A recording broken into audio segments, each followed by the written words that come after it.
To the faithful. Touchdown! San Francisco! To Dub Nation.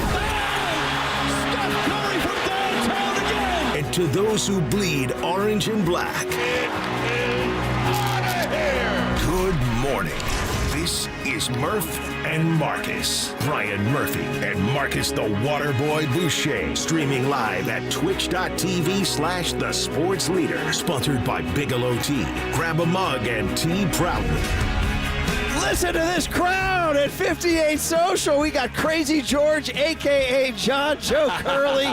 He's like, I'm going strong right out of the gate. He's leading chants there. He looks like a crazy man standing in the middle. The early crowd is like, we're not sure yet, Curly. We're not sure. But anyway, hey, good morning, everybody. Welcome to 58 Social. God bless the early crowd. God bless the early crowd. You are the chosen people. You are special people. Thank you guys for coming out.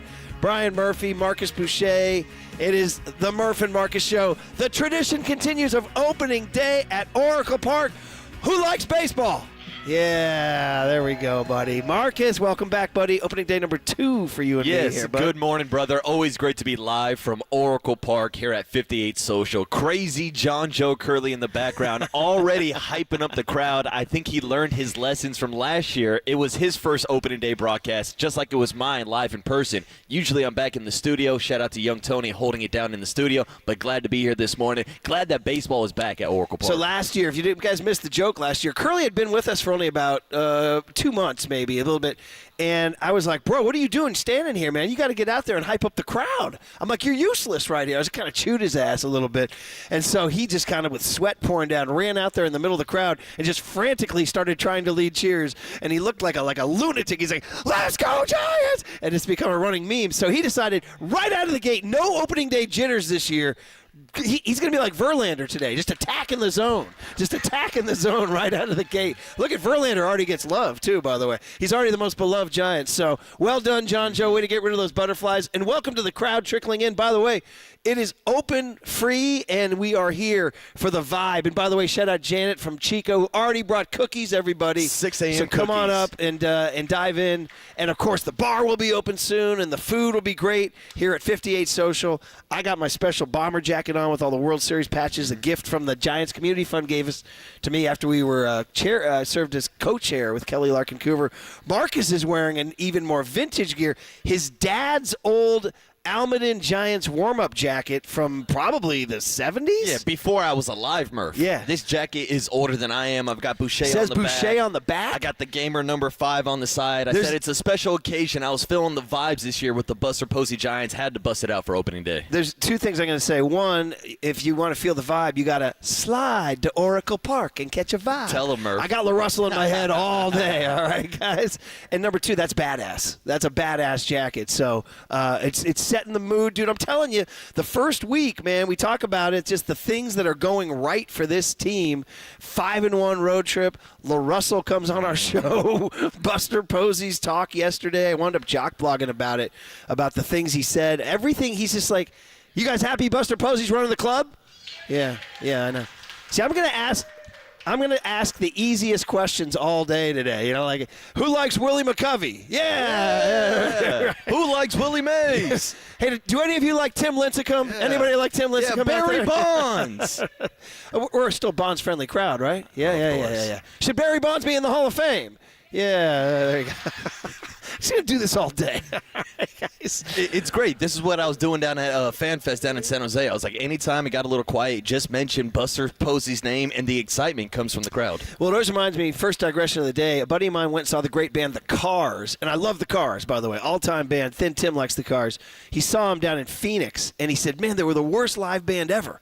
He goes, no interaction with the crowd. Rick Ocasek just came out, didn't acknowledge us once. No hello, Phoenix. No who likes beer. Nothing. You know what I mean? So I was like, you lean in the mic. Who likes beer? Oh! So we'll do that later on as we open up the mic. So anyway, Giants, Seattle Mariners today. It doesn't really matter who they're playing, right? Does it really matter? It's the opening since interleague play has come around and since the balanced schedules come around. We've had some wacky openers. One year it was the Rays. You guys remember that? The Rays were here one year. I think they faced Tyler. One year it was the Royals. Yeah, it was the Marlins a couple years ago. Marlins. So, it used to be, growing up, it was always an NL West team out at Candlestick Park. In fact, when John Tamargo hit that home run, it was against the Padres.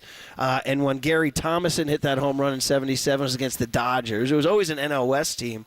But times have changed. So, yeah, but whatever. Mariners, bring them on. Do you have any great Giant Mariner rivalry thoughts here, buddy? None at all. Except for thinking about all the trades that Farhan would make with Seattle, bringing in Mitch Haniger, then ship him off for Robbie Ray, who you will see this weekend. Mike Ford? Yeah, exactly. So I'm not going down the long list of the greatest players who played for Seattle and played in San Francisco, but to me it doesn't matter who they're playing because right now they're playing some of the best baseball in Major League Baseball, 5-1, have the third best record in Major League Baseball, but it's also the third best record in their own division. So yes, I would be more intrigued if this was a Dodger matchup or a Padre matchup, but Murph, I can't complain. I'm just glad that baseball's back. Justin Verlander on the hill, 1:35 first pitch today. A lot of new stuff at the park we got to get to. We're going to have great guests coming our way. Love seeing people come in. It's such a great tradition, such a welcoming vibe here. I hope everybody here feels the warmth and the happiness of opening day under this new Buster Posey regime. As Marcus just said, they're playing such good baseball.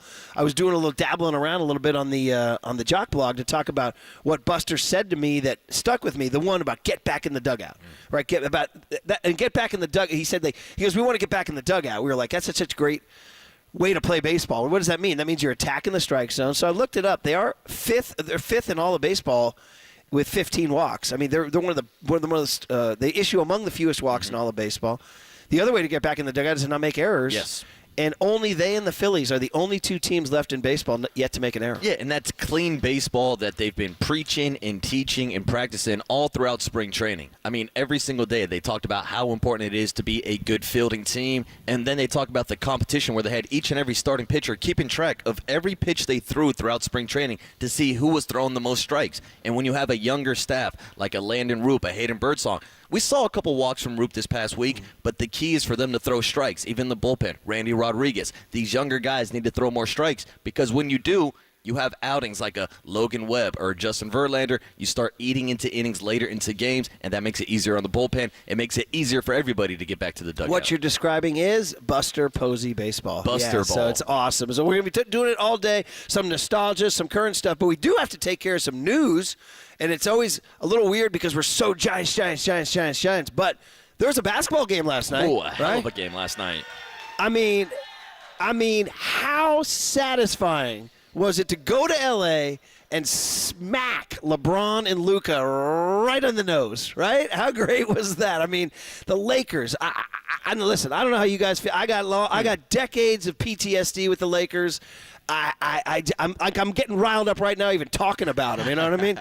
And God bless the fact that they traded Anthony. When the Luka Doncic trade went down, my first reaction, Marcus, was, oh, thank God Anthony Davis isn't a Laker. Everybody's like, you idiot, Luka's a generational talent. The Lakers are going to be great for 20 years. I'm like, yeah, but AD killed the Warriors. Yep. Killed the Warriors. They couldn't stop him.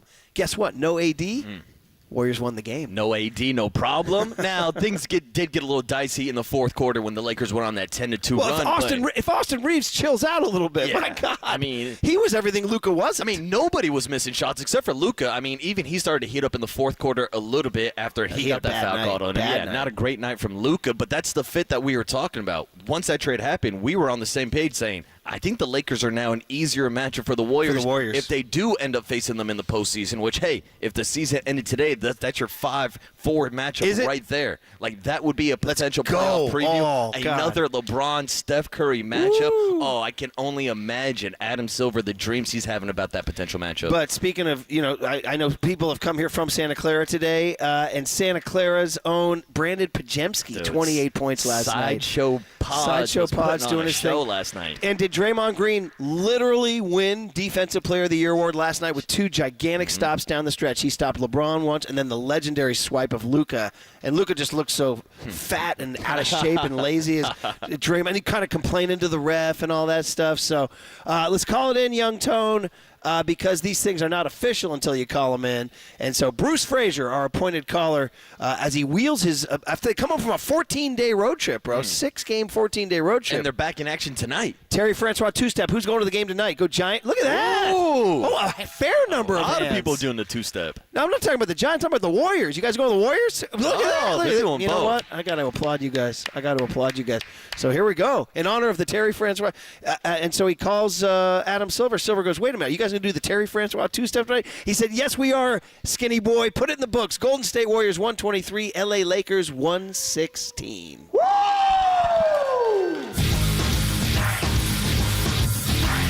Beautiful basketball. Beautiful basketball. That is buttery. It's lovely. Lindy Waters III? That's crazy. Oh, wow, Steph Curry. Only want to be with you. Golden vibes. Very entertaining. That was quite a show. Oh, want to dance with Steph Curry. There it is. Oh. Ouch. Oh. The note that you could see the crowd's like, Yeah. ooh, what was that? Yeah, fingers in the ears right there. That's a lot more embarrassing when we have a live audience in front of us. Hey, man, just think, when you're doing those in the studio, nobody's listening. Yeah, exactly. All right, When we're in the yes. studio, it's just the two of us. No one listens to the show. All right, well, listen, thanks to 58 Social for hosting us. It is Giants opening day. In case you live under a rock, the Giants are opening their home season today. They are 5-1. Buster Posey's running the show. Bob Melvin's writing the lineups. They're pitching it. They're catching it. Matt Chapman bobbleheads are being given out. We even have gold ones here, by the way. And it's going to be a great weekend. It's great to have you all here. We appreciate each and every one of you. The door remains open. The bar will be open soon. And we continue with the slide to Oracle Park and catch a vibe Giants. Murph, Marcus, and you guys at 58 Social for the home opener on KNBR 104.5 and 680, the sports leader. Slide to Oracle Park and catch a vibe. Bring your mitt, I might catch a pop vibe.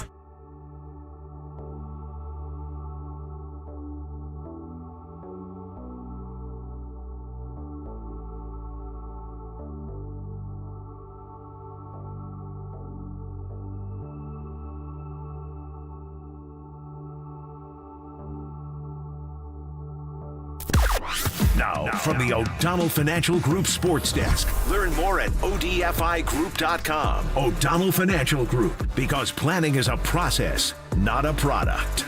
Good morning. We are still giving away 2 tickets to see comedian Trevor Noah at the Mountain Winery in Saratoga on May 23rd. And today we want you to stay tuned through the 9 a.m. hour for your chance to win.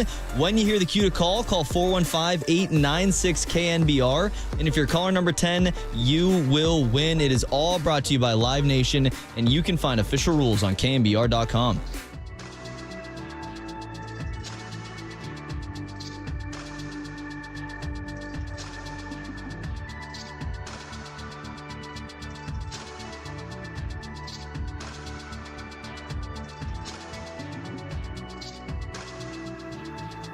All right, live from Oracle Park, we're thinking Amici's East Coast Pizzeria. Guys, it's so fun because we're here for the Giants home opener, and then we just talked about the Warriors getting that big win last night. And on top of that, we got the Final Four tomorrow. So much going on, and that means Amici's is going to finish strong with its college basketball madness promotion, in which during March Madness college basketball game day, you get 20% off Detroit-style pizzas. I like the Detroit-style pizzas. I wish none of you listeners brought me an Amici's Detroit-style pizza. Come on. Guys, raise your game. I'm kidding. You don't have to bring one. It's 20% off when you're in restaurant and you say, hey, man, I was listening to KNBR. I heard Murph say I get 20% off a Detroit-style pizza. That's true on game days. So Saturday and Monday, the last 2 college basketball games. If you are preferring to eat them at home and get them to go, you go online and order the code MADNESS20. When you're checking out, put MADNESS20 in there, and you get 20% off the Detroit-style pizza. So it's for the final college basketball kick of the season. Amici's is the place to wolf down Detroit-style pizza at a discount and enjoy the games. 20% off during the games. Madness20 for the online code. Hey, 2 words, baby. Amici's delivers. I just want some pizza.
And now it's time for the Protect Your Assets Business and Technology Report with me, David Hollander.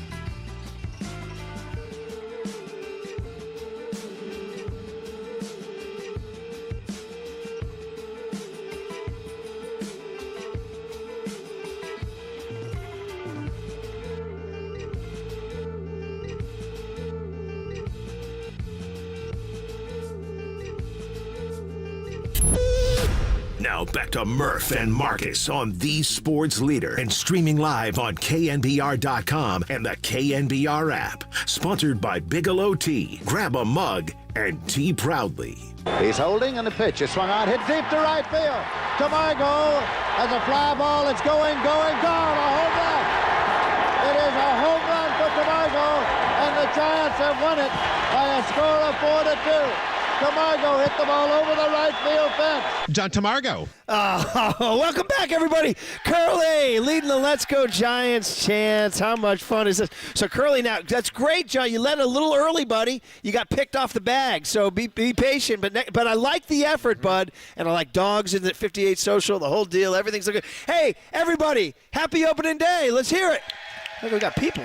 Dude, I love this. Crazy John Joe Curley. He's going to start the wave in just a few minutes. We need the drum. I buddy. mean, he's coming out the gates hot like Jordan Hicks throwing 99, 100 out of the gates. Let's see how long he lasts. Maybe get into the 5th, 6th inning, If John Joe led the wave, this might be the only place I accept the wave. If you lead the wave here, I might freaking do it. Just for you, buddy. Just for you. Yes, because we know there are no waves allowed at Oracle Park, but we're at shirt. 58 social. Maybe it's acceptable. I have that shirt, and I've worn that morning. on opening days in the past, but I did not today. Look at me. I'm already losing my voice here. Excuse me, guys. There we go, guys. Hey, it's great to be at 58 social. If you're just getting in your car, like, what the hell's going on? Those guys are not in studio. It's the Giants' home opener in San Francisco at the corner of 3rd and King, right next to the Willie Mays statue. We are at 58 social. It's a very welcoming place. There's coffee, and there's food, and there's beer, and there's Giants baseball at 1:35. What we always like to do is play these opening day highlights. That, of course, is for me, Marcus. I would have been 11. 11. Picture your gray-haired partner at age 11. An 11-year-old Murph. And the Giants in 1979 beat the Cincinnati. Pardon me, that was a road game. I'm looking at the wrong box score. The Giants in 1979 opened at home against the San Diego Padres. It was on April 10, 1979. And I like to just do these for fun. Various opening day lineups through the years, and then we can get more into what's going on. Say hi to young Tony. So on April 10, 1979. The Giants rolled out. Ready for this? Leading off in center field, Billy North. Batting second in left field, Terry Whitfield. Batting third at second base, Bill Madlock. He could hit. Batting fourth in right field, Jack Clark. Hey now. Batting fifth at third base, Darrell Evans. Guy could go upper tank. Batting sixth at first base, Willie McCovey's successor, Mike Ivey.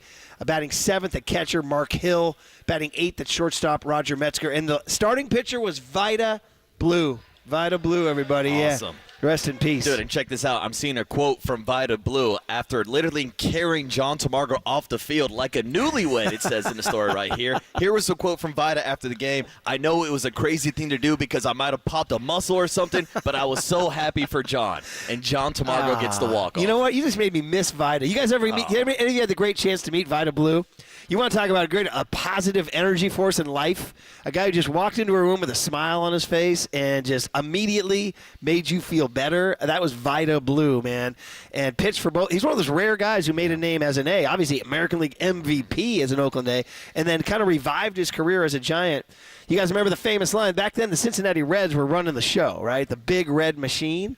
So they said, well, how are you going to beat the Big Red Machine? He goes, well, we're good. We got a little orange skateboard. He goes, we got a little orange skateboard. That was the big line. I like that. I've never heard that. That's back when skating was a little orange skateboard. Skating was taken off in the 70s, dude. So, of course, a guy like me, I wouldn't get a skateboard because I'd break a bone. Oh, come on. I mean, I bet you were a good skater. Oh, huh? yeah, I got on. But then once I got to high school, every baseball, football coach I ever had, it's like, get the hell off that skateboard, water boy. You're going to break an arm. By the way, Vida blew through a tidy 9 innings on opening day. Can Justin Verlander do that today, everybody? Give me 9. Yeah, Charles. My man Charles is here. Kids, ask your parents about a complete game. That's how I know Giants baseball is back. I was driving around the other day, and I heard this date in Giants history with Brian Murphy, and I was like, I know Giants baseball is back because Murphy's yelling at kids on the radio to ask their parents about a complete game or pitchers hitting in the National League. Or what Riverfront Stadium was or things like that. Kids, ask your parents. Ask your parents. Well, I hope it's not confrontational. It's meant to be more encouraging. Yeah, I know. A father-son moment, but mother-son moment. Just like me knowing you, I'm like, yeah, Murph's telling these kids, you better ask. Well, now Danny Dunn, who's the new producer of this date in Giants history, he's almost broken the fourth. What do they call it? Breaking the fourth plane. Yeah, break the fourth wall. Like in The Office or whatever, where Michael Scott talks to the camera. That's what she said. He's starting to write it into the script. Kids ask your parents. It has to be organic. He knows. He can't start telling me to say kids ask your parents. You can't force it. Yeah. Just like the Giants can't force baseball today, right? That's going to bring us back here. And we can't force not saying hi to young Tony, our young producer back at the studio. We always like to say good morning to Tony. Sorry, Tony, you're missing the party. We got cookies, we got beer, we got coffee, we got people, we got Giants fans. So hopefully come on down after you sign off. Yeah. But how you doing, kid? What's up, Tony? Good morning. How are we? Hey, he asked, how are we? Yeah. Curly, let's go. We got to get him hyped. We got a good crowd early. Good crowd early. Good, strong. I love the fact that you guys are out here at 6:23 in the morning for Giants. I got to raise my Provident Credit Union Yeti to you guys. I was going to say, if anybody's thinking about coming down to 58 Social, you better hurry up because seats are filling up quick. There's really no seats left on the floor. Yeah. Are we going SRO right now? SRO, I like it. There you go. But yeah, young Tone, how about that Warrior game last night, buddy? Huh? Unbelievable. Always love watching Curry and LeBron go against each other. But yeah, nice Warriors win. Honestly, if the Giants, we didn't have a big opening day scheduled, we'd be talking a lot of Warriors basketball. But we are happy to have a big opening day scheduled. In fact, why don't you hit the guest list so we can get to that schedule right now here, buddy. On a Friday morning, April 4, 2025, Giants home opener, the 26th home opener at Oracle Park. Now, it's like they kind of forgot that last year was the 25th season because now they're marketing it as the 25th anniversary. I'm like, you guys, it's like, I mean, I get it, 2025, but they played in 00, so it's the 26th. You guys got me at the mat. Yeah. But visually, just let Larry be Larry. It looks good for celebrating 25 years. Let Larry be Larry. Yeah. Who will be here, I believe, Tony. What do we got? All right, coming up at 7 o'clock, another tradition, just like you guys being out there. Will the Thrill Clark is going to join the show. Like I said, 7 o'clock. Absolute fan favorite. Another fan favorite, Mike Krukow at 7:30 to get us ready for opening day.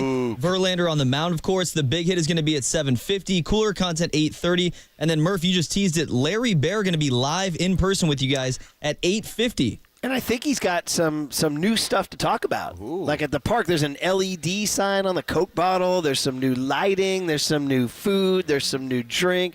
There's La Russell. There's everything. And who knows what else is new around here. Stay tuned. I'd stay tuned if I were you. So anyway, Tony, making sure you are coming down after you sign off, buddy. Oh yeah, absolutely. I'll be down there. And then one more guest, Susan Slusser, going to join the show at 9:15. I stepped on Sluss. My bad. Yeah, I believe Sluss is going to be down here live in person. Yeah, live in person for sure. She wrote a piece this morning in the Chronicle just about. It was pretty gushing, and to be honest, I wrote a jock blog that was pretty gushing today. I mean, Buster has that effect on you. I mean, we talked about this in the first segment with you guys. The fact that Buster Posey's running this show just makes everybody feel better. I don't guess he's the greatest player in Giants history. Obviously, Willie Mays is the greatest player in Giants history. Some would say Barry Bonds, maybe. I don't know. Take your pick. We can argue. Lon Simmons used to always say, Barry Bonds is the best hitter he's ever seen. Willie Mays is the best player he's ever seen. I think that's a pretty good. But I would say, how about this about Buster Posey? Is he the best? Is he the greatest winner the Giants have ever had? I'm going to say yes. Well, especially when you're talking San Francisco Giants, because to me, he's the face of the 3 World Series. Now, it's baseball. You can't just win a World Series by yourself. Shout out to the 2002 Giants, Barry Bonds, and those guys not getting the job done. So it takes more than just one player. But when you think about the identity of those 2010, 2012, 2014 teams, it's pitching and defense. And it all starts with Buster Posey behind home plate. He was the one throwing down the fingers long before pitch calm to Madison Bumgarner, Tim Lincecum, and Matt Cain. So to me, I think you have to put him up there as the greatest winner in San Francisco Giants history. You might even say New York, too. Yeah. You might even say New York. He might be the greatest winner because no other catcher. I think my brain might be playing tricks. Didn't he he caught every pitch. I know he caught every pitch in 2014. Did he catch every pitch in 2010 and 2012? I think he did. Maybe there was an Eli Whiteside hop there. I don't think so. I think Buster Posey caught every pitch in all 3 World Series runs. So when we talk about the pitching, that changed. In 10, it was Lincecum who led the way. In 12, it was, Cain and Vogelsong and Bumgarner. In 14, it was Bumgarner. But Buster was the guy the entire time, and now he's here. It's like, I just feel so, as a Giants fan, you're just so lucky that this is what he wants to do. He's a young man. He's 38. He could be, I don't know, investing in venture capital and playing golf or just going down to Georgia and tilling the land. Yeah. The guy loves baseball, and he loves this club. He loves this city. He loves this park. I actually thought about him when I was driving down the Embarcadero to this morning. I looked at the park, and I'm like, well, Buster wanted to be here. Yeah. Buster wants to be a part of this. It's awesome. It's a blessing. It's a blessing and a half. It really is. Buster, I hope he wants to do it for 20 years, right? Let's go, bud. Hey, in 20 years, he might even be my age. Yeah, who knows? You're still around, Murph. You're still hanging on. All right, guys, we continue to review opening day highlights, talk about these 2025 Giants, and just soak in the vibe. By the way, those of you who are here, stick around. We may have something special for you during the break. Stay tuned. Anyway, it's great to have you guys. It's great to see your faces. You guys are KNBR. You guys are the Giants. You guys are Oracle Park. You are Candlestick Park, too, I know. Yeah, right? Anybody Candlestick people here? Look at that. Look at that. Good for the demo, huh? On KNBR 104.5 and 680, the sports leader.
Now back to Murph and Marcus on the Sports Leader and streaming live on KNBR.com and the KNBR app. Sponsored by Bigelow Tea. Grab a mug and tea proudly. Gaylord into the windup. His 1-2 pitch. Swung on and missed. He struck him out. Perry opened the game, striking out the side in the first inning. Closes it, striking out the side in the ninth inning. For the first time since 1962, the Giants get a shutout pitched on opening day at Candlestick. Here we go. Listen to Curly. Listen to Curly. Listen to him. Listen to this. You hear this? Hype man John Joe Curley. It's like being in the bleachers. You know what I mean? It's crazy John Joe Curley. Is this where we go, we got to the bleachers. I want to be sensitive here now, but so we got to pick some. What's the matter with Copeland? He's a bum. No, we got to pick not Copeland. Let's pick on our program director. What's the matter with Holler? He's a bum. Everybody, what's the matter with Holler? He's a bum. And I got to say, John Joe Curley and Mike Holler are two guys I do not want to see shirtless out in the bleachers. Oh, yeah. Two guys I definitely don't want to see. This is when I tell the story of Norm and Cheers. Remember, he was told he had to leave Fenway Park because he was shirtless and his alabaster skin was distracting the hitters. Remember that? That's John Joe sheepishly Curley. admit that at Cheers when he's getting a drink. Well, anyway, great to have everybody at 58 Social. If you're just getting in your car, like, what the hell's going on? What are they talking about? We are at 58 Social with a bunch of Giants fans. You guys are awesome. You got here early. We got coffee. I don't know, they'll probably be serving food pretty soon, too, huh? Probably I would be imagine. serving beer pretty soon. Ooh, how about that? I know that's right around the corner. Okay, wow. We could get varsity early out here. But Will Clark's going to join us at 7 a.m. We are here for the Giants home opener. I know the Warriors had a huge win last night, and we talked about that. We called it in. But let's be honest, we are KNBR. It is the Giants home opener, so it's going to be 99.9% Giants home opener today. Although, shout out the Warriors for that great win last night. Yeah. And making Luka look bad, which was awesome. I enjoyed that. And honestly, the takeaway is that, and we said this earlier on the show last week, I think, Marcus, that while the nation talked about Luka trade, the Jimmy Butler trade has had more impact on the Warriors than the Luka trade has had on the Lakers. That's my argument. Yeah, and we made the argument that the Lakers were a better matchup for the Warriors post-Anthony Davis trade, and I think we saw that last night. One game sample size, but it does seem like this could potentially be a playoff preview. We might get to see playoff Jimmy, and I got to give a shout-out to the kids also last night. Brandon Pajemski, the sophomore out of Santa Clara, shot the lights out, and Jonathan Kuminga coming back from injury. Played some really good defense and gave some valuable minutes last night. Yeah, Kuminga, much maligned Kuminga, much too. maligned Johnny Kuminga. And by the way, just take care of some business. We still do have 2 tickets to see Trevor Noah at the Mountain Winery in Saratoga, May 23rd. Maybe Trevor Noah should come out here to the game today because we wanted to focus on 2 guys in this segment, guys. First of all, is everybody out here, how you feeling about Willie Adames? You guys excited for Willie Adames? Okay. Sample size. So he didn't have a great road trip, right? He went 3 for 23, right? He went 3 for 23. However, Marcus asked Buster Posey yesterday about Willie Adames and his slow start, and literally Buster Posey's first answer had nothing to do with between the lines.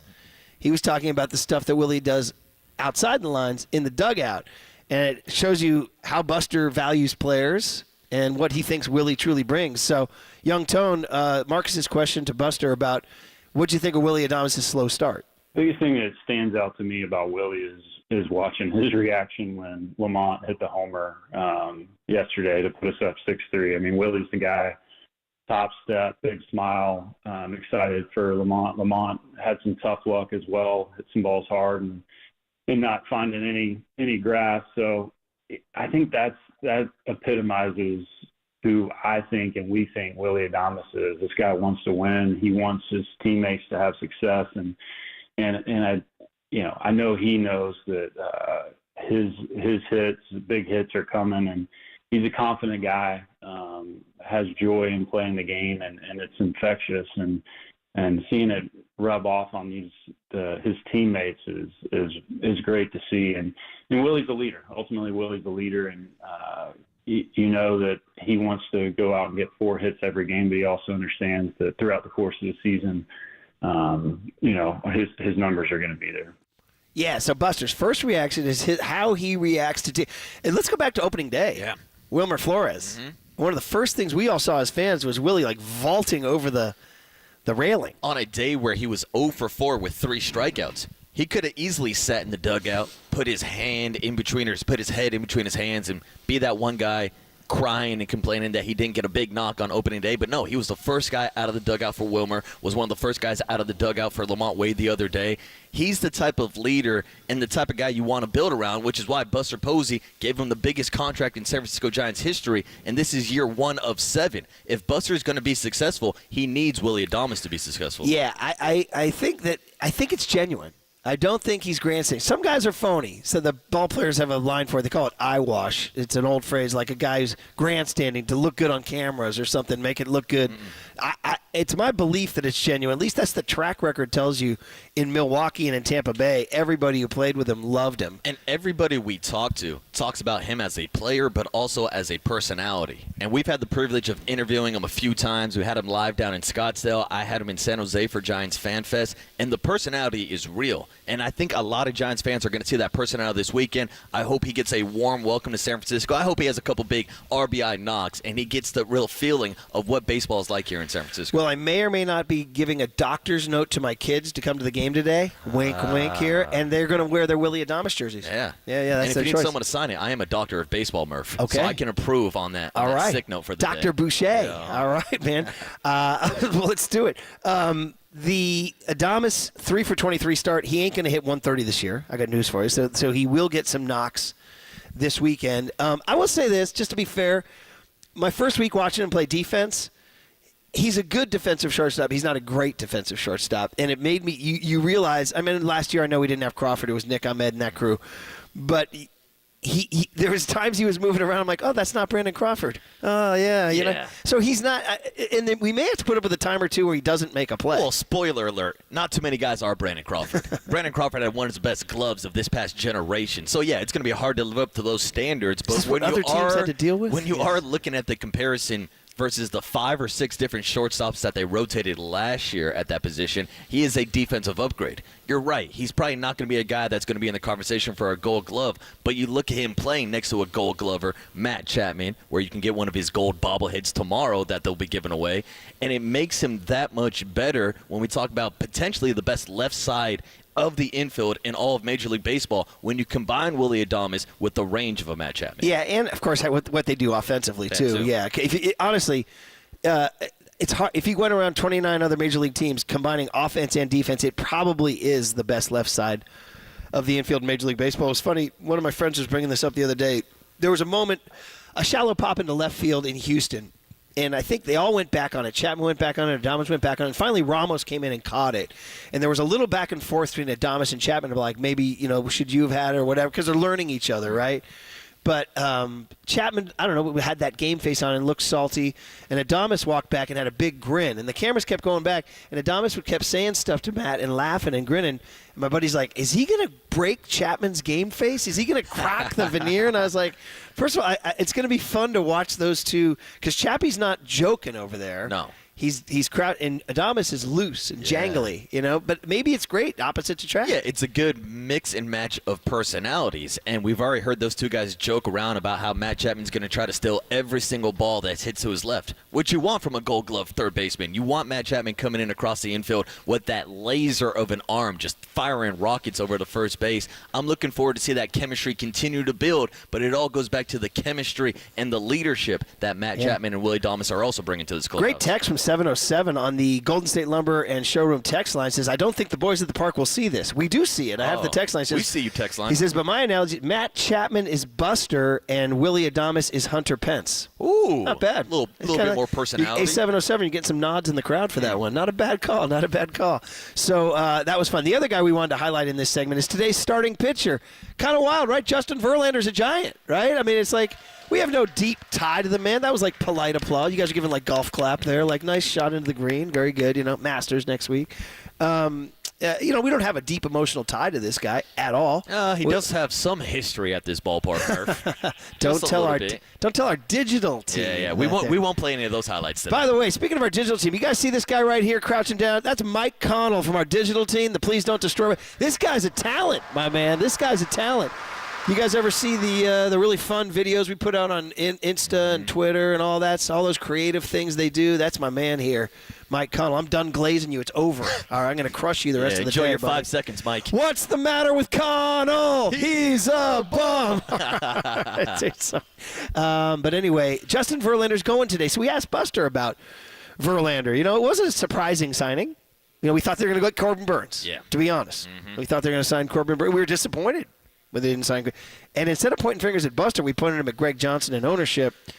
We did look at Buster maybe not wanting an opt-out, trying to create a chemistry, because Burns wants out after 2 years, right? Yeah, especially what we've seen the last couple seasons with guys like Carlos Rodon and Blake Snell and guys opting out of their contracts. I think Buster Posey, specifically in year one, wants to build something where he has a foundation moving forward. That's why Matt Chapman got the 5-year extension. That's why Willie Adames got 7 years. There are not opt-outs in those contracts because he wants to be able to move forward with a solid foundation instead of thinking every offseason, is this guy going to opt out? Is he going to be with the club next year? So Verlander, but all that said, Verlander's on a 1-year deal, right? But we knew that. It's kind of like, and we were like, wait a minute, he's blocking some young arms perhaps. You know, down in the minors is Kyle Harrison.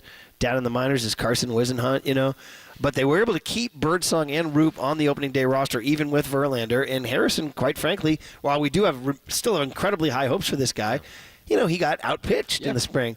But Verlander's going to get the ball, and it's fun to hear. You know, Verlander's older than Buster Posey. He's older than Buster Posey. Justin Verlander is the oldest athlete in North American sports among the 4 major sports, Murph. He said it, oldest guy in North American sports, oldest guy in all 51 states, guys. All 51 states. Oh, look, that did not land. That did not land.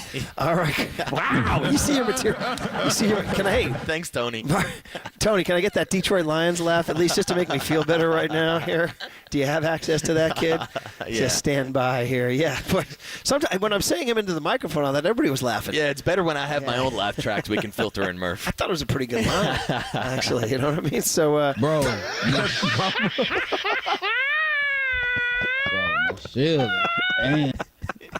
that was a Detroit Lions podcast. Yeah. Some guy laughing like a lunatic. I actually think on that podcast they're saying, Murph, chill, damn, stop with the 51st jokes. What did Buster Posey say about Justin Verlander, who's wearing number 35 today? Are we okay? Did we come to peace with that, guys? Did we come to peace with that? He got the approval from Brandon Crawford. Hey, don't forget Richie Aurelia wore 35 too, right? Got the thumbs up from Richie Rich too. Chris Spire won 35 for the Seal Stadium crowd, as Pam will tell you. Hey, let's go into the Buster Posey comment on Verlander. My expectations don't matter for him. This guy has his own expectations that far supersede, I think, any of our expectations. So I'll leave it at that. He's an animal. I mean, watching him work this spring and the way he goes about his business is the impact on the younger guys, and he has been very willing to give advice. And you know, I think about guys. I mean, Webby's and Robbie too. I mean, even though Webby and Robbie have been in the big leagues for a long time now, you got a guy like Justin Verlander who's a future Hall of Famer. It's great to have those guys around and just watch the way they work, maybe pick their brain from time to time. But for me, you know, Justin's, I've just been impressed with, you know, I hate to even say velocity just because I get tired of hearing velocity, but when you're 42 and you're still touching 96, it's pretty incredible. Yeah, so, I mean, that's true. The velocity is there, but he called him an animal. You know, I mean, as a compliment, I imagine. Oh, yeah, he's an animal on the mound. And it's great that he is still throwing 95, 96 miles per hour at 42 years old. But the thing that makes Justin Verlander a future Hall of Famer is he knows how to pitch, Murph. It's as simple as that. I mean, we don't have to go through his resume. A 3-time Cy Young winner, a guy that's going to walk into Cooperstown. But today he walks into the ballpark wearing a Giants uniform, so I think that's going to be an awesome opening day moment. I'm trying to think, and I didn't do the research I probably should have. Has he made a start here since the 2012 World Series? Because, you know, interleague play and things like that. I'll have to go check. but multiple people texting in saying, keep Pablo away from the park today and all that. But Pablo, I just saw on the news, by the way, did you guys see he just signed up for another season with the Staten Island Ferry Hawks? Let's go, Pablo. Independent Keep swinging League. Keep swinging I mean, this guy's the real-life Crash Davis, man, driving to Asheville, North Carolina. And that's just because Pablo loves ball, and we got to see him last year down at spring training with the Giants, but it's also a key. Like, they brought him back this year as a coach, and it's great when Justin Verlander's 42 years old, the stuff that he can teach some of the younger players. But how cool is it that JT Snow is being brought in to work with the Bryce Eldridge? You get Joe Panic back in the building. All these former coaches and players that Buster Posey is bringing back to kind of instill that Giants mentality, which led to those successful years when Buster was playing. Dude, we had Pablo on the show last year because he was at camp as an invitee. That was awesome. And, oh, by the way, I just looked it up. Last year, they gave him a start on the mound at Staten Island Ferry Hawks. He went 5 1/3 scoreless. Of course he did. Of course he did. He's Pablo. So good. Let Pablo pitch. 58 Social. You guys feeling good? You guys feeling great? It's awesome. Come early, enjoy a specialty beer, skip the lines, enter the ballpark directly from 58 Social. I'm just going to pick out one food item. Why not? Crispy chicken wings. Ooh. Crispy chicken wings, citrus herb grilled with house buffalo-style glaze or barbecue sauce. Get your crispy chicken wings at 58 Social. Look at me, Curly. Look at me. Chicken. I like chicken. I'm a menu pitch man. All right, well, there they are. The chefs are here. They're cooking. 58 Social's hopping. You Giants fans look great. You guys are loyal as heck. The house is packed. We're ready to go. And Will Clark is going to join us on the other side. Murph and Marcus live from opening day, home opener here at 58 Social. You guys like the Giants? Yeah, they like the Giants. On KNBR 104.5 and 680, the Sports Leader. It's chicken. From the Chilton Auto Body Traffic Desk.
time for KNBR's Opening Bell Report. Sponsored by Protect Your Assets with David Hollander. Concerned inflation will ruin your dream retirement? Learn more. Listen to David's show every Saturday morning or call 1-866-PROTECT.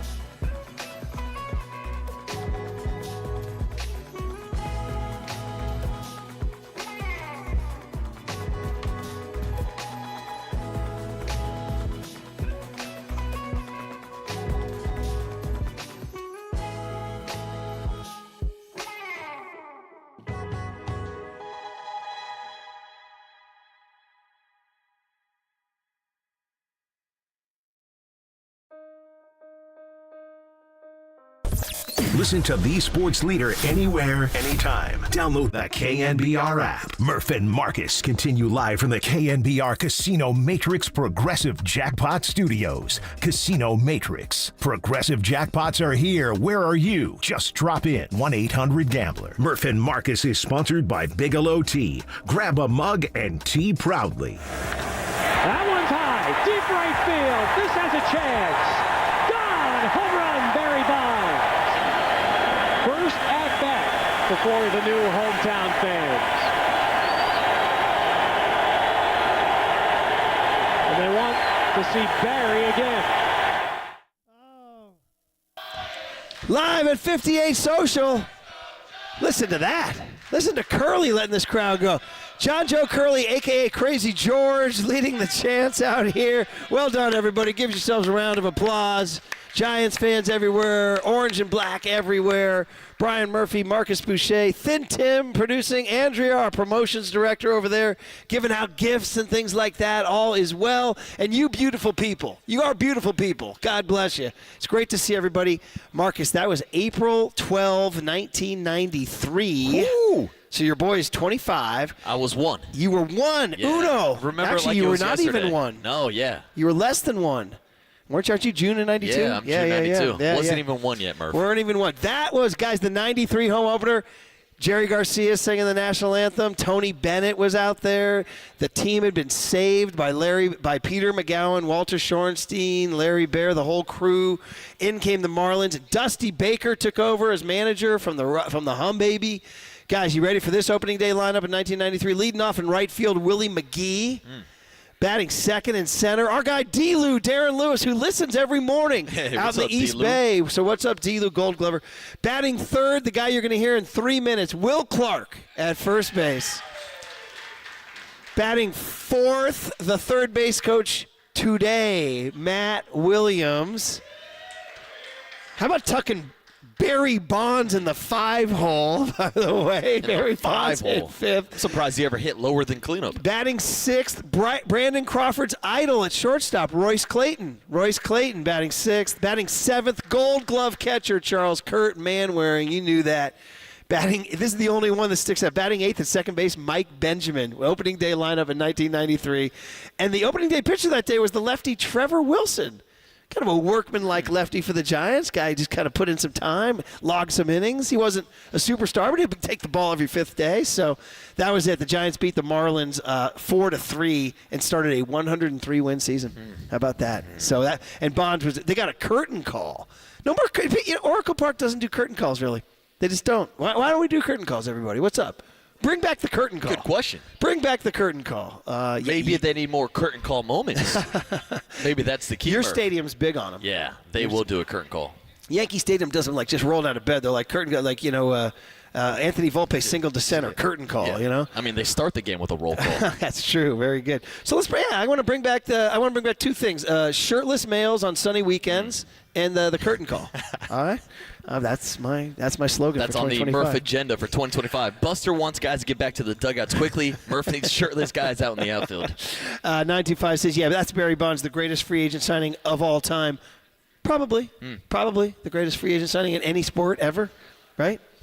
In all North American sports or 51 states. Yeah, careful. Don't go back to that riff, Murph. 48 says you guys are going to ask Will about the torpedo bats. Yeah, that was a big thing on the Eric Burns No Filter Network. Yeah. Will didn't. Although Buster Posey told us he thinks they make sense. Will we see a torpedo bat today or this weekend? Because it sounds like a shipment is coming in soon. I'm going to say yes. Mm-hmm. I'm going to say yes. I think so. We talked to Bob Melvin earlier this week. He said there's a shipment on the way. Buster Posey gave his thoughts on it yesterday. It seems like everybody in baseball is at least going to test the water to see what these torpedo bats can do. Other questions before we hook up with Will here, and we are at the 58 Social. Everybody's here looking good. And thanks to you all for being here for the Murph and Marcus home opener.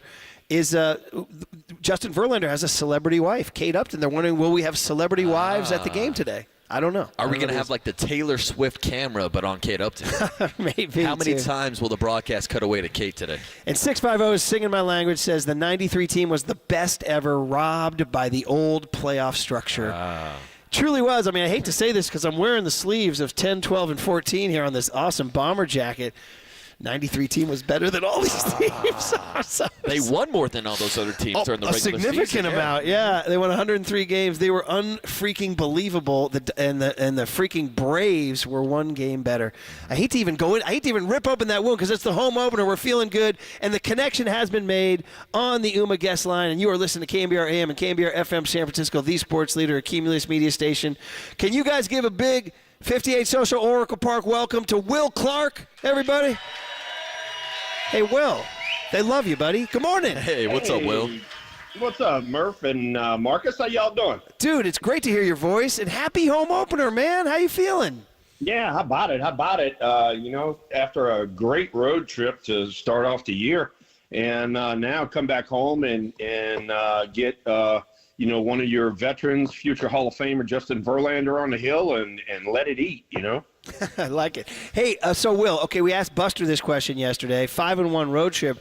What to you was the biggest takeaway? Like when somebody asks you, hey man, how'd the Giants' first week go? What's your answer? Believe it or not, I actually talked to two Major League scouts the other day that were friends of mine, and both of them said the same thing. Said pitching looked great, defense was much improved, and they looked like they had some confidence out there. And so I think you put those three things together, stick a little offense in there. Wilma Flores got really hot. Elliot Ramos, is in Willie Mays territory right now. And, all of a sudden you get back home, you're 5-1 on the road, and you're like, all right, let's get at home, get in front of our own home fans and get it going again. Yeah, and Will, you know that the Giants want to pitch it, they want to field it, and they want to hit with runners in scoring position. And that was a struggle last year for the Giants. So far, small sample size, only 6 games into the season, they have been one of the best teams in baseball hitting with runners in scoring position. Have you noticed a different approach this season so far in the first 6 games? You know what? I have. I've seen quite a bit a different approach. Pat Burrell and I had talked about it during the offseason. And the system that he's implementing is really working out great. It doesn't do any good if you get runners out there and you can't get the clutch hit. So, for the Giants to go out there, like I said, in these first 6 games and get that clutch, 2-out hit or clutch hit with a man scoring position, that's how you win ball games. That's how you pat your pitching staff on the back by saying, hey, nice job. We're going to try to get you a few runs to work with. And that's what's happened. Will Clark is the voice you hear on the UMA guest line. It's great to have you, man. Will, we were just going over the 93 opening day lineup. How about how good you guys were? How about you guys batting Barry 5th that day? How about that? Yeah, no, Barry actually really enjoyed that because, if you bat 5th, a lot of times you come up with runners in scoring position, because you're coming up from behind the 3 and 4 guys. And another thing, too, was the fact that we had Robbie Thompson in front of me, and Robbie was really good at getting on base. So, Barry sitting in the 5 slot was a pretty good RBI, opportunity for him. And he wound up, winning the MVP that year because of it. Yeah, incredible. So 93 all the way up to 2025. I want to talk about, you mentioned the defense, and we've talked about it. Now, did Casey Schmidt make an error on Wednesday? Maybe, maybe not. They didn't call it an error. That said, when we're literally talking about one play, that shows you how good they were otherwise. Now, I imagine they'll make an error at some point, Will, but it's mostly the same guys. Chapman was there last year. Wade was there last year. But you have Lee in center. You got Ramos maybe improved. You got Yaz doing his. Is it just maybe, I don't know, a mindset or an emphasis? Or, what are you seeing with the gloves? Well, not only a mindset, but it's the fact that everybody's getting comfortable out there.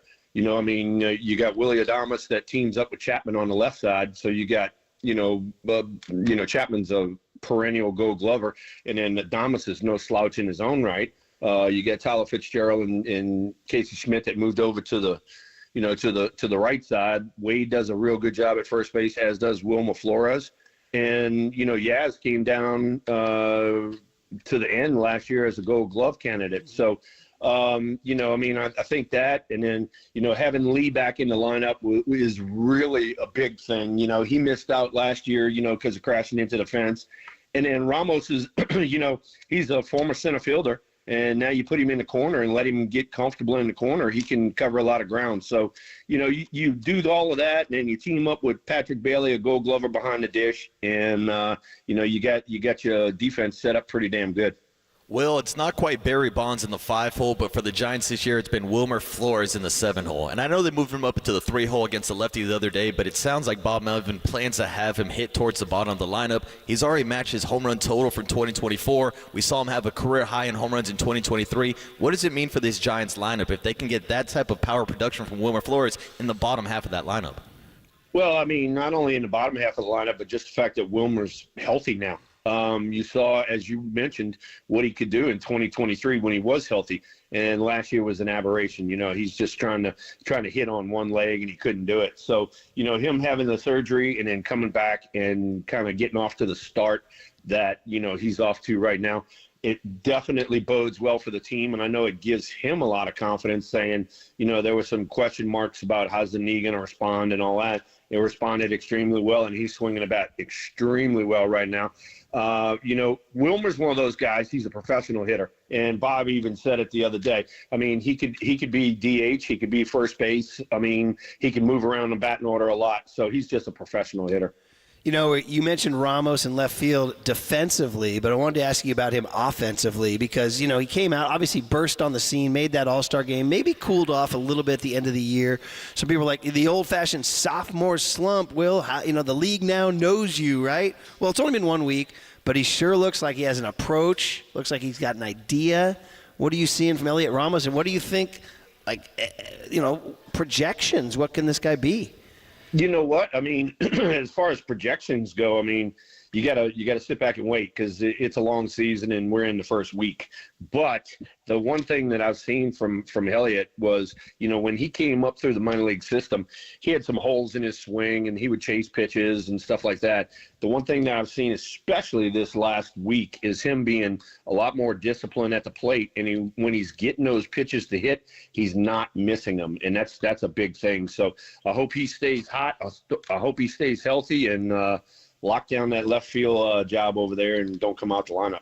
Willie Adames is a guy that has not gotten off to a hot start to start the season. He's 3 for 23 on the year, but we talked to Buster Posey yesterday, and he talked about how important his leadership is on the field and in the clubhouse. What have you seen so far from Willie Adames, Will? So, so Willie got off to a little rough start. That sometimes happens. But, like you said, he's only got 20-something at-bats. You have a 2-hit day, a 3-hit day, a 2-hit day, and then all of a sudden you turn around and you hit 350. So, when you don't have a lot of at-bats, any hit is going to shoot your average way up. So Willie's going to be there at the end. He always has been. He's going to play 150 games. But the thing that he's doing is he's doing such a great job of being a teammate and keeping the energy level up for everybody. If you watch him on TV, he's got a smile on his face. He's always pulling for his teammates, and typical leader right there. Yeah, Will Clark, great to hear his voice here on the UMA Guest Line. We're live at 58 Social. We got Giants fans packing the house. Everybody's ready for the 1:35 first pitch there. And then, Will, about Buster Posey. I don't know how much you talked to him. We talked to you a while back, a little bit before spring training, I think, or right after you had your knee replacement, and hopefully that's going okay. What you're seeing, like we had him on the show yesterday, and all he talked about was pitch. He talked about getting back in the dugout, throwing strikes and fielding it. He talked about Willie Adames as a lead. Kept talking about intangible stuff, like Christian Koss making the team for being versatile, runs the bases, but he said he's also a popular guy in the clubhouse because he's gritty. I don't know, more observations as we see this team form, the roster get named, and then play their first week of the Buster effect. Yeah, no, I think that Buster kind of hit the nail on the head. You talk about Koss, and I was a big fan of his in the minor leagues last year. Gritty's a great way to put it. And I think that gritty kind of defines his team. You want to know the truth? It's a bunch of guys that are running out there right now. They're getting good at bats. They're, as Marcus said before, they're getting some knocks with runners in scoring position. And the pitching staff is doing a great job. I mean, Logan Webb went out there, threw 100 pitches in 7 innings the other day in a 3-1 win and, was on his A game. I'm really expecting Verlander to be on his A game, because those guys like that, these Hall of Famers, when it is a big day like this, like opening day at home, they step up. And so I'm looking forward to Justin going out there and dealing.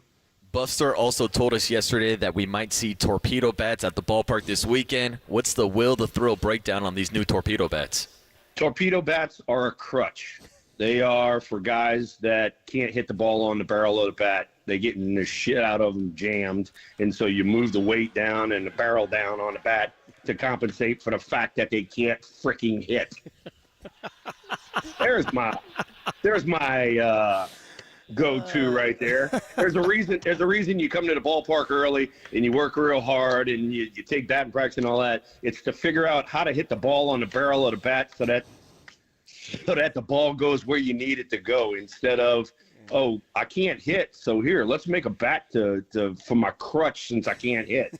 Also, then if you're a pitcher, you're just going away to kind of miss the barrel? Yeah. Yeah. So, all right. These guys that, want to get jammed, all right, that evidently means that they want the ball closer to them. Mm-hmm. So that means you're going to see a lot more sinkers away. You're going to see a lot more changeups away, sliders away. Why throw the ball in if that's what they're looking to do, is get jammed and use a fat part of the bat? Go to the skinny part of the bat. Will, you just looked for the sweet spot, buddy. That's what made you Will the Thrill. Hey, there's a reason. There's a reason they call it the sweet spot on the bat. That's where you got to hit the damn thing. All right, buddy. Hey, how's the knee feeling? How you getting around? Hey, I appreciate you asking. Everything's doing good. I'm 7 weeks out, and PT's going real well. And I will be in San Francisco end of the month for Brandon Crawford's ceremony, and then I'll be out at. Yeah, and then I'll be out again in May for the big long homestand. Dude, look at you, man! You just said that, and they went nuts. The crowd went nuts, dude. You got yeah. I'm looking forward to being at the ballpark, being on the field with Brandon, celebrating his career, and then being in the ballpark, wandering around and enjoying the fans and meeting everybody. Now they're not retiring 35, obviously, because Verlander's wearing it, but he's going to have a tough time matching your speech, Will. Yeah, I had a year or two to practice it, and I don't think he had that long to practice it. You're a little more fire. It's more like he's like Matt Chapman and you're like Willie Adames, kind of. Like you're a little more fiery. Yeah, you think I'm a little fiery? Oh, we know, Will. We know, dude. It's all great. You gotta do is go back to that '87 clip of me and Gary Park screaming. You'll see fiery. I remember. We're like, can you say that on TV? Yeah. Oh, hell yeah. We put it this way. I didn't know it was live, and them F-bombs were flying. Well, you had waited so long for that moment there. That's right. Right. Man, it's so great. Well, listen, it's great. We knew on opening day, we told our producer, John Curley, said we need Will Clark. Man, I need to hear Will on opening day, home opener. I mean, I know they opened last week, but the home opener. So continued healing with the knee, and then hopefully in 3 weeks' time you can get on a plane and come out and see Brandon Crawford and see these beautiful people, right? These Giants fans. Look forward to it. And, hey, look, the Giants are on a roll. Y'all stay behind them, get loud in the ballpark, and they'll do the right job for you. Will, you're the best. See you in a few weeks, buddy. Thanks, Will. All right. See y'all. Will Clark, everybody, at 58 Social on KNBR 104.5 and 680, the Sports Leader.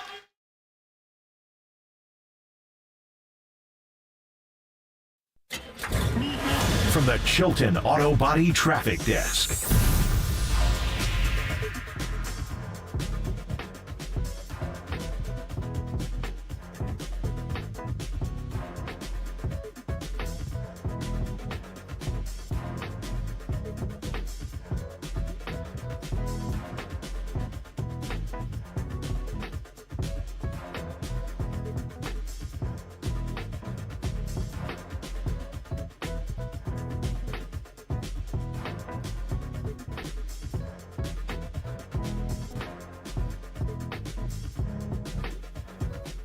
All right, even though we're here celebrating the home opener, we got our mind on taking care of our money, right? It's, I know, a hot topic. Be smart and secure with Provident Credit Union. All right, we're talking about the Pick a Term Certificate. Smart, secure way to grow your savings.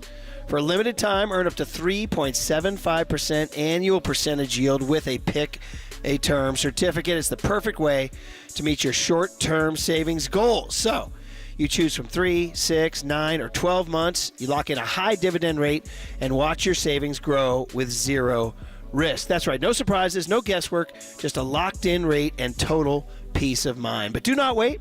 Offers like this don't last forever. Take advantage of the limited time deal and start earning up to 3.75% today. If you need help getting started, the Provident team is ready to make it easy. Visit providentcu.org or stop by your local community branch today. This rate is effective as of March 1st, 2025. Minimum balance required of $10,000. Early withdrawal penalties may apply. Federally insured by the NCUA. Discover the best in retail and business banking right here in your community. Learn more at providentcu.org.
And now it's time for the Protect Your Assets Business and Technology Report with me, David Hollander.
Now back to Murph and Marcus on the sports leader and streaming live on KNBR.com and the KNBR app. Sponsored by Bigelow Tea. Grab a mug and tea proudly. To honor America and the singing of our national anthem, Jerry Garcia, Bob Weir, Vince Welnick, San Francisco's own, the Grateful Dead.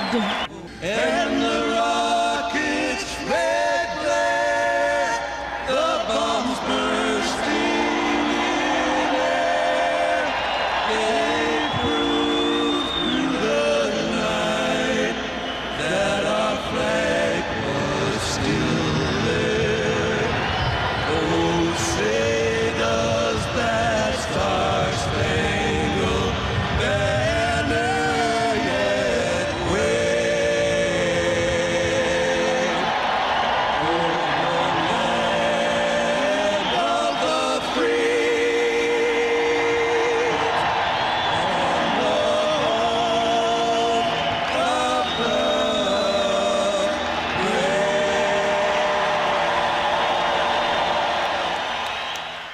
Man, oh man, that sounds great. Let's go. go. That was the Grateful Dead in 1993. Home opener, reopening, saving the team. By the way, my hat was on. I had to take it off. Now my hat's off. It's a mess. Don't worry about that. That was awesome. Young John, that was great. That was the Grateful Dead. Young Tony found the Grateful Dead 1993 singing the national anthem. The Giants had been saved. They were going to move to Florida. The whole deal. You could hear the crowd. My God. Hey, Oracle, you guys got to sound like that. Like Candlestick got loud. Well, first of all, there were more people. You get 56,000 versus, 40,000. So, but man, that sounded good. That sounded fantastic. It sounded fantastic. Grateful Dead to kick us off with the national anthem. I feel like young Tony has got to drop a Patrick Bailey, I Like America drop after we heard that coming back as You a got rejoin. that, young Tone, there? Yeah, 56,689 there that day. Wow. 56,689. They used to pack it in. And then the next day, probably 9,100. Yeah, hit us, Tony. Let us know. I like America. I'll tell you, yeah, we do too. Yeah, we do. We like America, and we like opening day, Murph. Oh, man. Great to see everybody here at 58 Social. I don't know. The bar's not open yet. It'll be open shortly, I imagine. Soon. I know we have coffee. In the meantime, my breakfast is the cookies Janet from Chico brought. So thank you, Janet, for that. I forgot to bring my eggs this morning. Oh, no. But if you do come to 58 Social, you can get food when the kitchen opens, which will be very, very shortly. Marcus, I'm picking out how about some Baja shrimp tacos? Ooh.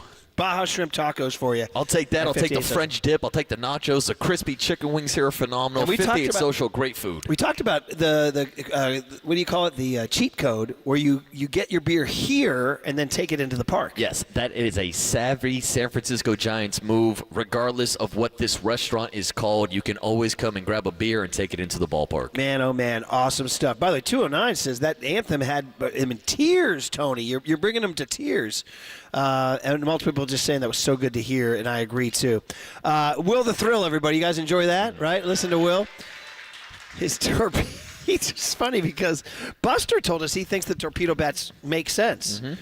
But I'm kind of, my first reaction when I heard about it was Will's reaction was like, well, if you train your entire life to try to hit it on the sweet spot, now you're going to try to not hit it on the. So I was a little confused, but I guess they figured out for certain hitters, your swing path goes a certain way, and your sweet spot is in a different spot on the bat. I guess. I don't know. I mean, has it calmed down now, do you think? Or are we going to see offensive numbers go rocket through the roof? Yeah, I don't think we still have enough data yet to see, like, oh, these are the bats of the future. Like, every Little League kid, if they play in a wood bat tournament, is going to be asking for this torpedo bat, which, by the way, my kid has a 12-year-old. He's already asking for a torpedo bat for this summer. So get ready to buy one of those too, Murph. But man, it does seem like everybody's going to test them. We've seen Ellie De La Cruz use it for the first time. He hit 2 bombs the other day. So people are going to try it and see if it does have some success. But Will Clark will tell you, you still got to hit the ball. Mm-hmm. It doesn't matter if you have this new torpedo bat. If Camilo Duvall's out there dropping sliders off the face of the earth, good luck squaring it up, and it's good luck hitting it with or without the torpedo bat. Well, what did Volpe do last night? I mean,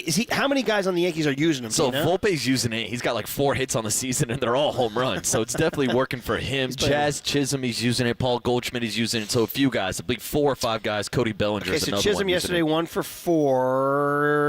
Judge hit another home run yesterday. Yeah, he Chisholm hit a bomb using yesterday. the torpedo bat, though. Chisholm hit a bomb yesterday. It's working for Jazz. Okay, so Judge not using it. He went 3 for 5 with a bomb yesterday. Yeah, 4 Aaron ribbies. Judge said, look, I've had seasons where I've hit more than 50 home runs. I've had seasons I've hit more than 60 home runs. I don't need a damn torpedo bat to hit a home run. Volpe went 1 for 4. He's hitting 208. Okay, so and it was at Jazz is hitting 292. Yeah. So again, these are normal numbers. We're not going to see cartoon comic book numbers. No, and again, small sample size, but I'm curious after seeing the success of a guy like Wilmer Flores, who has more home runs this season than Shohei Ohtani. Let's go ahead and celebrate that for a second. Yeah. 4 home runs on the year. Would Wilmer Flores want to switch it up when he's been swinging the bat so well? You know how superstitious baseball players are. Very, very curious, man. So anyway, we'll see. We asked Bob Melvin about it yesterday, and he said, yeah, the shipment should be coming in. The bats are on the way. And we shall see. Damn those torpedoes. It's crazy. And for guys like Will's not big for change in general, I think. You know what I mean? He's like, hey, Will, his wife says, hey, Will, let's get new carpet. He'd be like, what? Well, we always joke. We got carpet. Carpet's perfectly fine. Yeah, Carpet's fine. We joke about like the advanced analytic crowd trying to change the game of baseball or reinvent the wheel or reinvent the mousetrap. But here they are now reinventing the baseball bat. Well, that's like we've talked about forever. That's what my big thing with the analytics was like.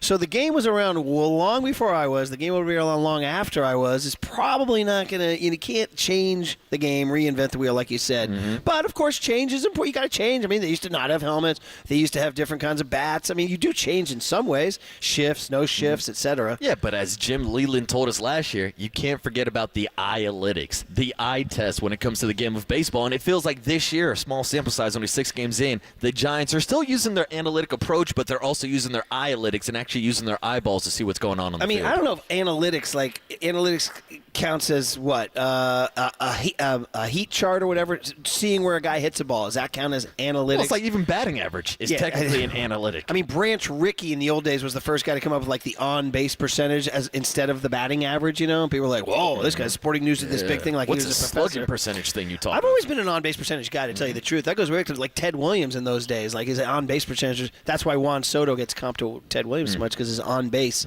is so much. But yeah, I mean, of course, there's stuff that help you. Hit charts, hit charts are amazing. This guy tended to. We use those in freaking Little League. And my guy, first name again. I'm sorry, Mike, who used to come to all our Little League games.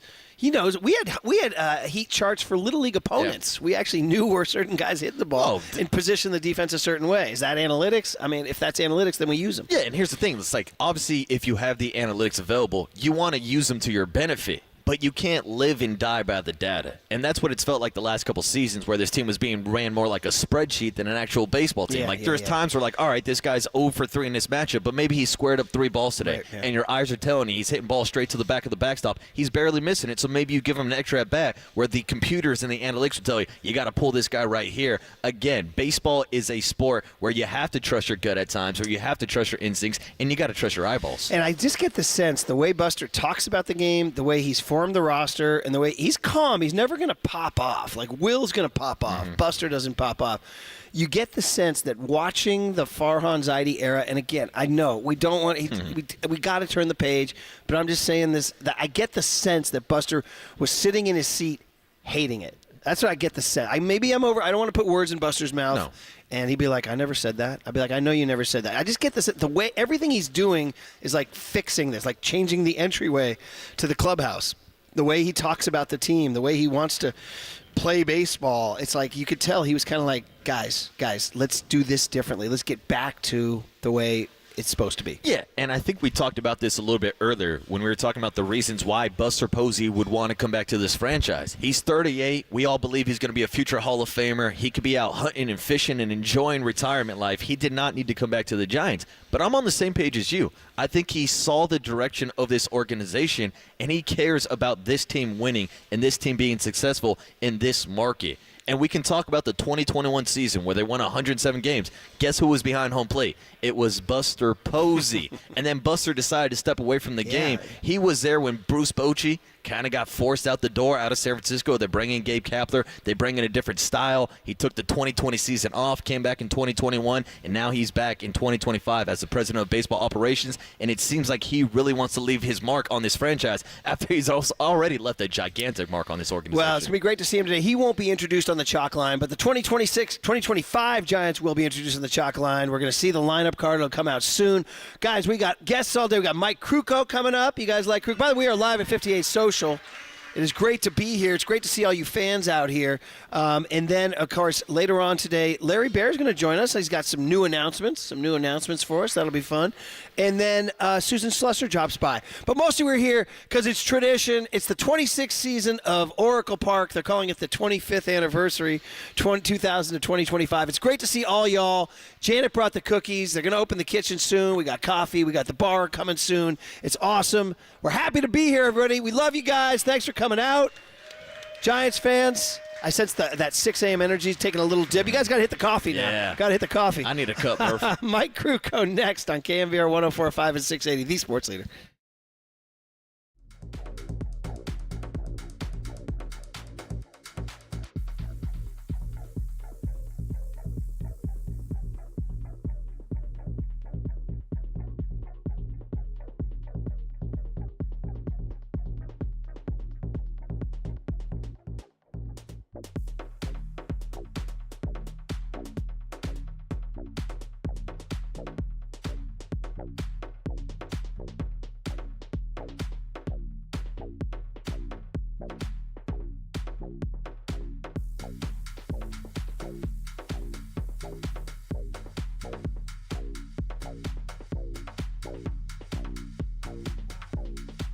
All right, let's talk about Marin Health, right? World-class healthcare right across the Golden Gate Bridge from San Francisco.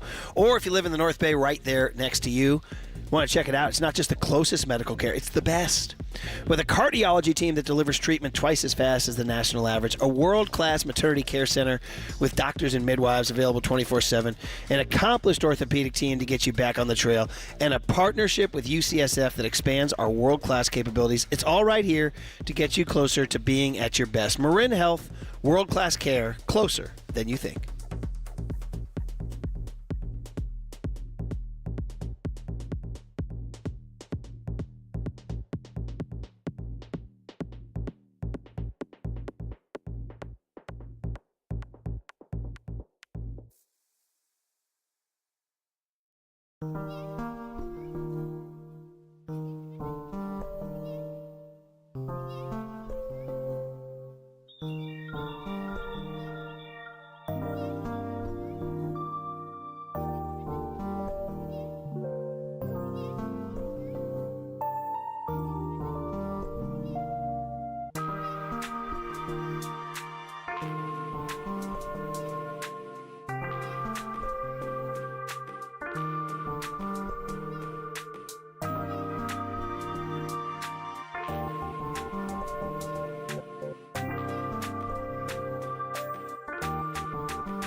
There's no question we've got the best in the booth. That's why Murph and Marcus catch up with Kruk right now. On KNBR 104.5 FM and 680 AM. Yeah, let's go. 58 Social live opening day broadcast. John Joe Curley leading cheers. Everybody hear that? There it is right there. We're sponsored by Bigelow Tea. Grab a mug and tea proudly. They're packing the house. They love it. The fans have poured in for home opener. Everybody come on down. It is open here at 58 Social. Brian Murphy, Marcus Boucher, Thin Tim's producing the show. Curly's here. Andrea, our promotions, is here. Mike Connell's here from Digital. And on the UMA guest line, everybody, a warm home opener welcome for Mike Krukow. Kruk, you're still getting cheers, buddy. Congrats. Yeah. Good morning. Morning, Mike. Well, I think that the team that's 5-1 is getting the cheers, but I'll take the bow for the team. And yeah, it is a great morning. It's awesome, man. And I know, Mike, you know, what was your first one? Like 1976, was it in Chicago? 77? 77 is the first time I got to stand on the lines. I got called up in September of 76 and made the team out at camp in 77. And it was unbelievable because for every player on the field, not just the guys doing it for the first time, it's everybody on the field. It's confirmation that, you made it again. You made it again to that foul line. The significance is unbelievable. And to do it in front of your home crowd there's nothing more special than that. When I got traded to the Giants in 82, first time I got to stand on the line in a Giants uniform was 1983. And a buddy of mine who had lived up here that had gone to high school with said, "You're not going to believe opening day at Candlestick Park." And I thought, well, yeah, all right. I've seen Wrigley Field. I've seen Veterans Stadium with the Phillies. I mean, how different could it be? It was different. It was such a festive atmosphere. It was just a fun time. And everybody in the entire stadium was just completely amped. And, we'd all made it through another winter. You kind of had the feeling and the expectation was off the charts. The Giants had really done well in 1982. So I proceeded to go out there and just massively pee the bed and didn't get out of the second inning. I think it wound up being a 16-14 game. It was exciting, but, for me it was a disaster. But I'd never seen a crowd like that on an opening day. I'd never felt that vibe. It was just festive. It was just like a Grateful Dead concert. It was unbelievable. Yeah, Mike, and I know last week we talked about how much we all love opening day, but there is truly something special about the home opener. And with the Giants having this tradition of starting on the road before coming back home for the opener, it feels like, especially this year, there's more anticipation, especially after the 5-1 start. So what kind of crowd and what level of excitement are you expecting from Giants fans this weekend? Oh, they're going to be way into it. I mean, just like they always are. I mean, it's going to be a big party. I think to a degree, especially with a young team, it's an advantage to start on the road. You get on the road, and everybody's in the plane, everybody's on the bus. There really isn't a lot of distraction with getting tickets. I mean, there are for a few guys, but for the most part, guys don't have to deal with that. And you're together in the hotel, so it's just kind of you're all together. And then to do what they did, to go into Cincinnati and win the series, and then go into Houston and sweep. That their enthusiasm is off the charts right now. Kipe said that it was just a fun plane to be on coming back from Houston to San Francisco because everybody was just so sky high. And now you get back and now there's a realization from the Giants faithful that this is a good team. They play baseball. They do all the little things. They do the things that we like. So they already like this team before they've even played one inning at home. And so I would imagine that today it's going to be loud. There's some history coming back. This is the 25th. They're going to celebrate 25 years at Oracle Park, and you're going to see some players from the past, which our fans like. And so I encourage everybody, get out there at 12:30. The pregame ceremony is going to be fantastic, and be part of it. So it's going to be a good day. Absolutely awesome. Mike Krukow talking about the home opener, 26th home opener at Oracle Park, which is nutty. I mean, think about it. So they were in Candlestick from 61 to 99 to 38. So we're a decade away from tying Candlestick Park, which is pretty amazing. Mike, I'm looking at the stats after a week, and I know it's a week, right? We can take any week from any season. We take a week in July and look at the stats or whatever, but it's all we have. And the thing that jumps out is I look at like my old-fashioned stats, ERA. The Giants are 6th in all of baseball. Walks issued, they're tied for 4th in all of baseball, in fewest, I mean. And whip, I like walks and hits per innings pitched. That's a good stat. They're 6th in all of baseball. Mike, that's 3 big pitching categories. They're top 6 in all of baseball, not just the National League, all of baseball. Is it too early to say this is a pitching-first team? Well, if you go back and take a look at the numbers of spring training, it's the same thing. So what they started the very first week of camp, and they carried on all the way through spring training. Now, the personality of spring training changes. You see guys who light things up early on with the bat. Well, it's not the same. The stuff you see early in camp is not the stuff you see late in camp. So what's more important, it's important as the wins were for the Giants early on to get some early confidence. They're not as important as the last week of wins. Well, they won the whole time. Their consistency to play was from the day one all the way through spring. And all those categories you're talking about, you go back and take a look at what they did in spring training, and they were in the top 5 or the top 3 for the most part in all offensive categories and all pitching categories. They carried it right into the season. So I think there's a significance because that's what they've done since day one. And I think that it's of major importance, of course, when they bring that into the regular season. But this is a team that expects that. They're not impressed with that. This is how they play. And this is what has defined them early on. And as they go forth, I mean, this is what they're going to be relying on when they go through rough times. It's like, we're a good team. When we play our game, we can play and beat anybody. This is going to be kind of their mantra this year. And now it's important that they get it going at home. So, it's always going to be a challenge. I mean, in professional sports, you're always as good as your last game, your last pitch you throw, the last at bat you have, the last basket you shoot, the last pass you make. I mean, it's just the way it is. Every day you have to prove yourself. But this team has a really nice, quiet confidence that has been there since day one of spring, and it has been so apparent in every game that they've played so far. So I expect them to do the same thing, and more importantly, so do they.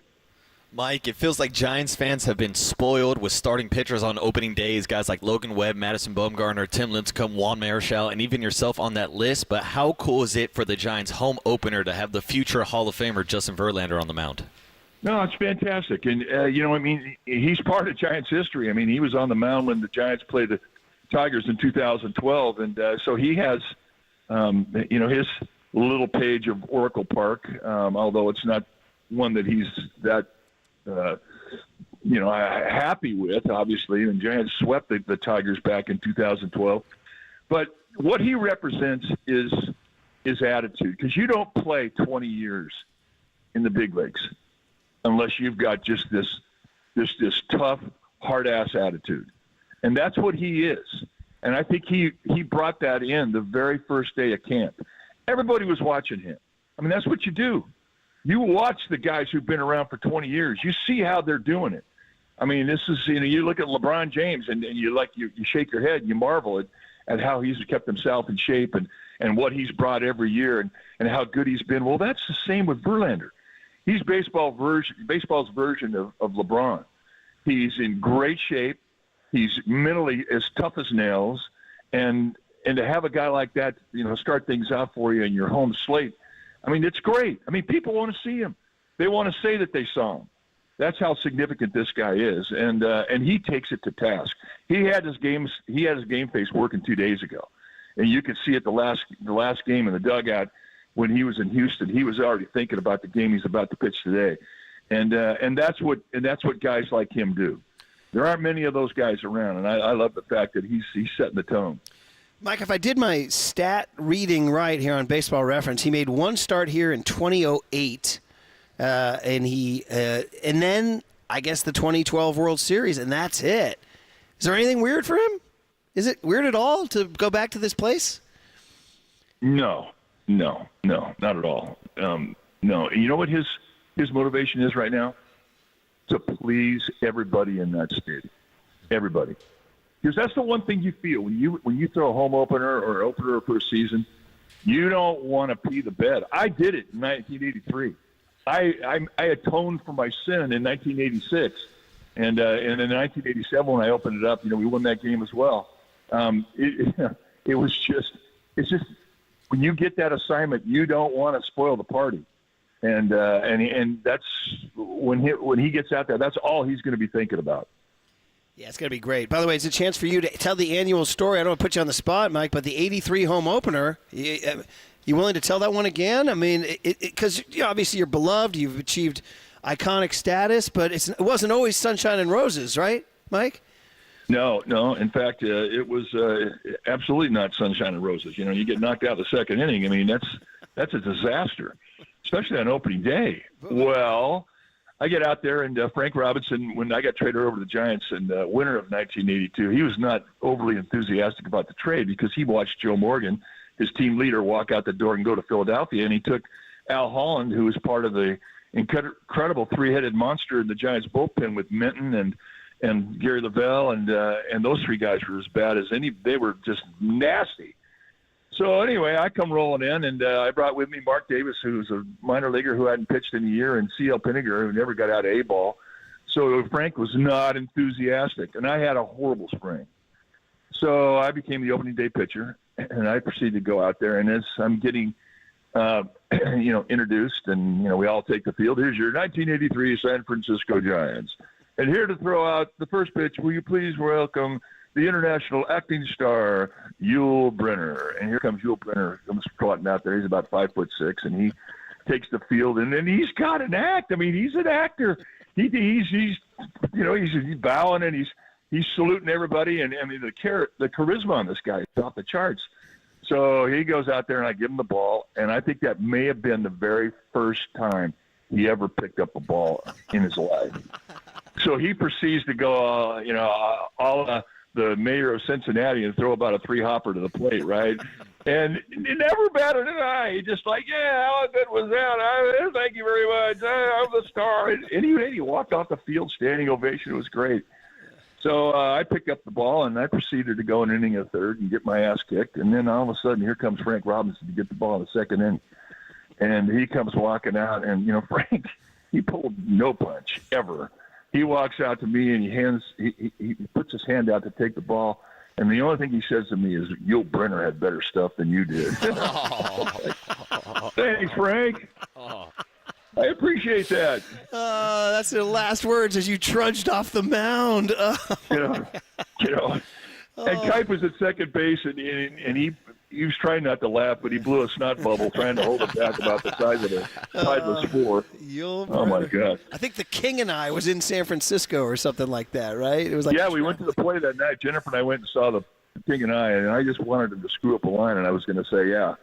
I was better than you were. Of course, that didn't happen. But it was all redeemed. What was your next home open? Because you had 3 of them, right? The next one was 19 in Houston, the debut of Will Clark against Nolan Ryan, and we won that game. Yeah. It was the start of the '83 Giants, who kind of turned it around from the disaster of the '85 season. So, but I've been saying this team, this 2025 version, feels like that 1983 team. We were not supposed to do well. I mean, everybody pegged us to be the team that finishes last, and then we lost 100 games in '85. And then we opened up and we went to Houston, who was supposed to win the division, and then the Dodgers, and we won both series. We come back to San Francisco 4-2, and we had a head of steam, and it carried all the way through the season. Awesome, Mike. And so you're going to be over here. You'll do a great broadcast. You and Dwayne. We get Verlander. We got the Chalk Line. Willie Adames is coming in. They're 5-1. We got a fan base here at 58 Social. Mike, they show up every year. They pack the joint. They're waiting for the bar to open, I think, quickly. Quite frankly, let's be honest here. I'm waiting for it, too. Yeah. But Marcus. But I also know, Mike, that Giants fans are excited to hear you and Kai back in the booth together today at Oracle Park. I know you guys started the season separated on the road, but what does it mean to you to just be back in the booth today with Kai? No, we're going to celebrate. We're going to have our gold jackets on, and we're at a point in our career where we don't take any game lightly. And but it's coming back to the yard. This is our yard. That's our booth, and we get to do it together, so it's going to be a big deal for us. Man, I love it. Mike Krukow, everybody. Kruk, we'll see you at the park. Happy home opener. Let's go, baby. Let's go. Mike Krukow. I need it. I need more. Come on now. This is the home freaking opener, man. This is freaking Jerry Garcia, Tony Bennett, Will Clark, Mike Krukow, Yul Brynner. Come on, everybody. All right, well, listen, it is Murph, it is Marcus. We are here at 58 Chelsea for the home opener. The doors are open. Come on in. It is wide open for Giants fans. Slide to Oracle Park and catch a vibe. Come catch this vibe, Murph. All right, the big hit is, of course, opening day musings next. And then, of course, Larry Baer is going to come by with some special announcements. And Susan Slusser is going to come by. And you guys are going to hang out? Baseball? Yeah? Who likes baseball, right? We're going for the easy ones. On KNBR 104.5 and 680, the Sports Leader. Slide to Oracle Park and catch a vibe.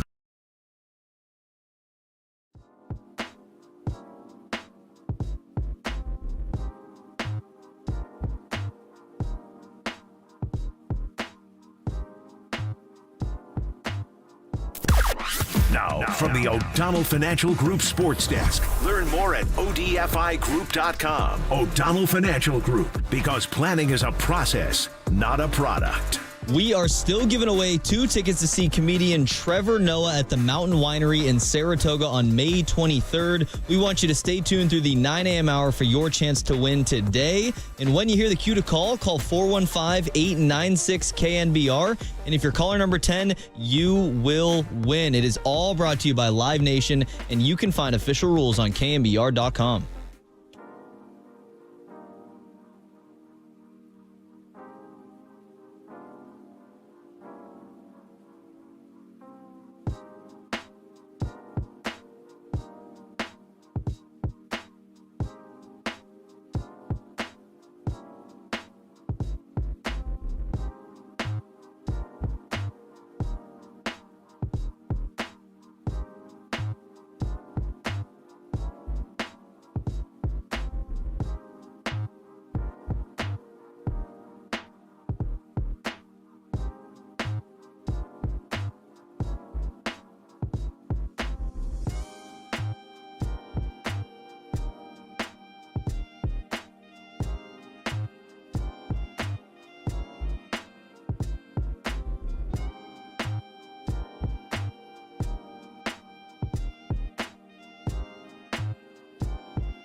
This is The Big Hit. Sponsored by Benjamin Moore Paints. Experience the Benjamin Moore retail difference at their independently owned authorized retailers today or at benjaminmoore.com. On KNBR 104.5 FM and 680 AM. The sports leader. Murph and Marcus is sponsored by Bigelow Tea. Grab a mug and tea proudly. The pitch. Swing line drive down the left field line. That's going to be a fair ball. And quickly will go to the Cards. Off defender. To third is Ruff. He's going to be sent home by Hallberg. Here comes the throw home. He slides. He swings. The ball is off the glove of the catcher. And the Giants have won it. Down the left field line. Ruff is on the move. Ruff is on the move. They're going to wave him in. Ruff is on the move. And this game is over. Live at 58 Social, John Curley leading cheers. Curley's on the move. Curley's on the move. Listen to him. Listen to this raw energy here. Listen to that. It's like being at the Rolling Stones Day on the Green here. Hey, everybody, give yourselves a round of applause. There you go. Great to see everybody here at 58 Social. That was the 2022 home opener on April 8, 2022. Now, not as many nostalgic names on that one, but I will give you the opening day lineup. Mike Yastrzemski led off and right. Brandon Belt batted second at first base. Who likes Brandon Belt? Everybody? Come on. After all these years. The Belt War is still going on. Batting third was Darren Ruff at DH. Ruff is on the move. He was your three-hole hitter, Ruff is bro. on the move. Your cleanup hitter was Jock Peterson, Palo Alto High. It's going down. Your five hitter was Brandon Crawford at shortstop. Pretty darn good. Your six hitter was this guy named Wilmer Flores at third base. Yeah. He's still around. Your seven hitter was the little underappreciated second baseman Tyro Estrada, who hit a game-tying home run in that game that bounced off the hands of one young water boy at that game. You were so young. I was out at the bleachers. The eight hitter was Steven Duggar. You guys remember Stevie Doubles? Remember Stevie Doubles? And the nine hitter was Marcus's guy, Joey Bart at catcher. I believe Joey Bart might have went deep that game. He did go deep that game. Home runs, right? Joey Bart, Brandon Belt also had a home run, and Tyro Estrada in the ninth inning to tie it up. So fun stuff. Giants won that game on their way to one of those mediocre seasons that led to the dismissal of Farhan Zaidi. So anyway, great to see everybody. You are listening to KNBR AM and KNBR FM San Francisco, the sports leader, a Cumulus media station. Okay, so we've talked to Will Clark and Mike Krukow so far, right? And, everybody, listen, everybody's going to be pumped. Everybody's excited. It's the home opener, but there's legit reasons for the excitement. And we talked about it just with Mike right there, is pitching. And he talked about it. He said if you paid attention to spring training stats, which I did not. I mean, did you pay attention to the Cactus League stats where he said they led in pitching categories across the board there, and they're doing it again the first week of the season? Yeah, I kept track throughout spring training of the competition that the pitchers were having because we checked in with Kruk and Kayap like we do every Monday, Tuesday, Wednesday, Friday during the regular season. But down at spring training, we talked to JP Martinez multiple times, and he said each and every pitch matters. Murph, it's something that I'm sure you tell to the little leaguers all the time. Play catch with a purpose. You're not just out here throwing the ball. You got to throw to a target every single time. So when you're throwing bullpens, you're not up there just to throw. You're up there to throw strikes, and we've seen that success from spring training translate early on to the season, 6 games in, but it does seem like they're more competitive in the strike zone, which gets back to Buster Posey's goal of getting back to the dugout quicker. Yeah, they're not walking as many. We'll see what Justin Verlander has today, guys. We still don't have the lineup for today just yet, but Justin Verlander will be on the hill doing his thing, and it is so interesting to listen to these guys talk about, hey, man, we sort of take it for granted, like, oh, yeah, he's one of the greats, but, man, 20 years in the big leagues, like Mike was saying. I mean, Buster tapped out after, 10, 11 years? I mean, his body broke down. Yeah, Buster stepped away at, 36 years old? No, younger than that, brother. He's 38 right now. He stepped away 4 years ago. Damn, so it's been that long. He was 34. Oh, man, it's been a while. If you look at it, he really only played 9 full seasons. He really only played 9 full seasons.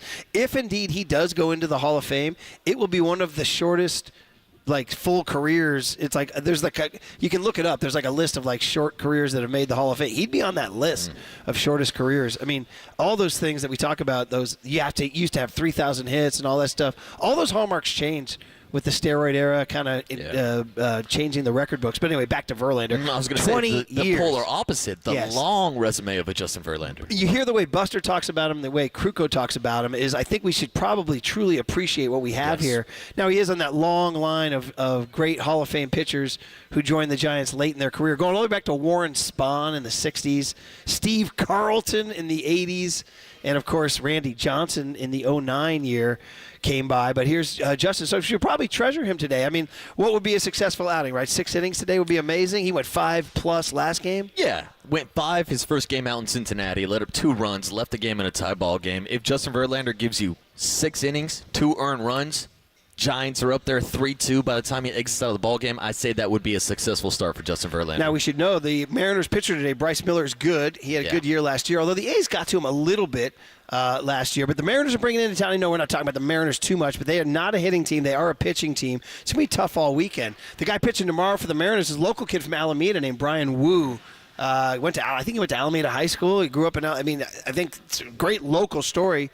Unfortunately, he's a very good pitcher wearing the wrong uniform tomorrow. So should be. I'm guessing low scoring weekend. Yeah, and I think this weekend is going to be an example of that buster ball that we've been talking about when it comes to pitching, timely hitting, and playing defense. Because when you are going up against Seattle, they have one of the best rotations in baseball. Like deeper on beyond Brian Wu, Logan Gilbert, Bryce Miller, Luis Castillo, who threw earlier this week. You won't see him this weekend. But they have one of the best rotations in baseball. So it's going to be maybe magnified even more to not make any errors. They haven't made one so far this season, despite Casey Schmidt booting that ball in the 5th inning the other day. If they play clean baseball and they keep it close and they can get to the bullpen, it's something we haven't mentioned today. The bullpen has been extremely good so far this season. Randy Rodriguez, Tyler Rogers, Camilo Duvall, and even Ryan Walker. Yeah, man. So if you're just getting in your car wondering what the hell's going on, they don't sound the same. We have that remote sound. We are here live at 58 Social. Shout out you guys for coming out here. You guys are awesome. 1:35 first pitch, doing our thing. By the way, featuring our 58 Social items here. I picked out the crispy chicken wings. I picked out the Baja shrimp tacos. Marcus, can I offer you a nacho? Oh, a nacho. I will not turn down a plate of nachos. My sister went to Houston for the game and sent me a picture of her Astro nachos. Ooh. They had beef brisket, barbecue brisket. You and all put brisket on nachos, which should remind us also that there are new food options not only here at 58 Social, but in the ballpark this year. I got to get the sneak preview of the loaded baked potato that has mac and cheese and brisket on top of it. It was phenomenal. I think I just want a hot dog today. Yeah, is that okay? That works okay? too. I just want a hot dog? Is that like you're like, they don't have those media open houses. And today we're featuring hot dogs. Well, they had hot dogs. They're just new elote hot dogs inspired by Mexican street corn. What does that mean, elote? I've got a Spam hot dog now that was delicious also. So they got the regular hot dogs. They got fancy hot dogs, anything you want. Maybe I should do that. Yeah, have a couple I do dogs. like those street dogs very much there. I love those street dogs, bacon wrapped dogs. So, it's fun stuff. Great to be here at 58 Social, the tradition of the Giants home opener. But I'm just taking away, we talked to Will Clark and young Tony. I know we didn't prep you here, buddy, but the Buster stuff on Wilmer Flores, and if you have anything that Will Clark said about Wilmer Flores, because I do want to talk about Wilmer Flores here for a second, because I don't know how many people expected Wilmer Flores to start the way he did. Hell, I don't think too many people expected Wilmer Flores to be in the starting lineup on opening day. Let's be honest. If we were taking a survey in January, how many of you would want Wilmer Flores on the opening day roster? Right? It's kind of like, 50-50, mezza, I'm not sure. He can hit, but he's old, he's banged up, all that stuff. And you're kind of thinking, it could have been very easy to say, he's 33 years old, he's coming off knee surgery, he's probably, his best days are probably behind him. Yeah, especially when he's coming off a 2024 season where he only had 4 home runs the entire season. He's already matched his home run total and not even close to the amount of games or batting appearances that he had last year. He played in 71 games, which is an issue because of the knees, and 214 plate appearances led to 4 home runs. In his first 19 plate appearances in the first 6 games, he's already matched that total with 4 home runs. So it is a little surprising to see the power surge back with Wilmer Flores, but we've heard Bob Melvin talk about the importance of having a healthy flow and maybe getting something similar to what we saw from him in 2023, where he had a career high in home runs. So let's go Wilmer Flores, what he had to say today Wilmer Flores had to say, what Buster Posey had to say about Wilmer Flores yesterday. Wilmer has a track record. You mentioned it. I played with him. I got to see it up close and personal. I mean, one of the more elite hitters, I would say, as far as the ability to find the barrel. And Wilmer's not going to blow anybody away with exit velocities, but he's a pro. He understands how to hit. There's no question that his knee was causing him to probably lose control of the barrel last year and bat speed. And we saw some glimpses of it this spring that led us to believe that he was in a much better place. And, I mean, 4 homers in the first 6 games. I saw some of the same stats, I believe, that you guys did, as well as some of the company he's in Giants history for doing that. And it's a pretty impressive list of people. And Wilmer's such a popular guy in that clubhouse. It's a great boost to start the year for him and for the rest of the team. Yeah, so Buster on Wilmer is just, it's kind of amazing. Number 41 out there doing his thing. He's just a barrel. He's just a hitter.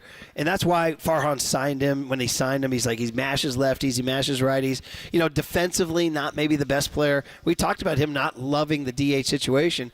But right now, guys, you're looking forward to those bats. And he is just one of those guys, pure hitter, and has proven it through his career. The knee surgery seems to have worked. Whatever he's worked on with Pat Burrell's working. And to be honest, the Giants didn't hit a ton on the first week of the season.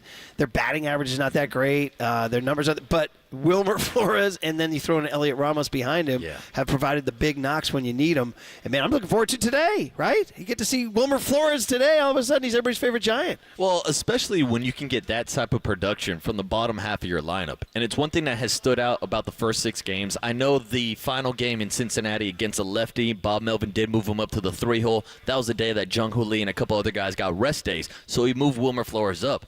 But I actually like the fact that they didn't overreact to Wilmer's hot start, and they kept him down towards the bottom of the lineup, because I do think there is chemistry when it comes to the sport of baseball. I do think there's lineup chemistry, and if guys get used to hitting next to each other, having those conversations on deck in the hole, talking about what they're seeing and what their approach is, I like that consistency. And if you're getting that type of production at the bottom of your lineup, like we didn't see an overreaction from Bob Melvin to drop Willie Adames down to the 7-hole and flip him with Wilmer Flores just because of 2 bad series to start the season. I like the consistency that we're seeing from these Bob Melvin lineups with Wilmer Flores down at the bottom. Yeah, I do want to switch off of Wilmer for just a second and say that, so Marcus and I, we showed up to work today. We've been told that the Mariners are going to start a guy named Bryce Miller, who's a good young pitcher, right? We were told. So we got to the here, we were prepping, and we're looking at MLB.com, SFGiants.com, and it says Luis Castillo is pitching for the Mariners today. And Marcus and I are like, no, he's not. He pitched Wednesday. Yeah, I just saw him pitch the other night. He got the win. And then I looked again at MLB.com, and it says Luis Castillo is pitching for the Mariners. And I'm like, no, he's not. He pitched Wednesday. Then I went to Wednesday's box score and saw that Luis Castillo. And I said, what's this guy trying to do? Like, he set major league records, pitch back-to-back starts?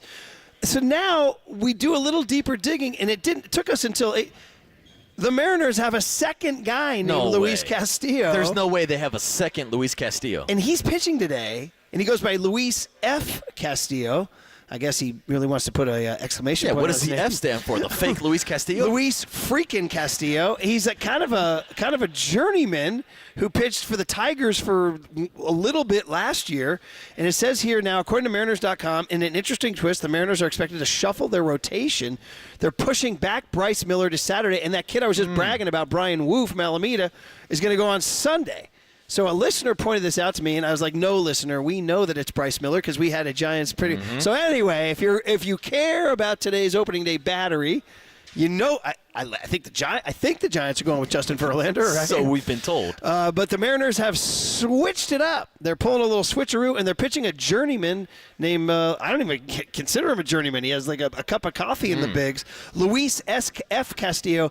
Maybe they're trying to freak out the Giants, saying, well, we got to face Luis Castillo today? Because the other Luis Castillo is really good. He's like a Cy Young level guy. This is a little suspicious to me, Murph, because I think maybe Luis Castillo might channel his inner Bobby Valentine and show up with the mustache today. Maybe he's up on the bump with the mustache, and he is pitching again today because there can't be a second Luis Castillo. So the one we know, who, by the way, was a Giants farmhand, the good Luis Castillo, who was traded to the Reds for Mike Leake, I believe, Charles. Is that right? Mike Leake, yeah. Went to the Mariners, and everybody has lamented him as one of those, the one that got away, like Zach Wheeler, Luis Castillo. But he's now going by Luis M. Castillo. M. Castillo. I don't know. Again, I just kind of feel like we needed to set the record straight because there's people out there saying, wait, who's pitching for the freaking Mariners Who's today? On first? Yes, Who's exactly. on the bump, Murph? Well, then you can say, here's the pun. who's on first? Woo is on Sunday. Ooh, right, and who's in center? On Sunday, who's in center for the Giants? Oh, I don't know. Jung-Hoo I don't Lee. know. Yeah, there you go. Who's we got in Woo, center? we got Jung-Hoo Lee. Luis M. Castillo. Now I'm thinking the Giants should tattoo this guy, Luis F. Castillo. I mean, right? I'm just hoping for the Giants lineup to come up today with a Barry F. Bonds hitting 3. Why not? I'll I'll take a Reggie Stalker. I'll take a John Dowd. I'll take it, man. So anyway, a little crazy there, guys. A little crazy.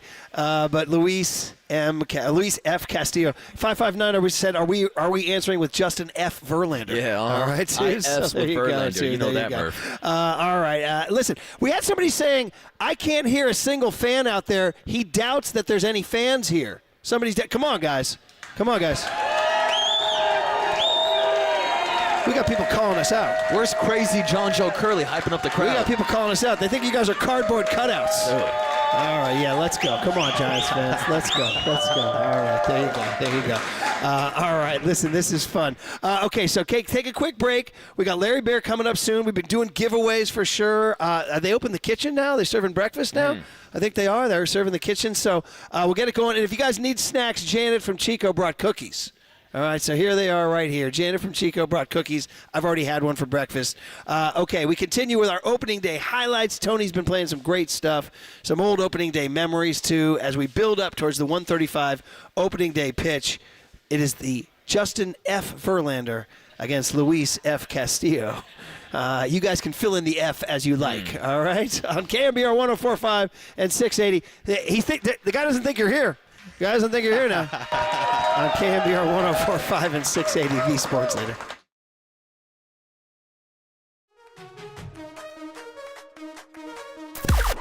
Now, from the O'Donnell Financial Group Sports Desk. Learn more at odfigroup.com. O'Donnell Financial Group, because planning is a process, not a product. We are still giving away 2 tickets to see comedian Trevor Noah at the Mountain Winery in Saratoga on May 23rd. And we want you to stay tuned through the 9 a.m. hour for your chance to win.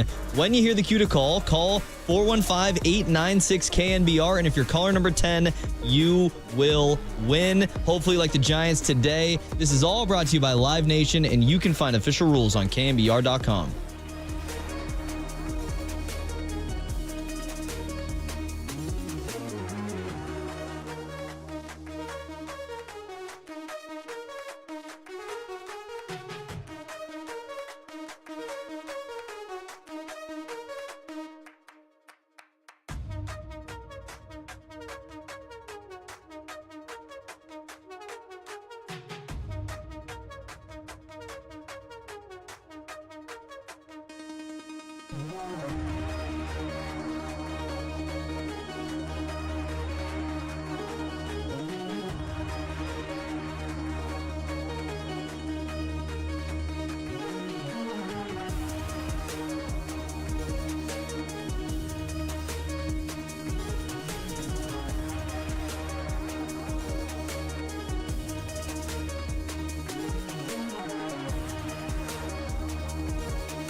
And now it's time for the Protect Your Assets Business and Technology Report with me, David Hollander.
Now back to Murph and Marcus on the Sports Leader and streaming live on KNBR.com and the KNBR app. Sponsored by Bigelow Tea. Grab a mug and tea proudly.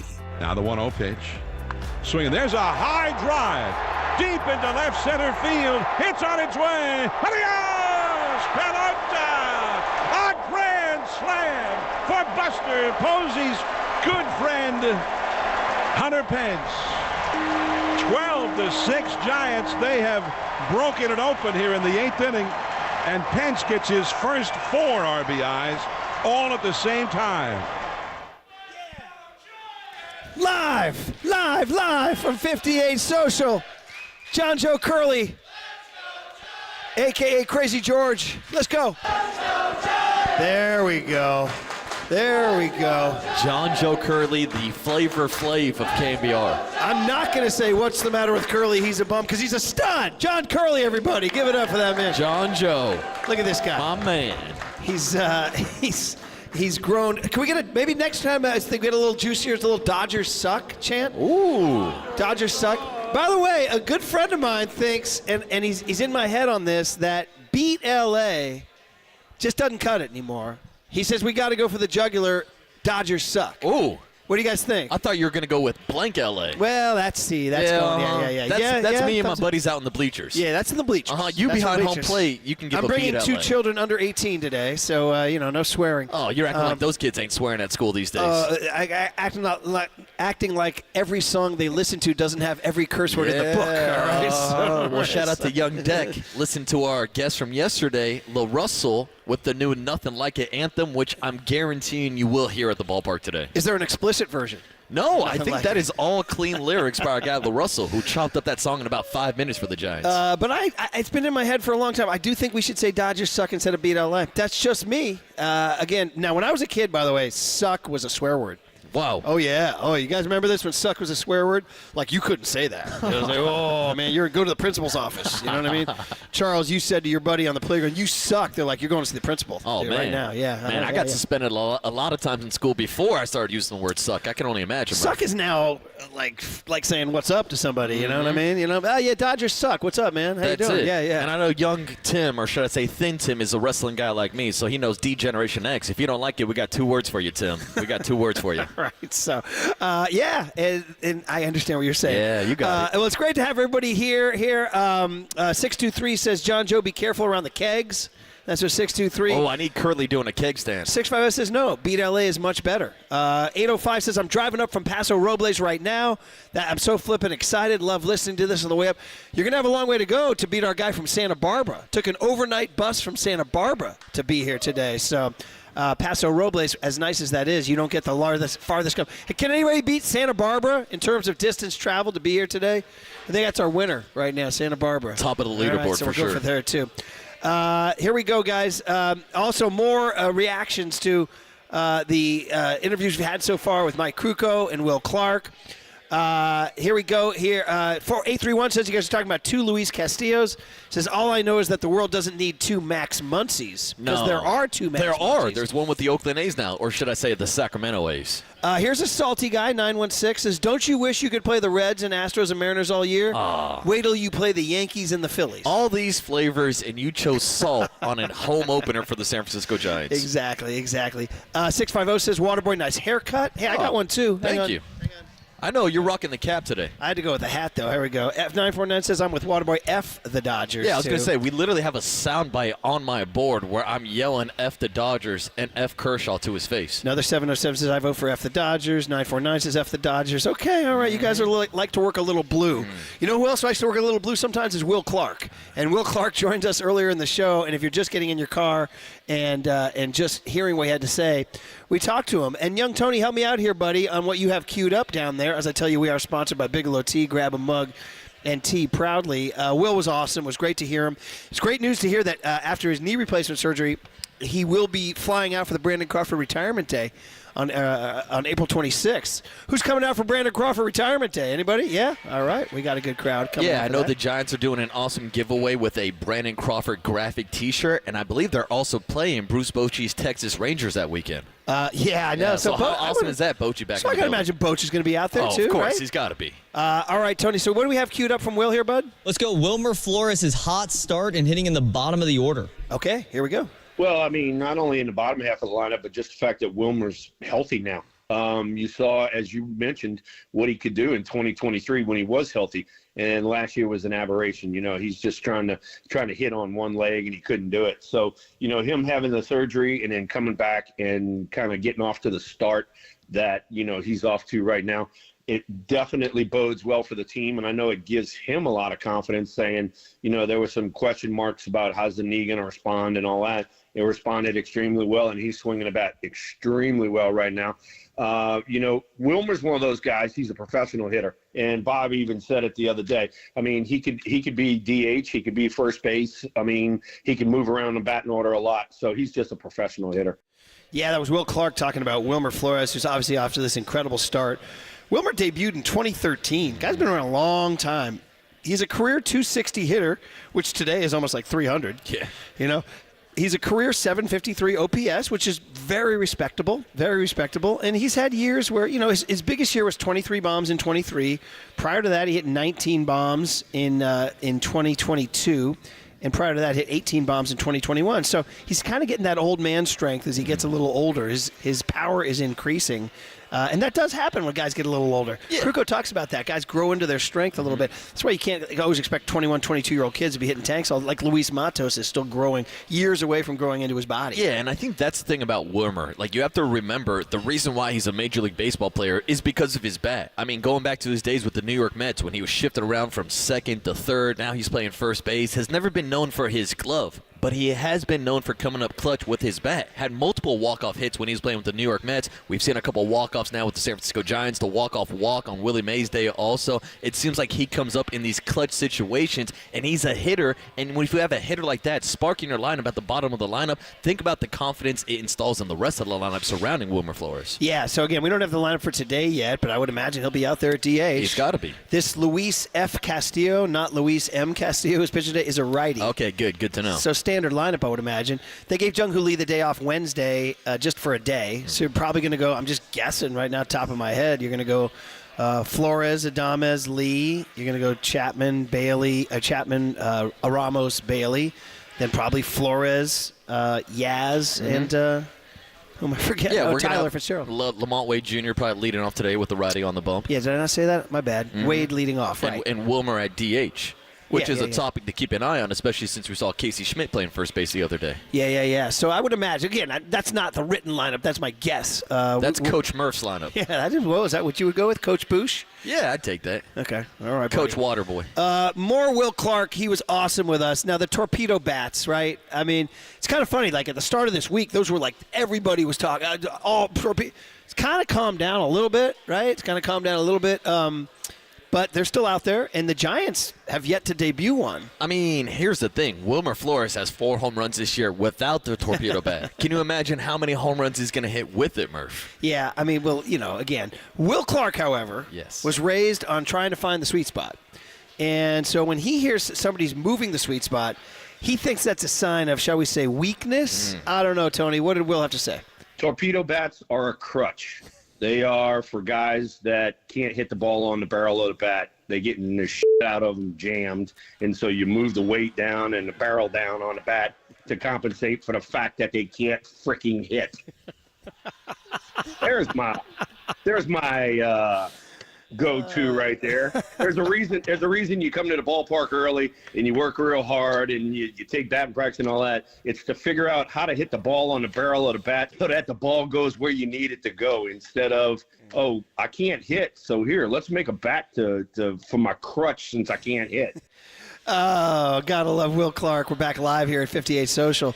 Now, listen, I mean, in fairness, not everybody's Will Clark. Will Clark was given gifts by the almighty above. He had one of the sweetest swings we've ever seen in our lives. He's one of the most natural hitters you've ever seen in your life. So everybody's like, yeah, Will, you're Will. You can do that. I need a little swing aid if I'm somebody else. But it's even funny, too, like going back to the origin story of the torpedo bat. We're talking about Anthony Volpe, the shortstop from the Yankees. They had the data that he was not squaring up balls and hit too many balls off the label, so they dropped down a sweet spot a little bit. Yeah, he's got 4 home runs this year with the torpedo bat. He's also barely hitting the Mendoza line. He's hitting 200. So it's not like this is some magic elixir that's going to turn you into an all-star hitter. Like, we know that hitting a baseball is the hardest thing to do in professional sports, in my opinion. And these torpedo bats are not going to be able to take somebody out of Gold's Gym and put him in a 3-hole because they're using this new bat. It's interesting. Buster Posey, who, Buster's different than Will. He's a little more calm. He doesn't like to, necessarily say crazy stuff. He said the torpedo bat made sense to him. He said, he had a deep cup on his bat to move the barrel down. Tony, if you could find that cut from Buster. Oh, you do? Okay, come on. Hey, this kid. Young Tony, everybody. Young Tony. By the way, you're playing to a full house here at 58 Social. They're wildly impressed. Buster Posey on the torpedo bat. It makes sense. I'm interested to see one in person, but it makes a ton of sense. It's a little bit of the reason why I always use the cup bat and honestly used a pretty deep cup in my bat as well, because I was trying to get most of the weight away from the head, more towards the center of the bat. So it makes a ton of sense. I don't know what else to say other than that. Okay, so Buster says he a little more diplomatic than Will. He almost went full Forrest Gump on us, and that's all I got to say about that. I mean, I guess where do you want the sweet spot? I mean, listen, you grew up like I did grow up. We were told here's the sweet spot, and you got results when you hit it on the sweet spot. You would either, whether you're hitting off a tee or whether you're taking live BP or whether you're in a game, when you barreled one, you knew when you barreled one. It is unusual.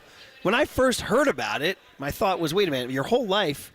I mean, I work with, as Mike knows, I work with these kids, and you tell them, hey, sweet spot, you put a ball on a tee since a young age, and you're telling them to hit. Now you're telling them to hit it here as opposed to here? I mean, what a crazy concept to hit it where it's pitch. If it's an inside pitch, get your hands inside and turn on it. Yeah. If it's away, spray it the other way. Like, this is, again, the fundamentals of baseball. It does seem like they are trying to reinvent the mousetrap a little bit, but if they have the data for it and they see some success, you're going to see it's a copycat league. Just like when the Miami Dolphins started running the Wildcat offense in the NFL, it stuck around for a little bit. Now we're seeing Ellie De La Cruz use the bats. Now we've heard from Bob Melvin earlier this week on our show that the shipment of torpedo bats is coming to San Francisco this weekend, so I would not be surprised if we saw one maybe even in the lineup today.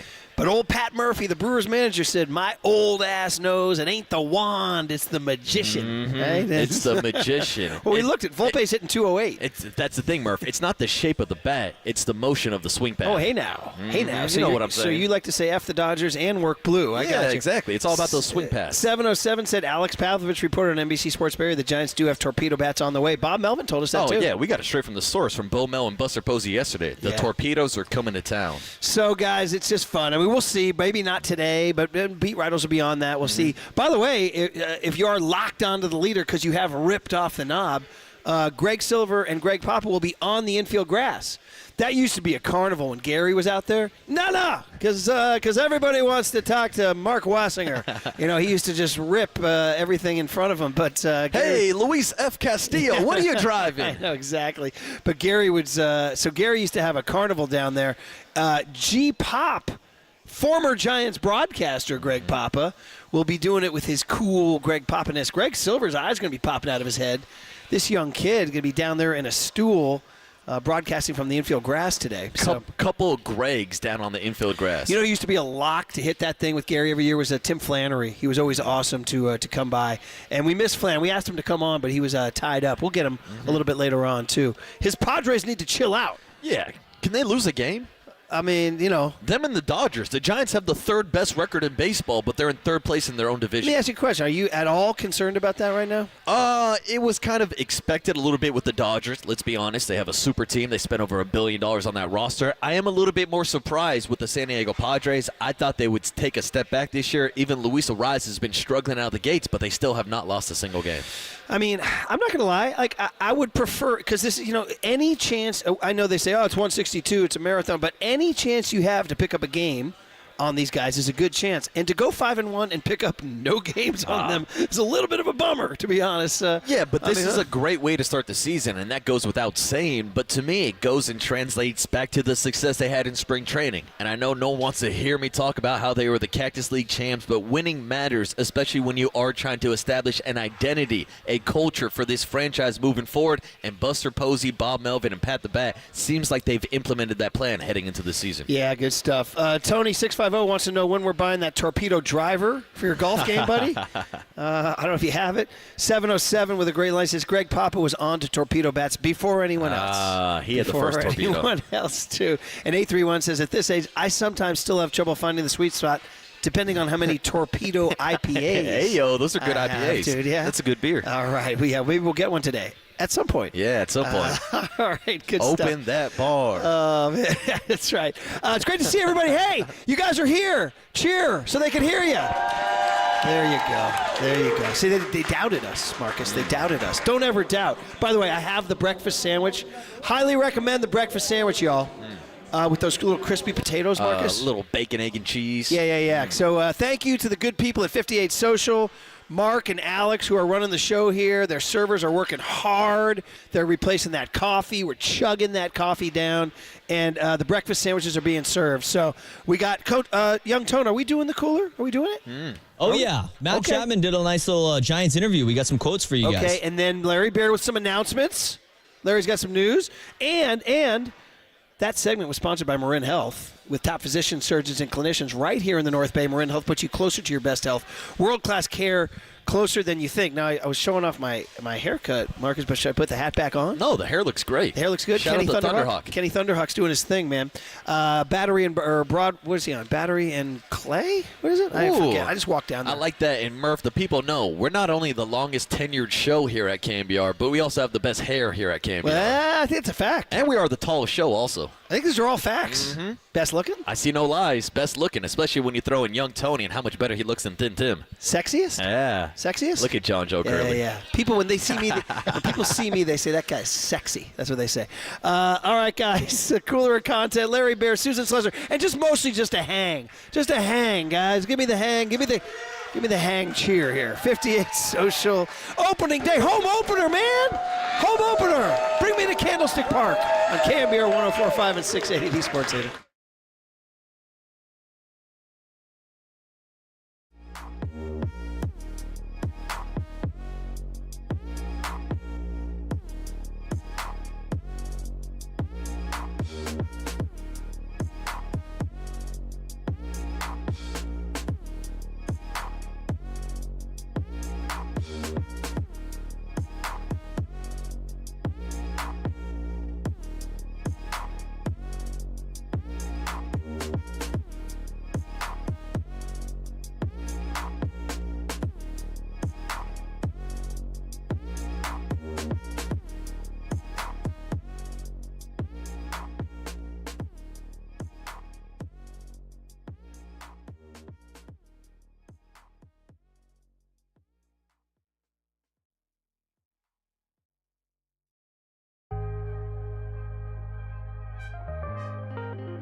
All right, everyone.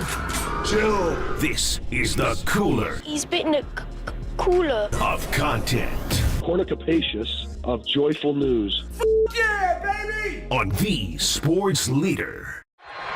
On the ground towards the hole. Here's the throw. Not in time.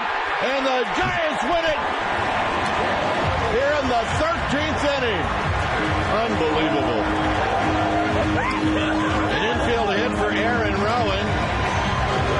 And the Giants go to 4-0. We're live at 58 Social. Listen. Go, Curly, go. No, it's listen to this.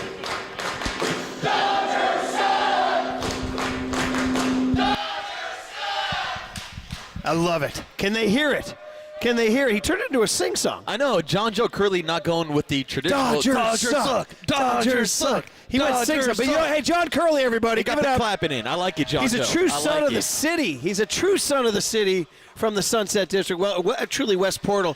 He says Sunset to sound more blue-collar. He's more of an aristocrat out in West Portal doing his thing there. If you need him, you can catch him at the Philosophers Club, a.k.a. the Philly. Right, John Joe? You're out there having a pint at the Philly? At Philly, yeah. The great philosopher that is John Joe Curley. Man, it's great to be here. You guys give yourselves a big round of applause. You guys are awesome. And thanks to 58 Social for these incredible breakfast sandwiches. Thanks to the Fisherman who brought us fried chicken. Dude, the from Fisherman. What's the name of the place again? Dude, we've got fried chicken out here, and we've got his own custom beef jerky also. Minnie Bell's on Fillmore bringing us the phenomenal. fried chicken. I've had the fried chicken. I've had the breakfast sandwich. We're just eating our food. Janet brought the cookies. My God, we're like the Jim Healy freeloaders here. John Curley, Young Tone, that was the opening day. I'm going to say that was 2011, was it? 2010, which led to some pretty nifty situations there. I'm wearing the bomber jacket with all the World Series wins over the last 15 years. But that 2010 home opener, as I belch from breakfast sandwiches and fried chicken, was against the Braves on Friday, April 9. It was a Friday home opener against the Braves. It was a walk-off in 13 innings. At that time, our guy was 2.5 years old, and we went 13 innings. Wow. I was like, he's got to say he went 13. We got to keep him here, Candace. Going the distance. And to Mom's credit, she did it. That's it. That game was 4 hours and 1 minute long. You're racing the kids right. Sounds like they might be at the ballpark today, Murph. Don't tell. Yeah. Leading off in center field that day was Aaron Rowand. Batting second at shortstop was Edgar Renteria. Oh, yeah. Batting third at third base was Pablo Sandoval. Pablo. Batting fourth at first base was Aubrey Huff. Wow. Okay. Not a lot of reaction there. Batting fifth in left field was Mark DeRosa. Hey, D-Ro. Batting sixth, the catcher was Benji Molina. And a couple months later, his job was taken. Batting seventh in right field was John Bowker. Batting eighth at second base, Juan Ooh. There you go. And batting ninth, the starting pitcher that day was Slingin' Johnny Sanchez. Ooh, Slingin' Johnny Sanchez. Yes. Batting ninth. What a concept. And my God, they put Brandon Metters relieved him at some point. Guillermo Mota, Waldis, Joaquin. Remember all these for your immaculate grids, guys. Okay, Cooler of Content is sponsored by Marin Health, with top physicians, surgeons, and clinicians right here in the North Bay. Marin Health puts you closer to your best health. World-class care, closer than you think. And in the midst of all this mania, we still are giving away 2 tickets to see comedian Trevor Noah at the Mountain Winery in Saratoga, May 23rd. In the next hour, Larry Baer will join us on the other side. He's got some good stuff to say. Susan Slusser will be here talking Giants baseball. We have babies in strollers here. Incredible. How cute is that? They say the young demographic doesn't listen to AM radio. Come on, listen to that. Look at that. We got a babe in a stroller right here. I love it. Future listener. Future listener. I love it. Actually, future streamer, right? Probably. Future gamer. Okay, Tony, what do you got? You're going to have to guide us here, buddy. Young Tony back at the studio. What do you got, bud? So let's do it. So Matt Chapman was on just a Giants interview earlier, I want to say last week, and he had some really good quotes on why he wanted to re-sign with San Francisco, and he actually mentioned Bob Melvin. Yeah, I would probably say the number one thing would be, Bo Mel. I feel super comfortable playing for Bo Mel. He's the reason why I came here in the first place, and as the season went on and I got to know, not only my teammates, but the fan base, I'm already comfortable with the Bay Area, getting to just kind of feel the support we got from the fans, see how committed the front office was to winning, and just how they treat you in this organization. They treated me, amazing since day one, and I just felt like I was, very comfortable here, and it was somewhere I could see myself, and I think, what needed to happen was for them to feel the same way about me as I felt about them, and then it all worked out. Yeah, so, this is a guy who – it's funny, we haven't talked a lot about Matt Chapman this year. We've been talking about Wilmer Flores. We've been talking about Elliot Ramos. We've been talking about Willie Adames. But this is the guy who last September – this guy was the pivotal Buster Posey. His story was the one that vaulted Buster Posey into prominence. Andy Baggerly broke that story. And it's funny.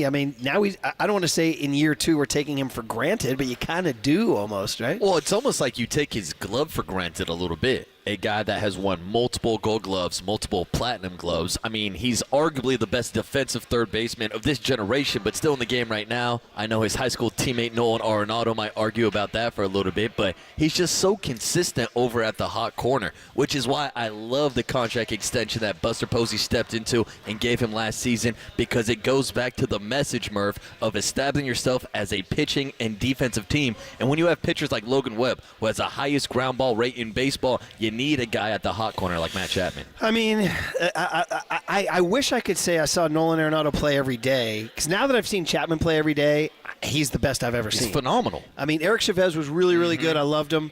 I don't know. You go back to the 78 World Series, Greg Nettles. Your dad might talk Brooks Robinson. I was going to say throwing a Brooks Robinson. That's my dad's guy. But man, oh man. Everything. It's the arm. It's the agility. We got bobbleheads for this guy. It's the bobblehead, Murph, and we should mention that the Giants are giving away bobbleheads of Matt Chapman tomorrow. 15,000 to the first 15,000 fans at Oracle Park. There will be some lucky all-gold bobbleheads, and I even saw a video that the Giants put out of Matt Chapman hand-drawing a mustache on some of his bobbleheads. So show up tomorrow. You might get a gold bobblehead. You might get a Matt Chapman mustache bobblehead. For those who listen to our show a lot, you P1s, I know that's all of you, I would say that bobblehead I could beat in a beer-chugging contest. I don't know about that. No. I'd still put my money on the bobblehead. No. I could beat the bobblehead. Yeah. That's the joke, buddy. All right, buddy? Come on, man. You got to roll with it. I got you. Anyway, here's the deal. Cut number 2, what do you got? Yeah, so this one, we'll skip ahead to C, Murph. This is going to be on standing up against the narrative that the Giants can't sign the big-name free agent. Okay. It was easy. It was how I felt. I'm not going to – I wouldn't lie if I didn't enjoy it. I would say it. One – you're playing in great weather all the time. You're on the West Coast. I'm partial to that, but I love being on the West Coast. But I think people could sense that this is an organization that's a first-class organization. It's somewhere that really wants to win. They take care of their players as well as anywhere I've ever been. And then, it was easy for me to sign up, especially with, Bob and Buster at the top. And then I sign, and then, then Willie follows, and then Justin comes, and more people are going to start to come. Because I think once you get them here, they're not going to want to leave. Everybody that plays for the Giants loves it. That's an interesting take there. Number 1, he said you play in great weather. Not Monday night, Tuesday night, Wednesday night, Thursday night. Look, Murph, as a man that went to 72 games last year at the ballpark, there are worse places in the country to watch baseball than Oracle Park, even with the San Francisco Marine layer. I do. Listen, I'm a native. Even Southern Marin gets that cold, cool fog and all that. But there are times, some certain weeknight games, you're like, whoa, it's cold out here today, baby. Bring a hoodie. Dodger Stadium, San Diego, Anaheim would probably be considered better. But days like today, oh, my God. And then all weekend, Saturday's going to be a 6:05 start. It'll probably be a little chilly. Listen, here's the story. If you make it to October, you get the best weather of all. Yeah. That's the thing. Go to October and be in shirt sleeves when Matt Williams hits home runs in Game 4. And that's the goal that Matt Chapman has, and we heard that from Willie Adames, too. Even at his press conference, he turned over to Buster Posey and said, I want to win some champions just like you. I want to win some championships. That's the goal here. And I think when you hear Matt Chapman talk about recruiting free agents, we know that he had a part to reaching out to guys like Willie Adames and Justin Verlander. And he said he was going to be a vocal leader, not just in the clubhouse, but when it comes to recruiting other free agents. And now when you look at this Giants lineup, that's one of the big differences to me. Even moving forward in year 2 and 3 with Buster Posey as the head of baseball operations, he can now kind of advertise his lineup as, hey, come to San Francisco, you can hit in between Matt Chapman, Willie Adames, and Elliot Ramos. There are 3 staples in his lineup. Hell, even throw Jung-Hoo Lee into that conversation. You look at the top 4 of this lineup, and it gives other players and other potential free agents a little bit of protection in the lineup, and it makes it a better selling point of why you should come to San Francisco. Especially California guys like Chapman. People, listen, if you're from California, whatever the nation says about California, if you grew up here, you don't feel that way. You want to be around California. This is the way. The West Coast is the best coast. And if you grow up like these guys did, you want to be here. And it's 559 Texan. You're not sweating your balls off in July. No. All right, so it says right there. So one more, Tony, because we've got Larry Baer here with some news and announcements for the big new park. So what more you got? One more to go, Tony? One more. This is a really good quote. He talked about the things he loves about the Giants organization. A few things. I always envied how many fans they got when I was on the A's. One thing that I didn't really pay attention to as much being across the way was how much pride they take in the Giants organization, and how much they bring around, the Barry Bondses and all these guys that played with the Giants, and how much, and Willie Mays, and how there's a rich history here, and being a Giant means something. And I obviously was aware of all the legends that have played here. I know how great of an organization it is, but until you get in the uniform and get in the building and feel how much pride and passion that this organization has for being a Giant, it means something when you put this jersey on. There's a respect of the people that have done it before you, and a respect for the city. There's an expectation the fans have, and for me to be a part of it, and how everybody else feels about it, I feel the same way. And it's my favorite place I've ever played. It feels like home, and there's nowhere else I would rather be. Damn. Matt Chapman became a Giant in a hurry. I was going to say, that was pretty romantic right there. Matt Chapman, instant Giant, just add $150 million. Yeah, it's nice, but think about that message, and think about the message that we've heard from Bob Melvin since he showed up. Yeah. And talk about the importance of having San Francisco across your chest, and Buster Posey going back to the memory-making business. These are the memories that Giants fans have had an entire lifetime, and they're looking to make more this season. The park is, Tim Hudson said the same thing when he came here. He was like, I used to watch this on TV, be jealous. This is the year, and we're going to talk to Larry in just a second here. They're going to celebrate the 2000 season, and apparently there's going to be a ton of 2000 Giants here today, like Kirk Reeder and Rich Aurelia and guys like that are going to be here today. But that park that year, every night was overflowing with humanity. It's like this town is so ready to embrace a winning Giants team again. So Matt Chapman maybe lead the way. Yeah. So he dominated our cooler of content. That was awesome. We are sponsored by Bigelow Tea. Grab a mug and tea proudly. All right, Larry's coming on. Give us what's going on at the park, and maybe even more than that. Maybe even some more news. Hopefully, we'll see. Who knows? Stay tuned. Susan Slusser coming by. But mostly it's about you guys. Come on now. Let's hear. Come on now. Come on. Come on. There you go. Hey, for free coffee, I expect louder than that. All right, guys? All right, Larry's going to come by. It's a home opener, everybody. Happy home opener on KNBR 104.5 and 680, the Sports Leader. From the Chilton Auto Body Traffic Desk.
Listen to the sports leader anywhere, anytime. Download the KNBR app. Murph and Marcus continue live from the KNBR Casino Matrix Progressive Jackpot Studios. Casino Matrix. Progressive jackpots are here. Where are you? Just drop in. 1-800-GAMBLER. Murph and Marcus is sponsored by Bigelow Tea. Grab a mug and tea proudly. The runners lead from all three bags. And the pitch. Crawford hits a drive into right center field. That's into the alleyway. Way back there, still going. One hop up against the wall. Ruff scores. Posey scores. And Dickerson will be held at third. It's a two-run double for Brandon Crawford. The first runs of the game. 2-0 Giants. Ladies and gentlemen, live at 58 Social. Tony, what year was that? Nobody gave me the heads up there, buddy. 2021. 2021. Oh, 107 wins would be that one there. We've been doing all these opening day lineups. If you guys remember, the 2021 SF Giants won 107 games. No pressure, Bob Melvin. That's all you got to do to measure that. I'll look that up for the opening day thing. But first, give a warm welcome to our host, Larry Baer, everybody. Come on now. He's the man who helped build this gosh darn ballpark. So, Larry, do you remember April of 20? Let's see here. We're going to go back and find this here. Just about 4 years ago, you guys played the Colorado Rockies on Friday, April 9, and that was the highlight you just heard. The lineup that day we've been doing all the opening day lineups from the highlights. Austin Slater led off in left. Mike Yastrzemski hit second in right. Donovan Solano hit third at second base. The cleanup hitter was Darren Ruff. Dude, Solano Ruff, 3-4. This team won 107. Wilmer Flores is in the 5-hole. Look at how consistent he is. You know who's hitting sixth? The president of baseball operations, Buster Posey. President Posey. Batting seventh, Mauricio Dubon in center field. Brandon Crawford hit eighth, and the pitcher was still hitting, Johnny Cueto, hitting ninth that day. Memories. Good morning, Larry. How are you, man? Larry. Happy opening day, guys. Happy opening day, everybody. Come on How's now. it feel? Come on now. It's great the fans come out. It's amazing. Is it just me, but is this the best day of the year? It's my favorite day of the year. Yeah, absolutely. And this is always the time we ask, how much red, white, and blue bunting did you order? And just like, give me even more, right? Yeah, but I'm telling you, it's bunting out and draping the exterior of the park and the interior of the park. And it's, it's kind of one of those days. I like getting here really early and walking around and seeing the food being carted in and seeing the green grass, and everybody setting up. And it's another beautiful day. Somehow we magically have really nice days for opening day. And, there's something about, it feels like a civic holiday. Yeah. Mayor Lurie might not have been proclaimed it because I'm not sure you can actually do that. But a lot of doctor's appointments, a lot of people missing work and missing school. Hey, Larry, shh. Yeah. No, come on. The kids are sick. They got to go to the doc. And, Larry, we saw that last week, opening day out in Cincinnati, where kids are given that day off of school. So I'm right there with you. I think it should be a city holiday. Okay, well, Mayor Lurie, who will be here, we will be testing his right arm on the mound for the first pitch. We can see if that could be a official act. He may have a couple other priorities before that, but it's a great day here. He was busy going to Mardi Gras last night at Original Joe's. Marty Lurie pulling the mayor at Original Joe's. How about that? Nice. There you go. It's Mardi Gras 1, opening day 2 is what it is. So, but anyway, it's awesome. We love it. It's the 26th season, the 25th anniversary. So is that our theme? We're going 25th anniversary. We will have, yes, and you're talking about opening day lineups. We are going to have almost everyone from the opening day lineup in 2000 on the field. No Kevin Elster.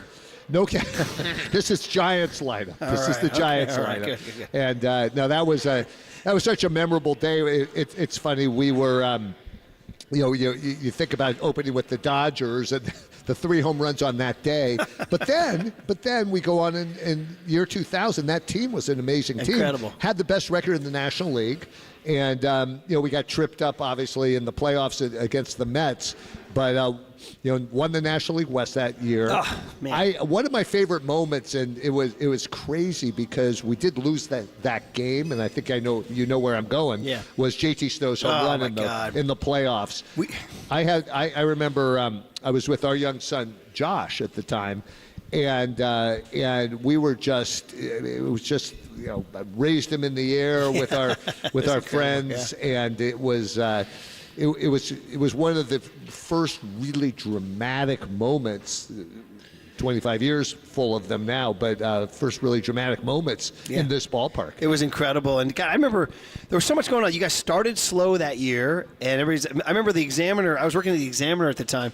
They hired an astrologist or somebody to find out if the park was cursed. Do you remember that? Because we always tried to do different stories in the Chronicle. Yeah. So we were, because you guys started really slowly, and I think everything turned. It was a Sunday night baseball game, and Bill Clinton, who was the president of the United States, came to a game, but the game was rained out, and he wound up going to Willie Mays' suite and hanging out for 2 hours. That. Yeah. So we started here in the ballpark. I think we lost our first 4 games in the new ballpark. It was like, okay, what's up with this? We got to go back to Candlestick. What's going on here? And then we had a Sunday night baseball game. We're playing the Diamondbacks, and it was pouring, and so we wanted to call the game early. But the problem was, and there were people here at the park, the problem was the presidential motorcade was on its way to the park, so we couldn't send 25, 30,000 people who came early out of the park when the presidential motorcade was coming into the park. So in comes President Clinton, and he was with it, and his daughter Chelsea at the time was at Stanford. So he was with Chelsea and a group of friends, and so they get up to the suite. We then call the game, and then everybody leaves when we call the game, although some people actually spotted him and they were waving to him, and he was amazing. He was walking in and out of corridors saying hello to people, fans, and people that work at the ballpark. Then we say, okay, what do we do? We have the President of the United States here. We have no baseball game. What do we do? And when we make a call down to the dugout, we have food and beverage in the suite, we make a call down to the dugout, and here comes Dusty Baker, and here comes Barry Bonds, and it was dinner with Dusty and Barry. And Willie Mays, too, and right? Willie, of course, Willie was, Willie, every president of the United States in Willie's lifetime was a friend of Willie's. Well, you guys organized the service. Yes. Bill Clinton flew out for it. Barack Obama gave a video message. And you even told me George W. Bush wanted to be there, too. Yes, George couldn't because there was a family obligation. But President Bush, President Clinton, President Obama, they were all really felt close to Willie, and they viewed Willie as royalty, the way you would almost view Willie as like an international leader. He was. And it was American royalty. I'll never forget. Yeah, I'll never forget when President Obama threw out the first ball. It was at St. Louis at an All-Star game. 2009.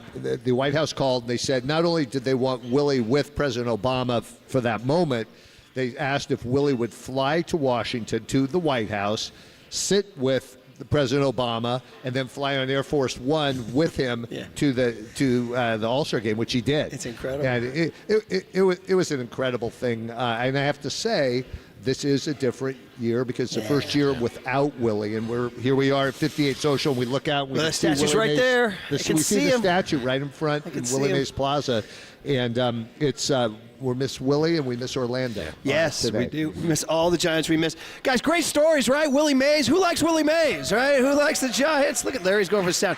All right, okay. So here's the deal. Everybody, listen up. I know you guys are all eating your food and you're getting ready for baseball, and everybody's kind of settling in here, but. We heard from a little bird that Larry Baer might have worked on a sound production package that is newsworthy for the Bay Area. It's newsworthy for you people. It's newsworthy for Giants fans everywhere. So I've been told, Larry, that you and your friends in the audio business cooked up a little package. Is that right? Well, it's first of all, we've been married for a while, right? KNBR and the Giants. 1979. Couple of years. That's a couple of years. And when you have a really good, long, successful marriage, what do you want to do? You want to keep it going. So we were just talking a little bit about politics and, the term 4 more years. What? 4 more years? What do you think about 4 more years of KNBR and the Giants? What do you think?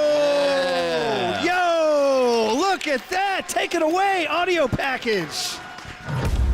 A partnership born in 1979. A 3-run homer for McCovey, and the Giants win in the bottom of the 13th inning. We were there when the kids grew up. 27 years of waiting have come to an end. The Giants have won the pennant. We were there when they moved into the best ballpark on earth. That one is wet. We were there for history. Matt Cain is the first pitcher in the 128 years of the Giants franchise to pitch a perfect game. We were there for a dynasty. Swing and a miss, and that's it. Cabrera takes strike 3 call. They have won the World Series for the 3rd time in 5 years. And we're excited to announce an additional 4-year commitment to carry our partnership through our 50th year together in 2028. We are your proud home of San Francisco Giants baseball. KNBR, the sports leader. Hell yeah! Let's go! Let's go! Let's go! Listen, guys. Let's discuss the elephant in the room, man. This was a news topic. If you followed the news, the contract was coming to an end. People were wondering about the future of baseball on the radio, the future of baseball on the radio in San Francisco. There were rumors, there were thoughts, there was wondering, and everybody all along was like, but wait, I need the Giants on KNBR, and the Giants are like, well, mate, maybe we'd like to be on KNBR. And thank you, Larry, thank you, Dave Milner, and thank you everybody who reached across the table, shook hands, and giving you guys the Giants on KNBR. You know where to go to get your Giants baseball, everybody. Let's go. Let's go. So congrats. Thank you. And thank you. I want to echo that. Dave Milner, Larry Blumhagen, Mike Kohler, everybody at KNBR, you guys, Murph and Mack, and everybody associated with the station. It's been, the lead edge of the franchise. Baseball's different, right? Mm-hmm. It's every day. And it's 6-7 months of your lives. I can't tell you the number of people that write in and say how it's in the fabric. It's like the background music of summer for them, and spring, and hopefully fall, hopefully October, and it's important. And we need it to be accessible, and we need it to be out there to our fans in ways that, with your signal and with the ability, and there are lots of platforms, there are lots of ways to get the broadcast now, and you guys are out doing it. We're on television, we're on YouTube and other platforms doing this, and that's great. And we'll continue to evolve through the years, but it's really important to have this stability, and we're proud to have it with a lot of our partners in the ballpark, and happy to have it with you and NBC and others. Yeah, and Larry, I can't tell you how many fans we've had come up to us and talk about how they grew up with the radio underneath their pillow and just thinking about those memories. Then you throw in the perfect marriage with our broadcasters, with Krukow, with Dave Fleming and John Miller. It truly is a perfect marriage, because when I think KNBR radio, I think San Francisco Giants. Exactly right. And, and you may be getting it in your ear pod through the radio, you may be getting it, you're working out in the gym, and you may be getting it through whatever platform, and that's okay as long as you're getting it. And you're getting KNBR, and you're getting the Giants games, and the fact that we can talk about the Giants. I mean, I think it was a great idea you guys had to have the shows in the morning with Buster and Zach, and I come on. It's just, we're continuing, we're evolving. Technology's changed a lot, but doesn't mean that the core audiences for baseball are actually growing. Mm-hmm. How many of you guys like listening to baseball on the radio, right? I mean, you're all here, right? And you know what's funny, Larry? I mean, for all, and I know I'm of a certain age and all that, but I'm trying to raise my kids that way. Get in the car. We're going to be taking a road trip this weekend. Get in the car and listen to the Giants game on the radio. Like, you listen to Lon Simmons and Russ Hodges on the radio. Yeah. And everybody listen to Hank Greenwald on the radio. We listen to John. It's just like there's something profound about it. Well, how about doing yard work with the game on the radio, huh? Yeah. That's if I ever did yard work, by the way, all right? So, Marcus was that guy doing I was listening to games doing yard work. Well, there's something about it, and really KNBR is up there with these stations. You think about going through the history of baseball and the history of sports on radio and television. It was KMOX in St. Louis with Jack Buck. It was KDKA in Pittsburgh. Yeah. It's KNBR in San Francisco. In the day, it was KFI in Los Angeles, actually, with Vin Scully. And these were big, stations where, to your point, I mean, you're taking a drive in the summer and you can listen to Harry Carey or Jack Buck or Lon Simmons or Vin Scully carrying the games to the fans, and I think it's a big part of our lives. We have it, and guys, the way Dave Fleming has grown into his role, he for the longest time he was just the kid, and now he's become really a veteran voice in the Bay Area and the Giants landscape, and he's still young. He's got another 40, 50 in him, and Mike and Dwayne have said they're not going anywhere, but I just think brands matter. I think like the world is it's fast changing. I'm a traditionalist. I just like I like baseball. I like that the Giants and KNBR. You can find the Giants on KNBR, and if you go to KNBR, they're going to be talking about the Giants. Yeah. They're going to be talking about. We're going to talk about the Giants. We talked about this as a show. Like we talked about you guys in January and February for sure. But it's the Niners and the Warriors are making a trade or something. But we both said in this past week, like, what should we talk about today? We're going to talk about the Giants. People go to KNBR to hear about the Giants, right? I mean, look at everybody here is nodding. That's like a reflexive thing. So it's not just the games that are on. You know that when you listen to our day parts, whether we hear you or Buster or Zach or Richie or Relia, we're going to be talking about the Giants. Oh, it's a big part of people's lives is to stay connected. They want to stay connected to their teams. And I think in today's world, you talk about brands matter. You have to reinvent and you have to evolve. This is the 143rd year of Giants baseball and 67th in San Francisco. So you just have to change with the times. And nobody would have thought there would be a Coke bottle with slides in it, and an LED screen, apparently, right? All new. Is that right? But 50 years ago, 30 years ago, nobody would have thought that was part of a baseball experience. But it is, and you evolve into it. Yeah, and you think about those brands, whether we're talking about the Giants or KNBR. I know Giants fans are excited about the brand of baseball that it seems like Buster Posey is bringing back. 5-1 start to the season. It seems like there's a different level of excitement this year with Buster Posey at the helm. I got to say that, it just feels so good. It's a joy to work with Buster. I mean, having him literally, we have 400 or 500 people in this building, coming in every day and seeing Buster and working with him, inspired by him.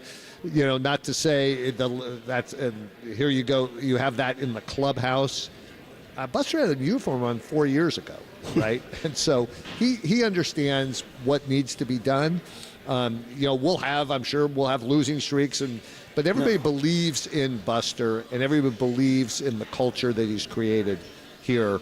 And Zach Manassian and everybody in and around the Giants organization feels it, and it's a joy to be in this place where we are right now, going into 2025. So if you're just tuning in right now, Larry Baer just announced that amidst much speculation and turbulence and confusion and questions, the Giants and KNBR have inked a deal for the next 4 years to be on KNBR. We ain't going anywhere. Giants baseball on your radio, Giants voices on your radio, Giants talk on your radio. And as if sent by the celestial baseball gods, Hank in Long Beach is one of our great listeners. He runs the fan account Sons of Johnny LeMaster. Right in the middle of your interview, he just walked right up. See, I got to start crying. He gave me what I've said would be my most prized possession ever. A Rod Beck jersey, who we miss to this day. Hank, you're going to make me cry, buddy. This is incredible in the perfect way. You used to listen to this guy on KNBR, and what a sweetheart he was, what a closer he was. He gave his heart and soul to the Giants. We lost him too soon, but he's alive right now. That's baseball, right? That's baseball. Yes. Big hugs. Thinking of Stacy Beck and thinking of Kayla. And his daughter. Oh, man. But that's, forever Giant, right? Yeah. And here he is. Anyway, that's like... That's a universal energy force or something going on here. Particles. Full circle. It was really full circle. And you go back to the teams in the 90s, and Rod Beck was, all of our favorite.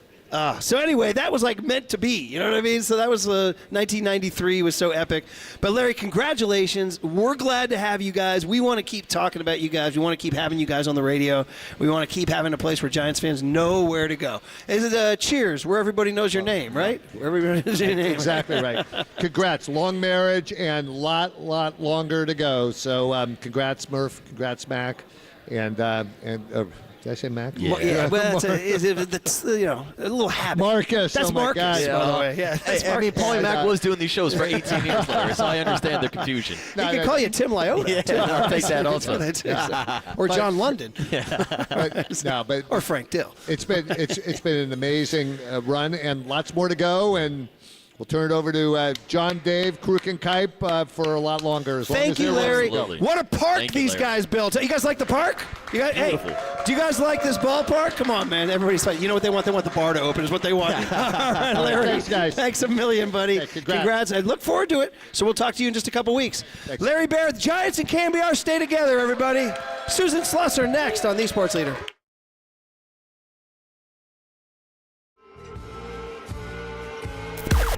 Now, from the O'Donnell Financial Group Sports Desk. Learn more at odfigroup.com. O'Donnell Financial Group, because planning is a process, not a product. 4 more years, and we are still giving away 2 tickets to see comedian Trevor Noah at the Mountain Winery up in Saratoga on May 23rd. We want you to stay tuned through the 9 a.m. hour for your chance to win. When you hear the cue to call 415-896-KNBR. And if you're caller number 10, you will win. It's all brought to you by Live Nation, and you can find official rules on KNBR.com.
And now it's time for the Protect Your Assets Business and Technology Report with me, David Hollander.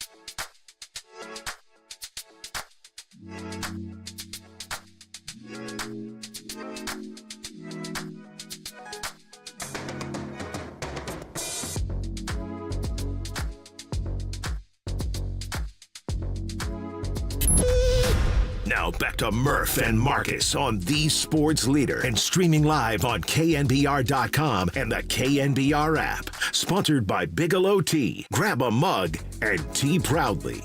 The pitch. Swinging about to the short. Crawford in to get it. The throw to first. And the ball game is over.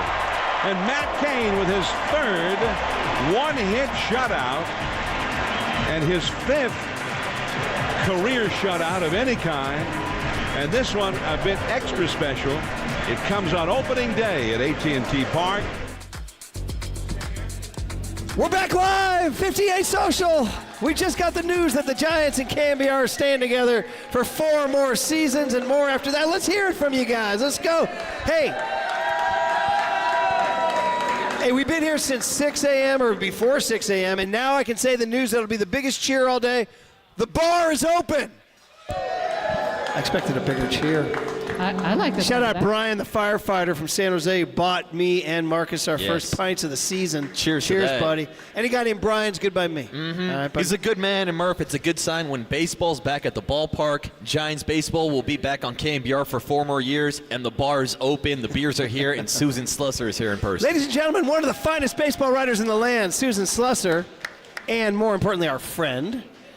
I am your friend. Good morning. Good morning. Good morning. In person. I always love this once a year. Yes. How we looking? It's a tradition. Very good. Better now that you got beers in front of you. Yes. You look great too. I like your Chronicle vest. Oh, thank Pretty you. sharp. Just in case there was any Is that you? confusion. I'm just going to get right into some gossip right away. Is that you bowing up on John Shea right there? Yeah. Okay. Yeah. Just going to stand next to him and go point at my logo here. Our subscription's bigger. Anyway. Yeah, that's how you say it with your chest, Susan. So, okay. Oh, yeah, sorry. What is this baseball team we're going to see today? They're 5-1. Wilmer Flores is looking like what's he looking like? He's looking like Jack Clark. They're pitching it. Bob Melvin's pressing all the right buttons. What is going on, Susan? Describe this baseball team to me.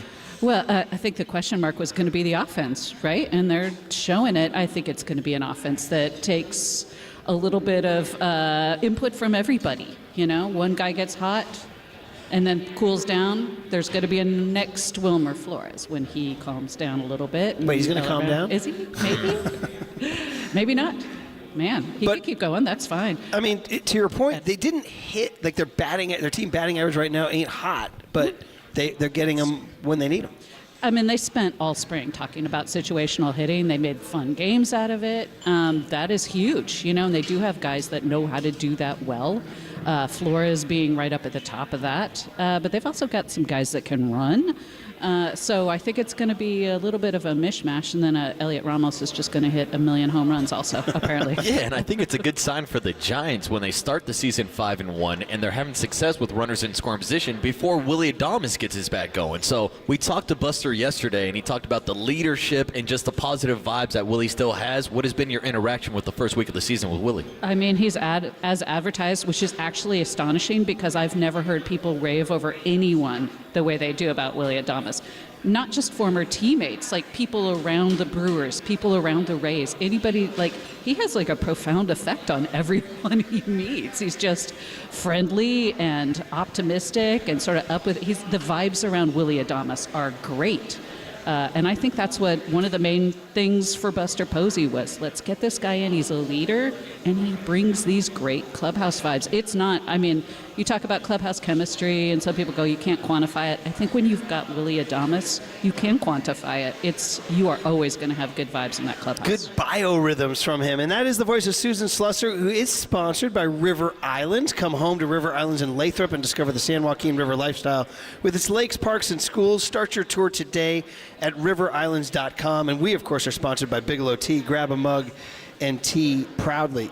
I hate to even bring this up because I want to ask you about the Giants, but was there even, if you're the Giants and you give them some truth serum, are they a little bummed out that the Dodgers and Padres started 7-0 and 8-0, or is it like, no, it's too early? Because, I mean, you got to make ground on them sometime, and we couldn't make any ground. In fact, you lost ground in the first week. Yeah, I mean, it's something to keep an eye on. We've been talking about this is the best division in baseball. They all come roaring out of the gate. But, last year the Giants finished 4th. If you finish 3rd in this division, you still have a good shot at a playoff spot because it is such a good division. Unless everybody beats everybody up, it's still going to be head-to-head play in this division to really decide things. Yeah, we've seen the only game the Giants have lost this year was that Saturday start by Justin Verlander, and that's not because of him. He went 5 innings, left the game in a tied 2-2 ball game. Now he's starting today in the home opener. He does have a little bit of past experience pitching in his ballpark. What do you think those feelings are going to be like today for Justin Verlander? Well, if there's anybody that can rise to a moment, it's him, and also control his emotions. He's pretty locked in. Like, he's one of those on game day, you stay very far away from him. He is intense. So that's what we're going to see. The best thing all spring was every scout that came in, I would say, what do you think of Verlander? And they go, vintage Justin Verlander. You got vintage Justin Verlander. That's as like your one off-season pitching sign. I'll take that. Buster called him an animal in our interview. He almost, I don't want to say he was in awe of him, but he was certainly admiring of him. And Krukow told us yesterday, he goes, you guys don't understand, 20 years in the big leagues, don't take this lightly. I mean, and that he's as hungry. Like, he just wants to keep pitching. And apparently, physically speaking, the neck is fixed, is it? Yeah, he changed his mechanics to deal with the neck thing. I think that, a little bit hand in hand. Neck issue gets addressed, and then the mechanics get fixed to make sure it doesn't happen again, but he's also finished. It's so funny when he talks about making adjustments to his mechanics, because you guys know, we've all said since he first came in the league, like, those are perfect mechanics. Look at that guy. Like, he's the guy you would show any kid who wants to be a pitcher, just do it like this. But he did have to make a few little things to get a little bit older. The desire is, to me, the main thing. He's 42. He's talking about trying to win 300 games, pitching 45, and now he's saying, and beyond, maybe. Oh, my gosh. But the hugest thing, he had Tommy John surgery at 39 and came back and won a Cy Young the next year. That's, to me, that's the most extraordinary thing he's ever done. Nobody does that. It's unbelievable. Susan Slusser is, of course, the voice you hear this morning live from 58 Social at Oracle Park ahead of the Giants home opener. And Susan, I think I actually have to correct myself because I said it's impressive that the Giants are hitting like this with runners in scoring position without the success of Willie Adames, but they're also doing it without the torpedo bats. Now, what can you tell us about whether or not we will see some of those bats out here this weekend? Yeah, I think the Giants are a little bit, just at the let's maybe try these stage. I can't imagine we're necessarily going to see them in a game unless somebody's had them for a couple of days and really likes the feel. When you think about it, it makes sense in your head, right? Like, if you have more heft in the sweet spot, absolutely, maybe the ball's going to go a little bit further. If you're Aaron Judge, like he says, like basically, like, I don't need it, so good for him. But I think there is a concern that it also being a little differently weighted might throw some guys off. So they got to feel if they're comfortable with it, and I think it's going to be very much an individual thing. Susan Slusser, the voice you hear, San Francisco Chronicle. Uma Guess we're live at 58 Social. Giants fans, the bar is open. You guys have been great. Good crowd here since 6 a.m. and now just kind of spread out throughout the bar and the dining area. It's so, I say this all the time, it's so unsexy to talk about middle relief in the bullpen. I mean, the closer's sexy, right? But the core four are on the wall. They went on the wall last summer, and for a reason. So far, guys like Randy Rodriguez, guys like Lou Trevino, guys like Tyler Rogers, who Giants fans just seem to never appreciate for what he does. I know, right? His gesture is perfect. Even throw in Hayden Birdsong, throwing 2 out of the pen. Anyway, just, I don't know, talk to me about what you thought Buster and Zach Manazzi and Bob Melvin's plan was with the bullpen and how it's panning out so far. Well, to me, I might be biased because I've known him a long time, but adding somebody like Lou Trevino with some experience and the ability to handle big moments, runners on base, and the smarts with which they've assembled this bullpen, some of it which was started certainly before this front office went in, but you've got so many different looks, including in the middle relief, guys that, throw, and with only one left-hander. That's pretty extraordinary, is that you got guys with so many different looks. But this is a solid bunch of arms, and you got a young guy who's kind of up and coming, and Rodriguez, and, old guy, and Rogers. He's not that old. And Trevino. Do you feel he's underappreciated, Tyler Rogers? Oh, yeah. He's the Brandon Belt of relievers. Yeah. Like, I come in from not a long time on the Giants. I remember coming over and going, what is this Belt War nonsense? This guy, he fields beautifully and he's got power. I'll take that. But same thing with Tyler Rogers. I've never, the results are great. I know. Right? I know. Plus, he's fun to watch pitch. Yeah. Now, Susan, you mentioned, sorry to interrupt, you mentioned your time being around a guy like Lou Trevino. We know that you also spent a lot of time around Matt Chapman. And talking about being underappreciated, we were just talking about how some people might take his Gold Glove caliber defense at third base for granted. So what would you tell us about Matt Chapman, especially going to year 2 after signing that contract extension with Buster Posey? Has he really stepped up and embraced that leadership role in this clubhouse? Oh, there's no doubt. I think among the position players, he and Adames are probably right there. Wilmer Flores, obviously, kind of the elder statesman and the calm presence. Matt Chapman shows really the value of a full spring, especially with a new team.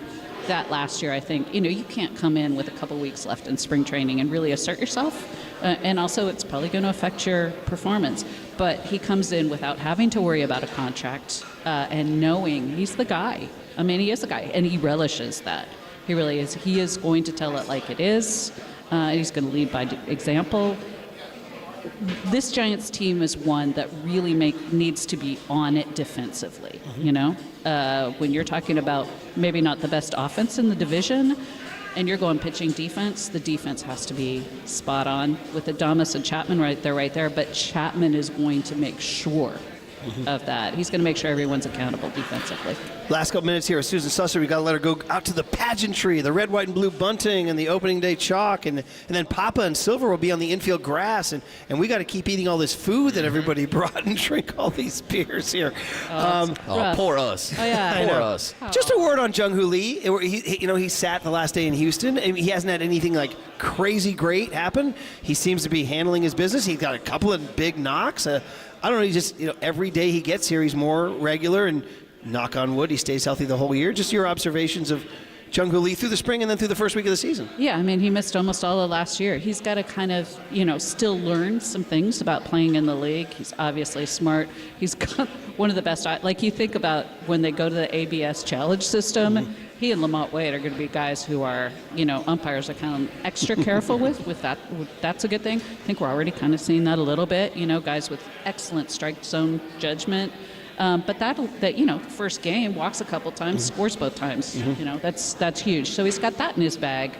And I think the hitting, as he becomes more comfortable with the league of FIFA, great in the field. What's not to like? How's the flavor in the clubhouse with the Jung-Hoo Lee? Oh, fantastic. I mean, I think you guys probably saw the video the Giants put out of him and Yaz going. I didn't see it yet. I want to see it. He with Yaz, Matos, and Luis Matos. They went out for Korean barbecue? Korean barbecue, yeah. And there was a bunch fun of... time, they were feeding each other, Murph. Yeah. He calls Yaz his big brother. Why don't you feed me, Marcus? Yeah. Here, take this fried chicken, Murph. Yeah. So he seems like he's always smiling. Always smiling. Great. Again, this is a guy with really good vibes. Now, last year it's tough when you're hurt. You know, you kind of walk through and hope that nobody remembers that you're kind of on the shelf and not contributing. I think he really, for him, all these guys that miss time. I'm putting Wilmer in this camp too. They want to show, look, I can produce, I can contribute, I am part of this team, and that's huge. Is the battle between Wilmer Flores and Jung-Hoo Lee for the fashion plate on the tarmac? Isn't that the deal? Yeah, I mean, it's tough to beat Wilmer. Wilmer's like the king. Wilmer could wear anything, and he just looks effortlessly cool. What was it, I don't know quote? what it is. You did a story last year on how popular he was. Yeah, how cool he is. And the Jock Peterson quote. It must have been 2 years ago. 2 years ago. Yeah, because Jock was like, I said, what specifically makes him so cool? And he said, because he's Flo. He was so mad at me for just, and I do get it. I just, like, what is it? It's a je ne sais quoi kind of You either situation. got it or you don't. He's got it. And he's Yeah, he got does. it. Well, it's a good start to the Buster Posey era. They're kind of gritty. They're kind of fielding it. They're pitching it. Buster told us very calmly, he goes, yeah, we just want to get back in the dugout. We're like, yeah, it's kind of profound. Throw strikes, catch it, get back in the dugout. It's funny that you say like things that sound so basic, I know. but they are. Like, hey, It's we Buster. haven't always seen it. That's Buster. It's Right? That's Buster. It's So Buster Ball, yeah. you got to read her in the Chronicle. Susan Slusser, everybody. San Francisco Chronicle's finest. She's been covering ball since, well, gosh. The dawn of time. Since I'm trying to think of what was your first year? 96? Full-time, 95. No, in Texas? Yeah, Texas. Give me one player from those 95 Texas Rangers. Juan Gonzalez. Oh, yeah. Pudge Give me, like, Rodriguez. who was like the Wilmer Flores cool guy in the Daryl clubhouse? Hamilton. Daryl? Oh, rest in peace. Yeah, by Hambo. a mile. Yeah, you liked hanging probably out? my all-time favorite. Yeah, Hambo. Best Former dude ever. Forever Giant. Daryl Forever Hamilton. Giant. All right, good stuff. Susan Slusser, Yeah, thanks, off she Susan. goes to cover the ball game. We're going to finish up strong here at 58 Social. Come on now. Come on now. On KNBR 104.5 and 680 The Sports Leader.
Now back to Murph and Marcus on the Sports Leader and streaming live on KNBR.com and the KNBR app. Sponsored by Bigelow Tea. Grab a mug and tea proudly. Bonds has been on base a couple of times here today, both on walks. Here comes the pitch. Breaking ball hit to deep right field, back in the corner, way back in the corner, way back, and you can wave it bye-bye. Barry Bonds has done it, a 2-run homer in the bottom of the 10th inning in the home opener, and the Giants are in the win column. Ladies and gentlemen, we're back. 58 social, one more. How's he doing, Marcus? John Joe Curley. No sophomore slump with the John Joe Curley. He's like Elliot Ramos. He came out the gates hot. Yeah, everybody was wondering. John Joe Curley kind of died off last year at the end of the show. Elliot Ramos slowed down a little bit, but here he is. Extra base hits with some great chances this morning. Well done, John Curley, everybody. The Elliot Ramos. I'm wearing my Rod Beck Gamer. I want to officially thank Hank from Long Beach, who runs the Sons of Johnny LeMaster account. This is a big, meaningful gift. Very sentimental, buddy. He's going to make me cry on opening day here. It is a father-son moment. And here we go, like Field of Dreams, but except for neither one of us is a father and a son. Anyway, I'll move on. It's a great jersey. Hey, Hank from Long Beach, want to have a catch? Very good, very good. Wow, we just had a lot to catch up on. Larry Baer announced that amidst much speculation, rumor-mongering, and fear-mongering, the Giants and KNBR signed a contract. We're going to be together 4 more years. 4 more years. You guys know where to go to get your Giants baseball. There were rumors. Uh-oh, it's in trouble. They're going elsewhere. What's going to happen? Who's going to take the... It's KNBR. Yes, all right, so of course, Murph. And I don't know what's bigger news, 4 more years of Giants baseball on KNBR or 4 more years of Brian Murphy on the morning show at KNBR. Yeah. Glad to have both things on the airwaves at KNBR. That clock is ticking. We're under 4 years now, right now. All right, buddy. Run out of time. I better call my agent. Let's make some memories quick because Buster did tell us we are in the memory-making business. Very good, buddy. Very good. By the way, I want to shout out, if you guys missed it, this incredibly badass vintage is Marcus's dad's baseball jacket from the Almaden Giants. Yeah, shout out the Almaden Giants. Was that a semi-pro team? Yeah, like or semi-pro independent league team, kind of like the Oakland Ballers. My dad played whoever back their in the merch guy was on it. Dude, it's awesome. Yeah, this jacket is older than I am, and then I played like Sunnyvale Pony Ball, and so when I was 13, I played for the Sunnyvale Giants. Oh, you were a Giant. And my dad handed this down. I used to rock it before every start, and yeah, it's one of my favorite items, one of my favorite hand-me-downs from my pops. So that looks amazing. We got to digest everything we just said. So Larry and the park. 25 years. The 2000 Giants are going to be here today to celebrate the opening. It's funny, I say those names of the 2000 Giants, and they're all people that are just hanging out. Richie Aurelia, JT Snow. I mean, they're the people we see all the time, right? It's friends of the program. Friends of the program. Kirk Reeder. It's win day, Charles, when Kirk Reeder pitches, man. He'll get you a W. You know, and he didn't have to break a pane of glass with his fastball either, no, too. Yeah. That's pitching, Murph. So anyway, your reaction to some of the stuff that Larry and or Susan had to say, because we just digested a lot of information. Well, I mean, I'm hyped that baseball is just back in the Bay right now. Opening day at Oracle Park. There truly is nothing like it. I mean, think about who we've had on the show this week, from Buster Posey to Bob Melvin to Larry Baer announcing the news to La Russell talking about his new SF Giants anthem. Nothing like it. And it does feel like things are different, even heading into the season. Before the 5-1 start, it's great to come out of the gates hot, but we've been talking about this team since we were down in Scottsdale watching them. It's been something different this year. It's those Buster Posey vibes, and it does seem like Buster Ball is back at the ballpark. Now, at this point, then, they got to win today. Yeah, they got to win. I mean, at this point, they're facing off against the fake Luis Castillo. It is fake Luis Castillo. Maybe the F stands for fake. Yeah, I think so. Yeah, because we just found out, we were all convinced that Bryce Miller was going to start for the Mariners today. Good young right-hander, and then all of a sudden we started seeing this morning on SFGiantsMLB.com, Luis Castillo is pitching. We're like, no, he's not pitching. He pitched Wednesday. No. He pitched Wednesday. He beat the Tigers in Seattle. Like, I can't be. And then we kept looking at all these different sources, and then finally a listener said, dude, Luis Castillo's pitching today. And I was like, hey, listener, you don't know what you're talking. So I finally went to Mariners.com, and they said, they have no joke, they have a second Luis Castillo. It's insane. And they're starting him today after starting Luis Castillo on Wednesday. And they said they're looking in the record books to see if a Major League Baseball team has ever started 2 guys with the same name in back-to-back games, 2 different dudes. We're pitching Madison Bumgarner on Saturday, and then we're pitching Madison Bumgarner on Sunday. Madison F. Bumgarner, Murph. But do you remember that story that he dated a girl named Madison Bumgarner in North Carolina? I did remember that story. Yeah, so By the way, where is Bummy? He didn't show up in spring training. Maybe he will show up with an F in the middle of his two names today, and he'll be on the roster. I mean, I don't know. Now I'm suspicious because John Joe Curley is handing me a lineup that has Buster F. Posey hitting third behind home plate and Barry F. Bombs hitting fourth in left field. Oh, man, good stuff. Well, listen, it's going to be exciting as heck. Justin Verlander, we just talked a lot about Justin Verlander, and it'll be curious to see how he handles the opening day of Judge. It'll be 40,000 today. It'll be a packed house. And, he's going to have that. He's a pro. He's an animal, all that stuff. And I got to think the Giants going up against a journeyman. Now, they've never seen this guy before. But this guy has very little big league experience. And so tee off, man. Yeah, and they're going against a Seattle team that's hitting like 175 as a team on the season. So it's not a team that's going to thump the ball out of the ballpark too often, which then gets back to the message, the brand of baseball that the Giants want to play, pitching, defense, and timely hitting. They're going to need some timely hits today, and they need to keep playing clean defense. One of the only teams in Major League Baseball who do not have an error so far. Hey, get over here, DC. Grab a mic. Ladies and gentlemen, the greatest audio engineer in Major League Baseball, Darren Chan, son of the city. Make some noise for DC. San Francisco's own. Dude, you got a big cheer there, buddy. Big cheer. Happy, turn them on, Finney. Turn them on, baby.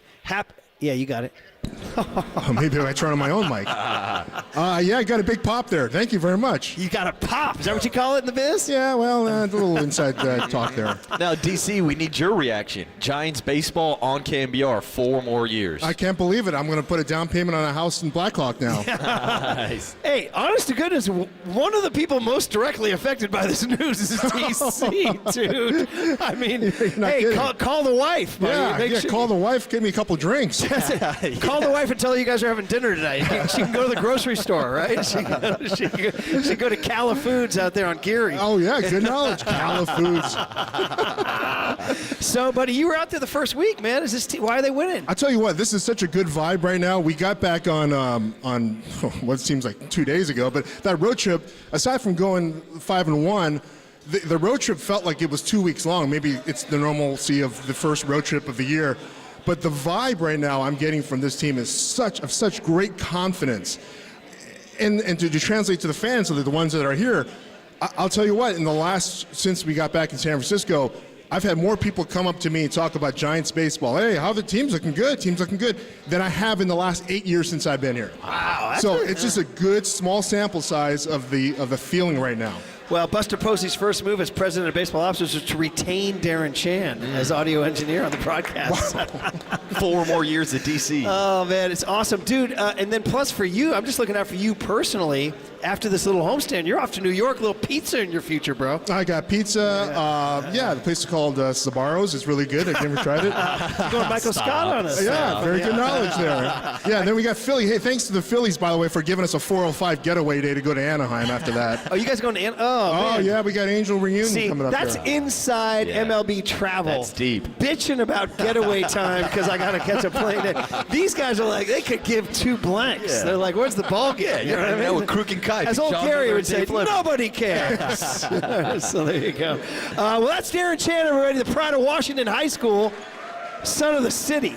And go get him, DC. You look good in that orange tie, by the way. Thanks, guys. I appreciate it. I By the dressed way, up just for you. Guy sounded good on the mic, didn't he? He sounds phenomenal. Yeah, he did. DC, the jack Well, of all Tim's doing a trades. great mix, making my Is voice. he doing a good mix? Yes, Is of he? course. I'm giving you a thumbs up. All right, we're going to end it with what did young Tony learn today? You guys are all in here. 58 Social. Give yourselves a big round of applause. Robert's here from Tahoe. Is Maddie here for her 31st opening day? Yes. It's complete now. Her 31st. I've been here for 20 of them. Wow. Okay, so yeah, I watched this young lady grow from knee-high to a grasshopper to a fully functioning lawyer and brilliant member of society. And they came all the way down from Tahoe, right? Good stuff, man. Good stuff. Now it's complete. The circle is complete. We'll hand it over. We'll learn from young Tony. Once again, 58 Stars. I need another round of applause for all yourselves on KNBR 104.5 and 680, the Sports Leader. From the Chilton Auto Body Traffic Desk.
All right, Bigelow Tea, always helping us out, getting our morning started. Every season is Bigelow Tea season, and that's why Bigelow is the #1 tea in the Bay Area. One of the first things I do each day is reach for a mug full of English breakfast to get me going. I love all of Bigelow's different flavor options, and it's perfect for someone who makes his living behind a microphone. You want to know what keeps me going? Look no further than my cup of Bigelow tea next to me in the studio. So grab a mug full of your favorite Bigelow tea and tea proudly. I'm just sipping on chamomile.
Listen to the sports leader anywhere, anytime. Download the KNBR app. Murph and Marcus continue live from the KNBR Casino Matrix Progressive Jackpot Studios. Casino Matrix. Progressive jackpots are here. Where are you? Just drop in. 1-800-GAMBLER. Murph and Marcus is sponsored by Bigelow Tea. Grab a mug and tea proudly. Now the pitch. Swing, and there's a smash. Gap left center, heading to the wall. One hop right at the base of the wall. Coming to third. Chapman being waved home by Matt Williams. The throw home, the slide. Swing! He scores! And the Giants have won it again on opening day on a walk-off. And Tyro Estrada is the man who did it. Tyro had not had a hit or even had been on base since the Giants were in San Diego last Sunday. We'll take it. That was last year's opening day, and this is this year's opening day. And this is John freaking Curley leading cheers. Come on, guys. Come on now. One last time. They're going, buddy. They're going. What do you think, Marcus? Crazy John Joe Curley. Yeah, good getting job, the people guys. going. Give yourselves a round of John Joe. applause, everybody. Give yourselves a round of applause. And once again, the bar is open. The bar is open, everybody. There you go. Whew. It's a stimulus bombardment, my man. What a day, Murph. Fried chicken, cookies, jerseys, beads, hats, Pearl Jam hats at Fenway. Incredible. My guy Keith gave me from a Novato. Henry Winkler signed Mud Dogs Beers, helmet from the movie Waterboy. Beef jerky. That's insane. Unbelievable. And, of course, Trevor Noah tickets after all that, right? You're just like, oh, man, Buster Posey, Barry Bonds, Trevor Noah at Mountain Winery. Call right now. There's Caller nothing number like 10. it, Murph. Nothing like Caller it. number 10. Who? I guess Tony's answering, huh? Yeah, Tony's all by himself in the studio. Who's doing it? But I know Tony will be down at the ballpark post-show. Who's answering, buddy? Waleezy. Waleezy is answering. 415-896-KNBR, caller number 10, to see Trevor Noah, the comedian. Once again, perhaps some incisive social commentary, too, at the Mountain Winery concert season. Go get all your tickets and info on mountainwinery.com. It's pretty cool down there. Everybody likes it down there, just like everybody likes it here at the ballpark. Wow. Man, oh, man. We had a lot going on. We had Will Clark earlier on today. Phenomenal. We had Mike Krukow early on today. I made him tell. Phenomenal. I hope he was okay with me making him tell the Yul Brynner story again. I think he enjoys telling that story. He did tell the story where Yul Brynner from The King and I, 1983 touring company, was in San Francisco, threw out the first pitch, 3-hopped it. Mike got knocked out in the second inning, and salty Frank Robinson took the ball from him and said, Yul Brynner had better S than you did. Yeah. I don't need Bob Melvin making any riffs today about Mayor Daniel Lurie having a better arm than Justin Verlander. Good call, Mayor Daniel Lurie. Okay, so young Tony, why don't we do it, man? Cue the sound. Murph and Marcus want to know, what did young Tony learn today? Well, so the joke is he's very, very young and innocent. Hey, I know that now! Okay. It is sponsored by Bigelow Tea. Grab a mug and tea proudly. Just our show is sponsored by Bigelow Tea. Grab a mug and tea proudly. All right, Tony, everybody's listening. They're wall to wall. They're packed here at the bar at 58 Social. What did young Tony learn today? What did we all learn today? Larry Baer broke some big news earlier. If you missed it, here we go. A partnership born in 1979. A 3-run homer for McCovey, and the Giants win in the bottom of the 13th inning. We were there when the kids grew up. 27 years of waiting have come to an end. The Giants have won the pennant. We were there when they moved into the best ballpark on earth. That one is wet. We were there for history. Matt Cain is the first pitcher in the 128 years of the Giants franchise to pitch a perfect game. We were there for a dynasty. Swing and a miss, and that's it. Cabrera takes strike 3 call. They have won the World Series for the 3rd time in 5 years.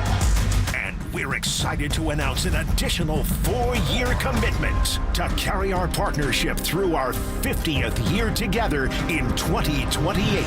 We are your proud home of San Francisco Giants baseball. KNBR, the sports leader. We're not blanking leaving. We're not blanking leaving. Leo DiCaprio. Hey, guys. Hey, we're going to still be here for you guys, carrying Giants baseball. It's our gift to you, our opening day gift to you. I know there was some turbulence. There were some questions. Everything's good. We're staying. The Giants are staying. And congrats to to all of us, I guess. We can all hang out together, right? Talking Giants baseball. That means that we're here next year doing this. And I guess without that deal, we wouldn't be here next year doing this, brother. And that's the thing, Murph. This is big for us as a show, as a station. It's big for the Giants, but it's also big for our listeners and Giants fans. Because when I think Giants baseball, I think KNBR. When I think KNBR, I think Giants baseball. 100%, 100%. And, of course, our other partner, the 49ers. We love them. Bob Sargent. We will be there for you guys, too, in the fall for sure. But today is a Giants day. Yes. Today is a Giants day. All right, we finally have it. We have the lineup is out. I want everybody to do the cheer. Leading off first base, Lamont Wade Jr. Batting second at shortstop, Willie Adames. Batting third in center field, Jung-Hoo Lee. Batting fourth at third base, Matt Chapman. Batting fifth in left field, Elliot Ramos. Batting sixth in right field, Mike Yastrzemski. Batting seventh at DH, Wilmer Flores. Batting 8th, catching, Patrick Bailey. Batting 9th at second base, Tyler Fitzgerald. And a San Francisco welcome to your starting pitcher, Justin Verlander. That is baseball. We love you guys. Take it easy. We'll see you all at the ballpark all summer long. And it's time to hand it over. Marcus, good job, kid. Nice jacket. Let's go play ball. Tim, great job. John Joe Curley, his cheers. The cheers of a John Joe Curley. Andrea Fox for setting everything up. Thank you. And Michael Connell, the digital team here, doing their thing. And, of course, young Tony. Young Tony back home. in In the studio. Come on down, Tony. Sign off and come on down. When it's time for a change, think Speedy Oil Change and Auto Service. Engine light on. We can fix that. You're listening to KNBR AM and KNBR FM San Francisco, the sports leader, a Cumulus media station. I'm not leaving. You hear this? Hype man John Joe Curley. Tough, hard-ass attitude. Torpedo bats are for guys that can't hit the ball on the barrel of the bat. They getting the shit out of them jammed. That's the end of the game. 4 hours, 3 faces, 2 Gregs, and 1 place to be. Excellent. Greg Papa. Touchdown! San Francisco! And Greg Silver. Let me tell you something. There is no such thing as being calm. I am fired up to be here. This is Papa and Silver. And just like that, we are out here. No open package today. It is enough open here with the opening day at Oracle Park. Live from the field, Greg Silver, Greg Papa. I gotta tell you, I turned to you about 10 minutes ago and I said, man, this really stinks. Everything's bad. The vibes stink. The weather stinks. Grass isn't green enough. No, I'm kidding, of course. This is one of the most beautiful venues in all of any sport. Oh, and by the way, the Warriors beat the Lakers last night, and we can get into that probably a little bit more next week. But all in all, this is a Friday. I'm feeling good. The Giants are at home. They're 5-1. And Greg Papa's here. And welcome to the on-deck circle here at Willie Mays Plaza, 24 Willie Mays Plaza, Oracle Park. And it's a special day. I drove in today listening to Murph and Marcus and 58 Social and the announcement Larry Baer had with his vibrant orange tie on that 4 more years, going all the way back to the great Lindsey Nelson in 1979, all the way to the Hall of Famer John Miller, who will be the master of ceremonies today. Giants baseball, 4 more years here on KNBR, so it all feels right. I heard them chanting also, Dodgers suck. We're not playing the Dodgers today. We're ignoring them. They're in Philadelphia. We'll see how it goes. But I love the spirit. In light of what the Warriors did last night, we can get into a little beat LA vibe. We'll get into it more next week. The way they attacked Luka Doncic, the way we thought to get the switch, make him guard. There's no D in Doncic. It's just Doncic, and it's on when he's on the floor. But we'll talk basketball more next week. Great to see you. It is a glorious day here at Oracle Park. And again, they're going to have the 25-year reunion of this ballpark. So the 2000 Club is going to be here, including the great Woody, Kirk Reeder, through the very first pitch here, April the 11th of 2000.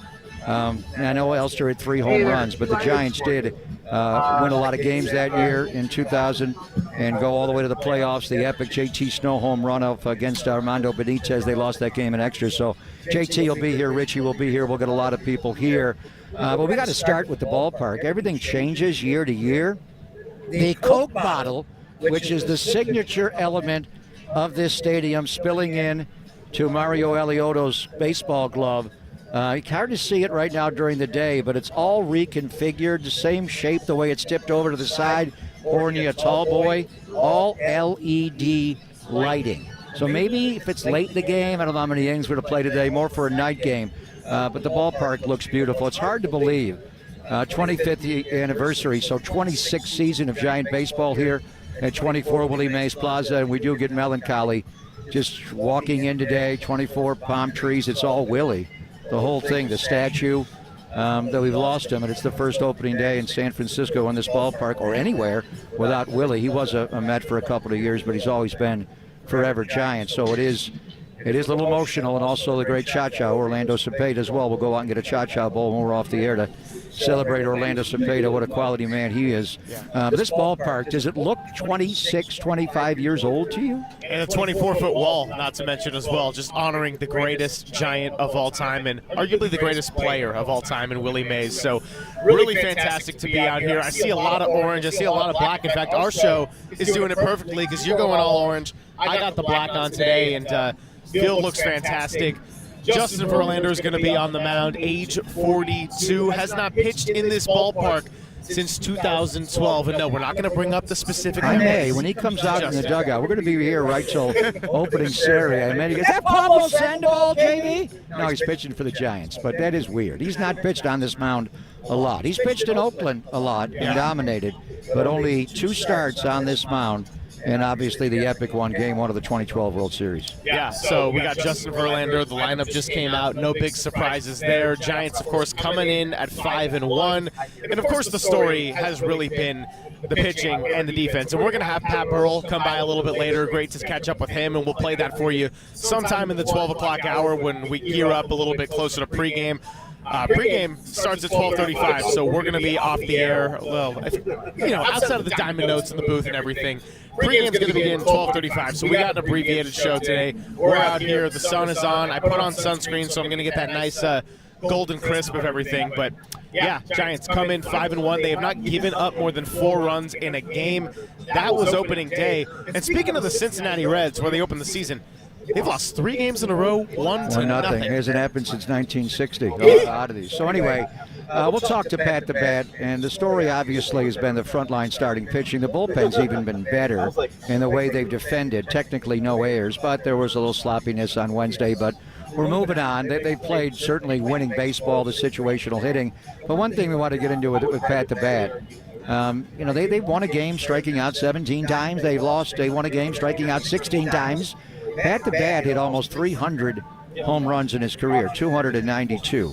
I won't give him his career strikeout total, but it's significantly more than the home run total. But that's kind of who they are. Adames is going to strike out a lot. Matt Chapman's going to strike out a lot. Elliot Ramos is going to strike out a lot. Mike Yastrzemski's going to strike out a lot. Tyler Fitzgerald's going to. But if they strike back, is the word we use. They can strike out, just strike back. And then in certain situations, we'll get into both the 2-out approach with Pat the Bat and also the 2-strike approach, which is totally different. It's noticeable what they're doing with 2 strikes. They're doing what good hitters do. They put the ball in play, especially when it's 2 strikes and a runner in scoring position. If it's 2 strikes, 2 out, nobody on, maybe you still want to let it fly a little bit to score, depending on who the hitter is. But in certain situations, just barrel the ball, put the ball in play, don't strike out. So they're not hitting for a high average. They have hit 10 home runs this year, but they've hit in money situations. And a lot of this celebration will be today. And we thought, maybe Barry Bonds would throw out the first pitch to Buster Posey. It is fitting. It is the new mayor of San Francisco, Daniel Lurie, will throw out the first pitch. He has a lot of pressure on him. Gavin Newsom was a baseball player, and when he took the mound as the mayor of San Francisco, he could throw strikes. So I know Daniel Lurie was at Mardi Gras last night. We'll visit with the great Marty Lurie before the game on the field here. But it just sets the tone of the celebration of this ballpark. And when the place opened initially, they Levon Hernandez, Kirk Reeder, they pitched obviously to win in 2000, go to the World Series in 2002, the team in 01. But really, when Buster came in that front line starting pitching of Tim Lincecum and Matt Cain and Madison Bumgarner and Ryan Vogelsong and on, and then the bullpen, the core 4 plus George.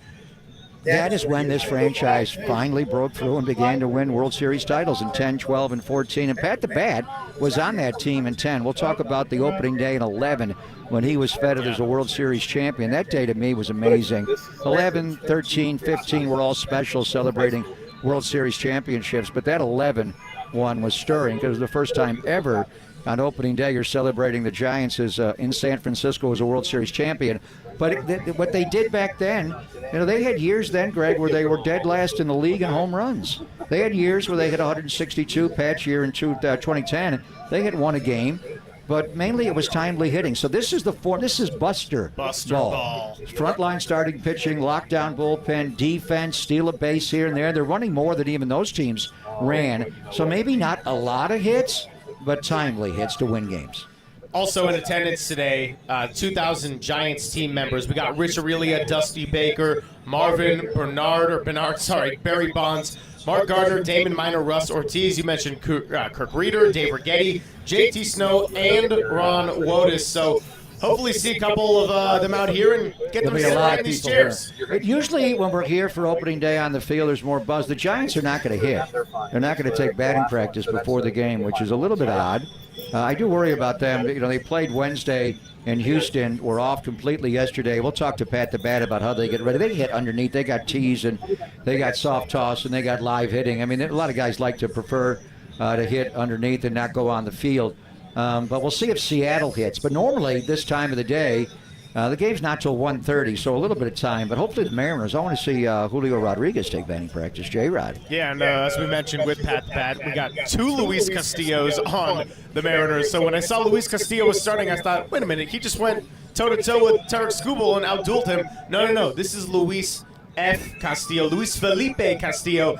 The 32-year-old 3-time All-Star is Luis Miguel Castillo. Well, we had Giants. We had John Brebbia. I think John Brebbia started back-to-back games for the Giants with the opener usage. There were times where, didn't you just start yesterday? So it is odd, and in the modern world, it could be Luis Castillo, who was a Giant farmhand, and I believe was traded for no-hits McGee. I think it was Casey McGee. We had him on a weekly show. Poor guy, if he did not swing and miss, he hit into an ending double play, so we dubbed him no-hits McGee. But that's not the guy. But he did start the last game. So it's first time in Mariners history, Luis Castillo is starting back-to-back games. They were off yesterday, but this is Luis F. Castillo. And I was firing up MLB Film Room. I like to watch video of the pitcher.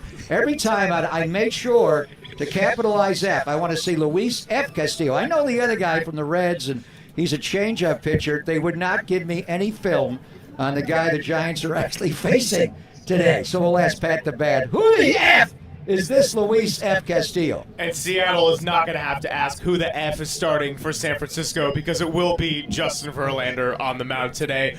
We'll tell you what we got coming up on the other side. Great day here at the field. We got the LED Coke bottle. We got Mike Holler in his Giants jersey, so that's how you know it's serious business. And we got Walter rocking back in the studio, and he's going to come out here later. It is a great day to celebrate baseball and your orange and black.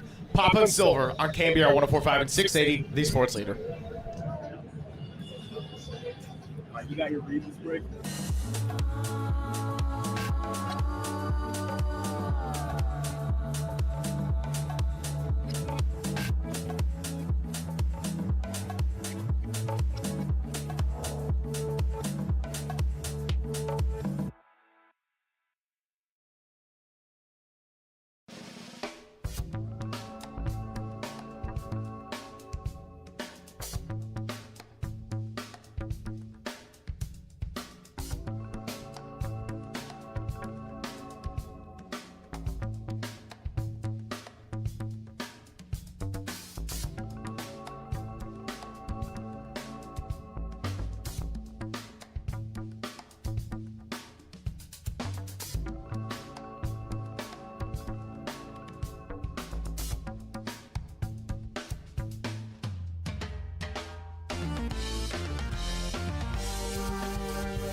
Now, from the O'Donnell Financial Group Sports Desk. Learn more at ODFIGroup.com. O'Donnell Financial Group, because planning is a process, not a product. All right, Giants fans, there is a buzz in the air, and that can only mean one thing. It is opening day at the corner of 3rd and King. Justin Verlander on the mound takes the ball for the Giants and looks to keep the vibes going on opening day. So make sure to keep it locked here all day long for your Giants coverage and first pitch at 1:35 on KNBR 104.5 and 680, the sports leader.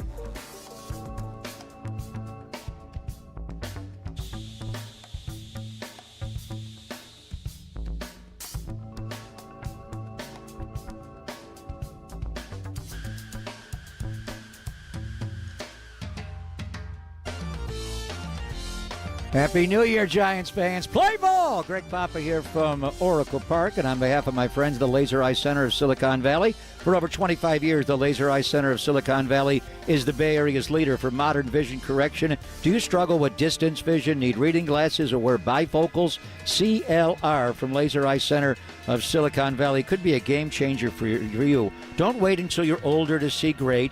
Do all the things you love to do right now with perfect vision.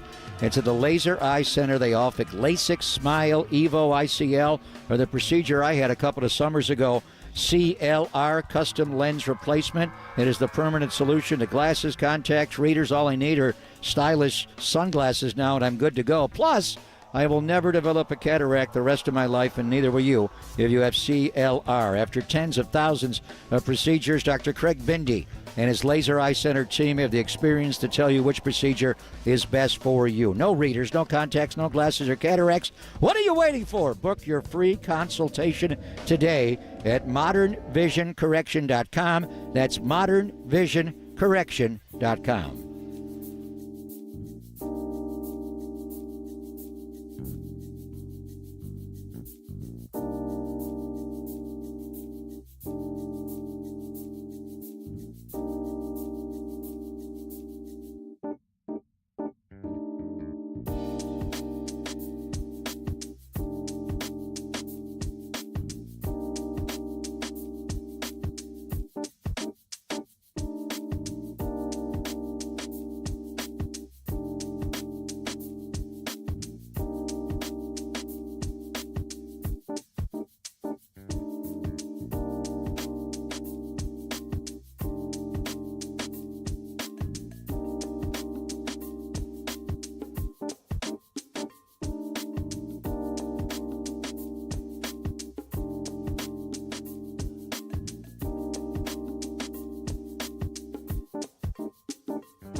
Papa and Silver now continues live from the KNBR Casino Matrix Progressive Jackpot Studios. Casino Matrix. Progressive jackpots are here. Where are you? Just drop in. Please play responsibly. 1-800-GAMBLER. The runners go. The pitch. Swinging a high drive. Deep left center field. Way back goes Rasmus onto the warning track. He drops the ball! Rasmus tried to make a basket catch and dropped the ball! Posey scores! Belt scores! And the Giants have won the game! Oh, I love the opening day highlights. Back in 2011, the one that Greg Papa referenced coming off of the magical 2010 World Series. And, typically we like to be a little bit organized with our show. I was going to tease our contest maybe, and I thought, no.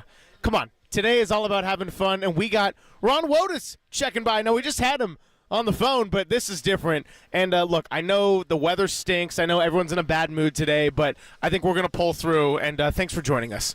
My pleasure. I see you guys over here. I've known this Greg for an awfully long time and couldn't pass up an opportunity to say hello. He's looking good, by the way. What do you think? We haven't seen each other in a while. You look good. Is my mic up, Josh? We're going with a little 3 headset setup here, but yeah, Greg's looking fantastic. We got the orange and black going. So I did want to, we came in with Miguel Tejada in the walk-off in 2011. We're celebrating 25 years in this ballpark. That opening day, to come here, we're going to talk to Pat the Bat later, but to win the World Series in 2010, and then have the ceremony, all the pomp and pageantry of opening day, but to do it to celebrate the first ever championship in San Francisco. You've been in this organization longer than anybody, just about. You're the longest. You're not even a coach, now you're doing all kinds of things, but you've set all records for longevity on a coaching staff. What do you remember, just the emotion of that 2011 home opener, Woody? Absolutely, Pop. I mean, you don't forget that. I mean, winning the World Series is such a high and such an emotional experience that you sleep well all winter, right? I mean, it just stays with you. Then you come to spring training, and you're back with the band together again, to take a Flannery term here. And the Lunatic Fringe. Well, he's got a new band. I can't say the name of the band on air, but he's playing better than ever. Yes, he is. Better when he gets older. So you come to spring training, it's the same thing. It's you just have smiles on your face all around, and then the first game here. After doing that, I mean, opening day is always special. There are highlights in your career because the emotion, what you accomplished, it's something that it's hard to describe actually, but you never forget those moments. And then 13, again, a World Series champion. 15 with Bumgarner. Is it possible to differentiate the 3 different years? You got to raise the flag, as I recall, one year. Yeah, 1 year I did. I don't know what year that was, but it's hard. It's like picking a favorite kid, right? But I think to your point, the very first one was highly emotional. To win it, the parade. I mean, I remember after the parade and all the love the fans were giving, I went home and collapsed, because you're trying to give that energy back. And then, like anything else, you do it the second time or the third time, you know how to manage it better. You still enjoy the ride. You enjoy it incredibly. You take some pictures, you document a few things that you want later on in life. But the first one is absolutely unbelievable. So, Ron, on the note of kind of knowing how to manage it better, it makes me think of that phrase that gets used a lot, but I do think it has some real value in championship DNA. How do you differentiate the 2012 and 2014 runs to 2010 with a lot of these players having done it before, your foundations of a Madison Bumgarner, a Buster Posey, and people that kind of know what it takes? I mean, 2012, they were the cockroaches for a reason. You just couldn't kill them in elimination games. That's right. And, Saves in our front office, that was kind of, Boch, all of us, we understood that getting players that have won and have that pedigree goes an awful long way in the clubhouse and on the field. And I think all 3 of them, we had a very good mix of young players and veteran players. And Boch managed the clubhouse great along with the rest of the coaching staff. And we had a good thing going, just like this club has going now. There's a different vibe. And it didn't start always in spring training. But as the season went along, after the All-Star break, Sabes made some tremendous moves to bring in Blockbuster and, all the guys we've seen over the years. Marco Scutero. And others. There was a lot of others, Javi Lopez, et cetera, but those guys added so much. Pat Burrell, who you're going to have on. Those guys took us to another level. Jake Peavy. They were veterans that knew how to win, knew what was at stake, and it made the clubhouse better and it made our fight on the field better. Yeah, that second decade of this ballpark was amazing, winning in 10, 12, 14. The first decade was memorable, all the Bonds home runs, and the very first year of this ballpark, and we are going to celebrate the 2000 team. And we remember it well, April 11th of 2000. Dodgers come in and Kevin Elster hits 3 home runs. And you're thinking, what is this, Coors Field West? What the hell's this place? You're right. You had a hard time winning in this ballpark, that first opening homestand, finally beat Arizona at the end. That was a magical year. made the playoffs. JT, the big home run against the Mets. Dusty's coming back today. What do you remember about the 2000 club, the first one to play in this yard? Well, the first thing that I remember, even more so than the club going forward, was sitting here on this rail with Robbie Thompson. You know, we were sharing the infield duties, and we didn't know we were in San Francisco because we're used to the stick. And we're watching the game here, and it's so beautiful. The place was packed, and we thought we were in another city. So, I mean, the impact that this ballpark had made on everything. And then, of course, the guys, I have to be honest, I'd have to have the roster in front of me. You mentioned a couple names to really dive into who was on that club and what we accomplished. But we did get to the playoffs. And, you know, it's just memories that you don't forget.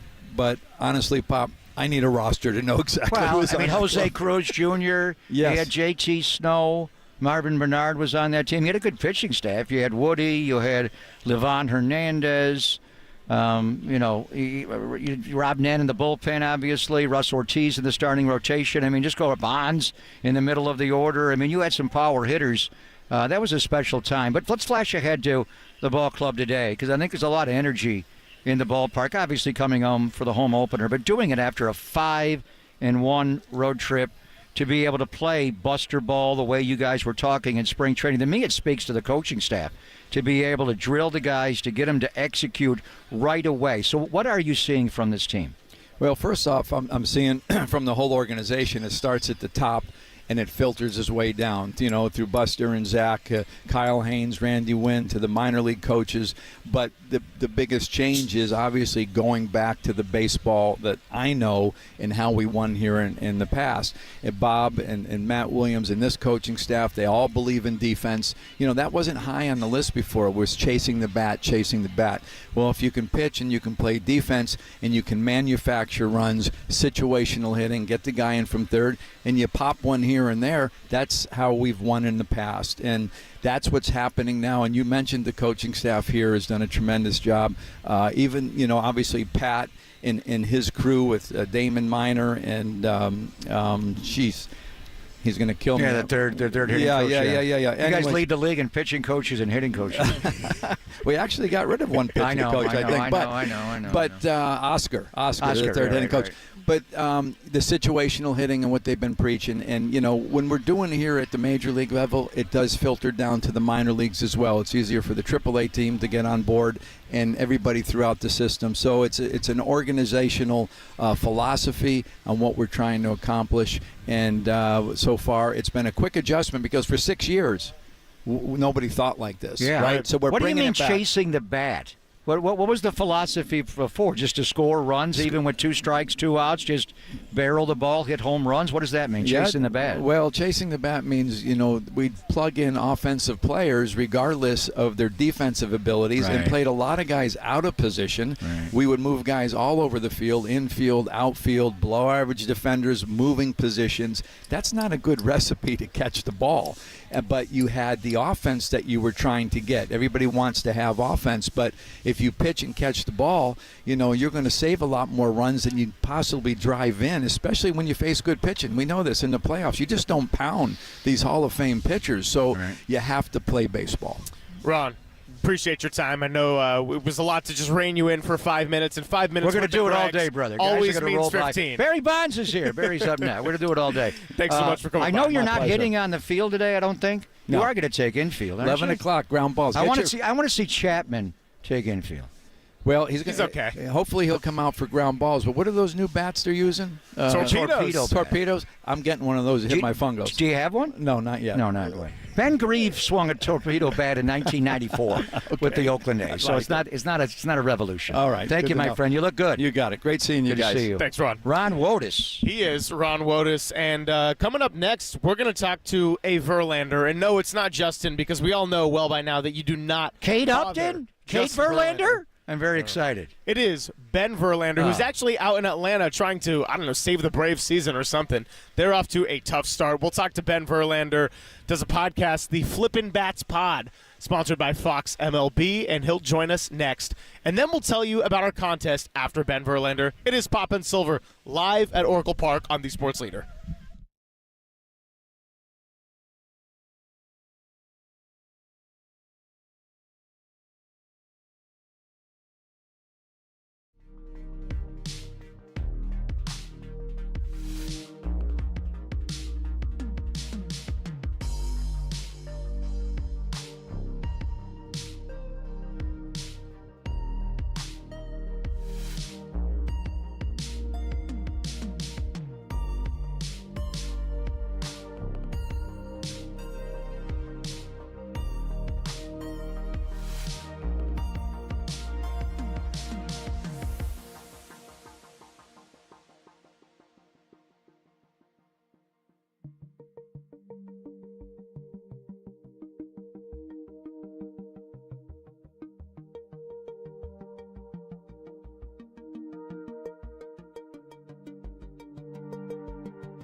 to Greg Papa and Greg Silver on KNBR, the sports leader.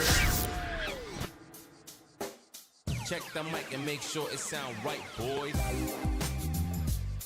Hey, what's happening? Papa and Silver out at Oracle Park. We had our first guest of the day moments ago, Ron Wotus, because we're just going to poach anyone that's coming by. But we got our first guest on the UMA guest line today. It's a Verlander, and no, it's not Kate, it's not Justin. It is Ben Verlander, the host of the Flippin' Bats podcast, former Detroit Tiger, MLB analyst, and right now he's in Atlanta for the Braves-Marlins series, but he joins us and is kind enough to take some time out of his day. So, Ben, really appreciate you taking part in this special day for not only the San Francisco Giants, but also a member of your family. And how's it going with you, man?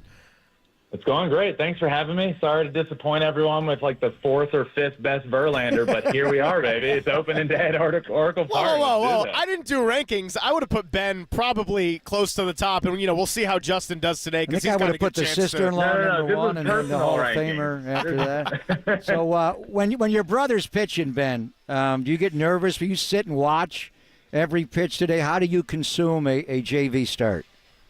Yeah, I get really nervous. Always have. Way more nervous than whenever I was playing myself. And I know when I was playing, he would say the same thing. It's way harder to be the one watching, right? Like I can control what I do. If I go 0 for 4 with 4 strikeouts, that's on me. But I love my brother. I always want him to do really well, and it's totally out of my control. So it's an interesting place to be in. But I watch every start. I watch every pitch. And I know you said it. I am here in Atlanta. But that game starts later tonight, so I should be able to watch the whole thing before I work tonight. Hey, we'll be watching it right there with you. Now, Ben, I know you were on with our morning show, Murph and Marcus, when Justin first agreed to come to San Francisco on the one-year deal, but just tell us again what your reaction was and his reaction when Justin let you know he was coming here to the Bay. Yeah, I think it was a little bit of shock. Heading into the offseason, he's a free agent. I think there's a list of teams in my head and in his head that might be, towards the top. And, I'm not putting words in his mouth here, but I don't think the Giants were like, oh, my God, there's a very good chance I end up in San Francisco. It's just sort of how it all came together. And, when he told me that's what was happening, we were all pretty pumped up. I think it's an awesome place to be. I think it's a team that, I've been high on them this year. I thought it was a team that could shock some people this year. So when the news happened, I was, 1, just excited for him, and then 2, excited to root on the Giants this season, to be honest. So, yeah, it was really cool. It was a cool moment when he told me, and, I wasn't expecting it, but I'm happy how it turned out. Now, we're thrilled that he's here because we get to watch not only a guy with still great stuff, just, we don't care what the age is. He knows what he's doing, but just the command. He is a real artist. Everything in, out, up, down, really has a thought process on what he wants to do. It's like watching a quarterback in the NFL watch somebody pre-snap and adjust his players around him. He's just as smart as he is skilled. Give me your thoughts on how you've seen your brother evolve from when he came across the Bay and dominated the A's in 2012 in Sonny Gray in that playoff, and the one we saw in the World Series, and the guy today, and what you saw from him in Cincinnati in his first start as a Giant, Ben. Yeah, just so much evolution, to be honest with you. I mean, coming into the league, a guy that could throw 103 miles an hour in the 9th inning. It was really unprecedented what he was able to do, and I think to watch his evolution over time from being a thrower, which isn't necessarily a bad thing, especially if you're throwing over 100 miles an hour, but to the evolution to becoming a pitcher. And, it's been really cool to watch. And I don't know exactly when that, there's been a culmination of it all, when you become a thrower and then become a pitcher, but then there reaches a point in which you're kind of both. You're at your best as a pitcher with your stuff and your velocity, but you know a ton as a pitcher as well. And look, we're towards the back end of that. Obviously, he's 42 years old, and I think he's just learned so much along this journey. This is year 20, and I used to be superstitious about saying, not wanting to say he's a Hall of Famer, but I do feel comfortable at this point, even with my superstition, saying he's a first ballot Hall of Famer. And what you learn over the course of your career of 20 years is so much. And to be here in year 20 and to see the evolution of all of it and to watch him pitch now. And look, he's still got 96, 97 in his back pocket. The stuff is still there as well. But to watch the evolution and watch him game plan for hitters and watch him be able to attack hitters in a certain way, man, it's awesome to watch. Talking to Ben Verlander here, and a special day for the Giants and his brother as well. But, Ben, I love following all your MLB analysts and just your moments on Twitter. And you keep saying, say it with me, the Giants are good. And the Giants obviously are we love good, hearing baby. that. We love hearing that out in the Bay. But just tell us why you're believing in this team so much, especially when we know how loaded the NL West is right now. Yeah, look, I think when you're talking about the course of a 162-game season, having a good rotation is a cornerstone in being a good team. So, you know, I watch this team, I look at the rotation before spring training even starts and think, man, this rotation could be really legit with, you know, obviously Logan Webb at the top, an ace of a staff kind of guy. And then, you know, I'm obviously a big believer in my brother still. I was told I should stop believing in him after he had TJ at 39 years old, and then he went out and won the Cy Young Award the next year and had the greatest season ever for a 40-year-old, basically. And I still believe in him, and I know the offseason he had, and I know how excited he was for this year. So to have Justin in the rotation, Robbie Ray, if he could get back to any form of his Cy Young self, which in spring training I was like, oh, man, he's back. And then back into the rotation with a lot of depth and nasty stuff and Hicks and Birdsong, however you want to do it back there. I was just a big believer in the rotation, to be honest with you. And then I look at the offense and think, man, this could be a fun offense that it's not going to be the best offense in the league, but it could piece together enough runs to win a lot of ball games with the rotation as good as they are. And, I mean, look, we're a week into the year. I'm not going to sit here and say the Giants are going to win the NL West because it is a loaded division, but this team could push for a playoff spot and a wild card spot, and the rotation has been as good as I thought it could be. The offense has been really good and really fun to watch. So, yeah, all I have to say at the end of most days watching the Giants is the Giants are good. We'd like to hear that. Landon Roop agrees with you. And what they're playing, Ben, is Buster Ball. And it was good enough to win World Series in 10, 12, 14. Timely hitting, great defense, lockdown bullpen, the core four. But it was that frontline starting pitching that won. So you're probably the only Verlander I would have the courage to ask this question to. And since you're on a phone in Atlanta, I don't give a damn. What are you going to do, hang up? But your brother, especially in a day he pitches, it seems like when he's always locked in at the yard. But when he's pitching, you don't go near that guy. He is so locked in. But this is only the third time in his life he has taken the mound here in San Francisco at Oracle Park. There was a 2008 start when he was a younger guy, June the 16th of 08 when he was a Tiger. Giants won that game 8-6. But if you mention Pablo Sandoval, I'm going to be pissed. I'm getting there. Do you want to hang up now, Ben? Because I have like three more questions. No, do you remember? Obviously, you remember that game. Pablo hitting him out twice. Do you think your brother will give that much thought? Pablo's not getting in the box today. Do you think that'll be on his mind at all when he climbs up on the bump at 1:35 Pacific time today? Yeah, to be honest with you, I don't think so. I mean, he's an absolute assassin on the mound. He has a game plan. He's a guy, you guys might know it already. He's had one start with the Giants, but he's a guy, when he's starting, don't go near him. And, you know, it's the same for family. I'll forever remember. I was young. Justin's been in the big leagues since I was 12 years old. So this was a long time ago. He was pitching at Camden Yards, which is close to our home in Virginia, and we went up there as a family, and somehow we're down in the field before the game, like right in front of the dugout, well before the game, but not too long. Like Justin was getting ready to go out there and warm up. He comes up the dugout steps, walks out, headphones on. I'm literally right in front of him, and nothing. And after the game, he goes, "Oh, I didn't even see you there." So to think Justin is going to remember, I mean, of course he remembers it, but I promise you he ain't going to be thinking about it. He's thinking about how to prepare for the game, the first batter he's going to face, how he wants to attack him. He is an absolute assassin out there, and on start day, just don't mess with him. So, Ben, is Justin the type to soak this day in and experience in his own way and just appreciate I don't know, the mystique of opening day and first game at a new ballpark and a place he hasn't really pitched in much? Or does he just get so locked in that he's not going to think about a damn thing other than the ball leaving his hand and reaching Patrick Bailey's glove?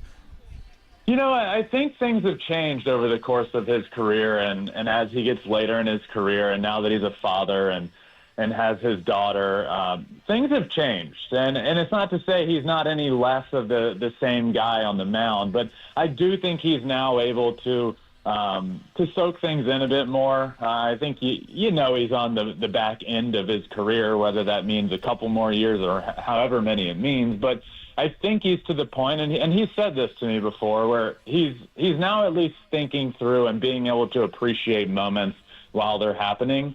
I do think he'll be able to soak that in. And, I don't think it'll change his appreciation for the moment or change like how he goes about warming up or getting ready for the game.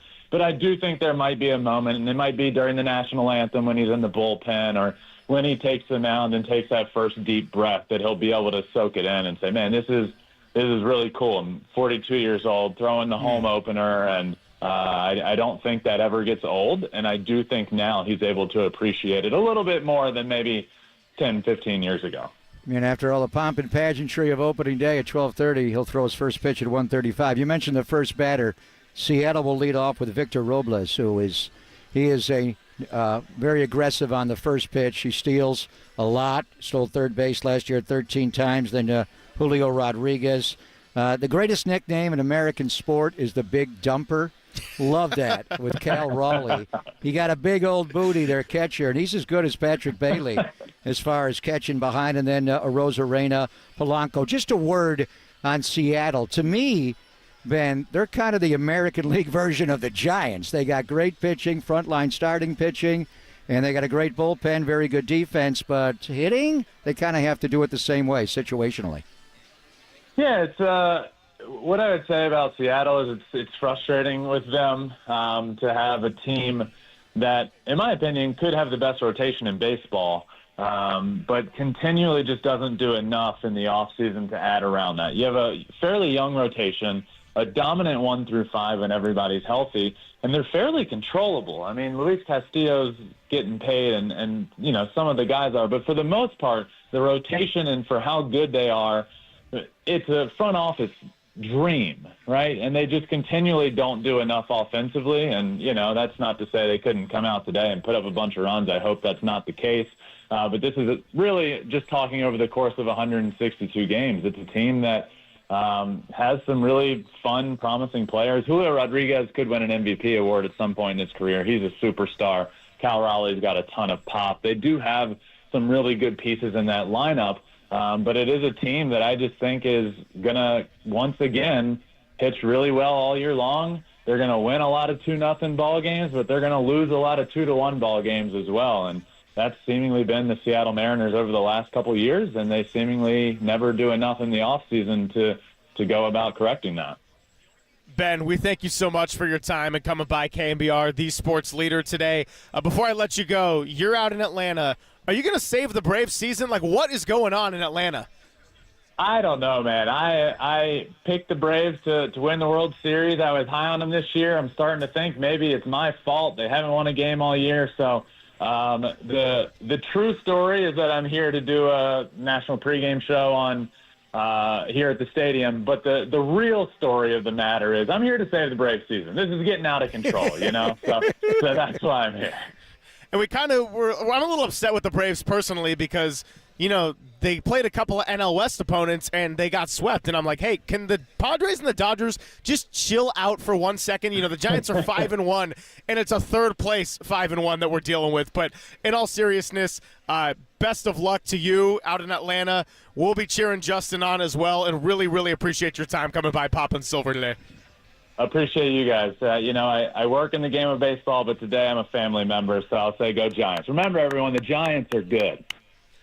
I've heard that. The Giants are good! And they got a Hall of Famer on the mound. Great talking to you, Ben. Thank you, bro. Thank you, guys. Yeah. Ben Verlander. And, yeah, Walter's going to have to clip him saying the Giants are good. And hopefully we can play that over the duration of the 2025 season. But the bottom line is we're focused on game number 7, 2-day, opening day, and we're here for it. The Big Jumper. Is that the best That's nickname amazing. in American sport? He is a big thumper, Cal Raleigh. They just gave him a huge contract extension. He won the Platinum Glove in the American League, which is what Matt Chapman has won a few times at third base. Not just the best defender at his position, the best defender at any position. So Cal Raleigh versus Patrick Bailey on this series is going to be great. But the Big Dumper, is that the greatest nickname ever? I love that. Papa and Silver here with you until 12:35, and then we got your Giants pregame coming right here. I promise, I am doing it on the other side, Walter. I will tell you about our contest and how to win tickets to see the Bay Area Panthers. We'll do that next and keep this conversation rolling. Also open to taking your calls if you're out there. 415-808-5627. Greg Papa, Greg Silver, live on the Sports Leader.